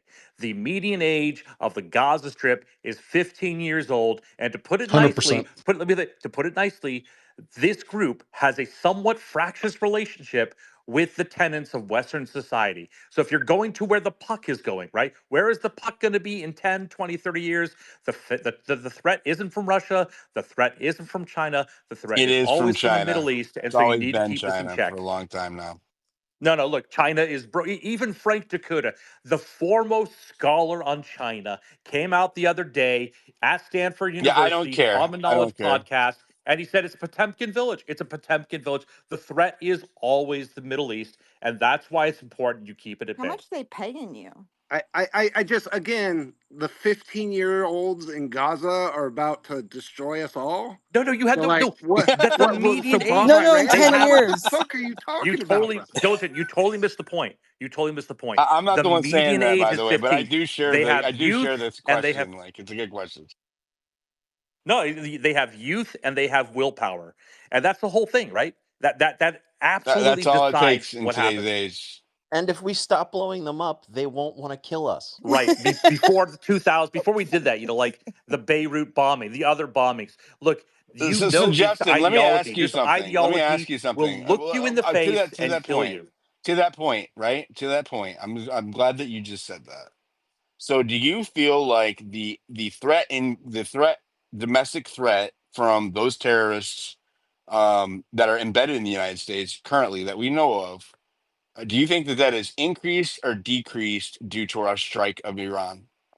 Oh, it's probably increased, but at the same time, Okay. once you understand the U.S. is the strong horse, that's the only language they understand, and then we come out on top. The safest place So in the you're saying world that in this two. is over? No. That's why you have to keep the pressure on. That's why when President Trump says, "Don't you dare touch us, or we will be strong Well, what against do you," they that call was that? Well, we keep the pressure on. What do you mean by that? How do you keep the pressure on? well, just like President Trump. You dare take a step in our direction, and you hurt our forces, we will come back with 10x. The same way that he gave him a 60-day deadline. Yeah, and on day 61, we bombed him. Right. And so, what do you think is going to happen when they don't listen this time? Well, hopefully we'll see what's happened. I don't know. We'll see when the dust settles tomorrow. We'll know the impact of the Iranian regime and what their future is.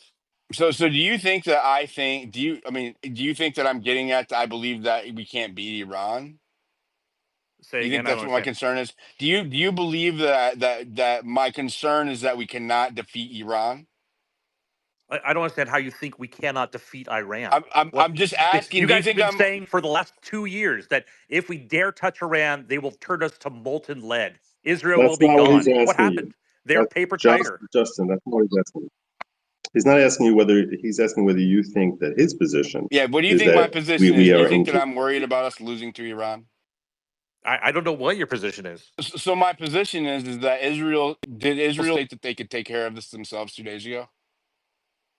Not exactly. Again, I think you've simplified that a little bit. I Though. can give you a direct quote.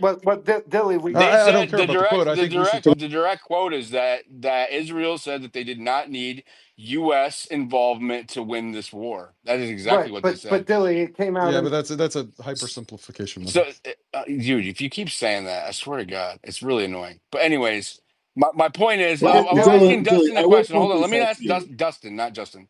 Sorry, Justin, not Dustin. Justin, my point is that I have not seen any reason for the U.S. to get involved with this war directly because one, Israel was already winning. Two, they said that they could win. I haven't seen any evidence.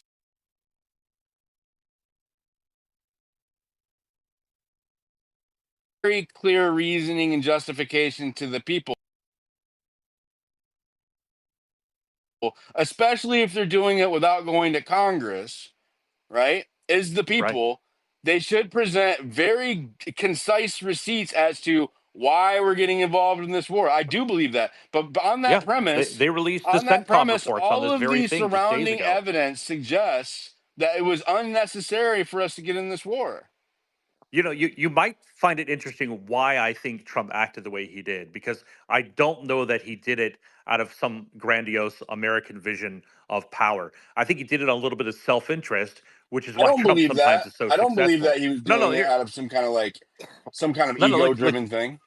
But here's my comparison. During the COVID era, right, and you guys know that's been kind of my bailiwick. When Pence was given the reins to handle this situation, all of a sudden Trump realized, as Pence is down in his daily presser, that he's getting a lot of airtime, and this is an important issue to show some leadership on. So what did Trump do? He went downstairs, took over the presser, and never relinquished the mic for the next year and a half, right? And so that was a really interesting situation where you had this the president basically finding his ego in trying to tackle what was COVID. I think when he saw the initial success of what was happening in Israel, he said, "I want to be part with that. I hate losing wars, but I will absolutely demonstrate American power, and I like being part of this." I think that was part of his motivation. He's a complicated guy in some ways. He's simple in What do others. you think I think about the this was part of notion his motivation. that he was being told? I think you're both What do you wrong. think about that, Justin? What do you think about the notion that he was being told that the Iranians were trying to assassinate him? You think that might have Oh, played I into think it? he absolutely believed that. I think this was part of 100%. payback. I agree. Not on the Yeah, payback why part, though. wouldn't you pay him back, right? Can I just add this? I think we need to update, right? Like I realize we've been saying this for several days based on the information we had. We got an update tonight from Trump, right? That he and Bibi Netanyahu have been coordinating this the entire time. So, right, the whole argument that Israel could handle itself, that was literally just done for show in order to like protect politically like what was happening in the US. So like I think we all need to update Even that yes. as like part of how That's we're actually thinking. true. Yes, that was the point where I think you're both wrong, Diligent and Justin. I think that what they tell us publicly during the course of trying to figure out the best way to approach the situation is strategically designed. You're saying Dustin is framing it politically. I'm saying militarily. I think it's strategically designed in order to facilitate the best possible military outcome. So they're going to tell us that Israel's doing it, and that it's that this way Iran theoretically is planning for a ground invasion from Israel rather than taking other steps to try and Yeah, protect from I an took airstrike particular from joy America. in how President Trump used Steve Bannon the other day as cover. Steve comes to the White House. It's broadcast that he's there at the White House. Later that day, Trump utters 2 weeks. And then it turns out that was a head fake. I wonder if Steve Bannon knew that he was being used or if he was part of the equation there. His rhetoric is something else. Yeah, but I think that it makes you don't, and I'll tell you something. So you can say that's Trump misleading us, but I'll tell you, in that type of scenario, I want him to be misleading us so that this way he's helping keep our troops out of harm's way. And if he has to lie to us as far as what's going to happen here or there in order to facilitate and make sure his objective is But we reached don't know in the that most that's secure and happened safest yet. way possible, But that's we a don't good know thing. that that's happened. Well, I think it's a fair implication that Dustin drew. He drew the same implication that I drew when he's saying that he's been coordinating with Israel throughout this entire I time. agree. No, He's basically saying, I no, think I this is agree. I over. agree on that point. We do need to update the premise of it, right, based on new evidence. Which he's absolutely right. It was a head fake. Actually, this entire thing has been nothing but head fakes. 100%. 100%, 100%. But again, now that it's post fact, I would like the evidence, right? That's the thing. Like, I don't care. I do trust Trump, but he's in the government, and our government owes us the truth, right? That's what we were The only promised. truth I We want to were know is promised that the most Iranian's nuclear transparent. program is We were kaput. promised the most transparent government and presidency in U.S. history. That's what I was sold on before I voted Wait, for Donald Trump. Justin, you don't want to know if our president was psyoped into just going with Israel No. into this? Well, look. I've seen the CENTCOM report that was published. That came out on June 10th. They've been clamoring about this for a long time. We all know what Iran wanted. Like I said, just a few days ago, they posted a post stroking this nuclear bomb, saying we got something big. They'll talk about us for centuries, right? And if they're making those threats, it's like, okay, F around and find out. Oh my God! Hyperbolic saber rattling against a guy like Donald Trump would never do such a thing. I mean, my God. What's your point? I mean, my point is that Donald Trump is the master of hyperbolic saber rattling, right? And they literally just got their entire, like So one do third you of believe their that senior Iran military did not staff have blown to shit. intentions to get a nuclear bomb? Yeah, no, I don't. I I believe do that there not should be believe that they were a evidence. threat at I all. believe that's something that we should not take at face value. So you don't believe, like even Tucker Carlson believes they had a nuclear war program. So you don't believe that they were trying to clamor, even though for years and decades they've I been don't talking believe about that doing it's it? as much of a threat today as they said it was 30 years ago. Right? This is my point. Like, we have been lied to so long. I believe that if you want me to believe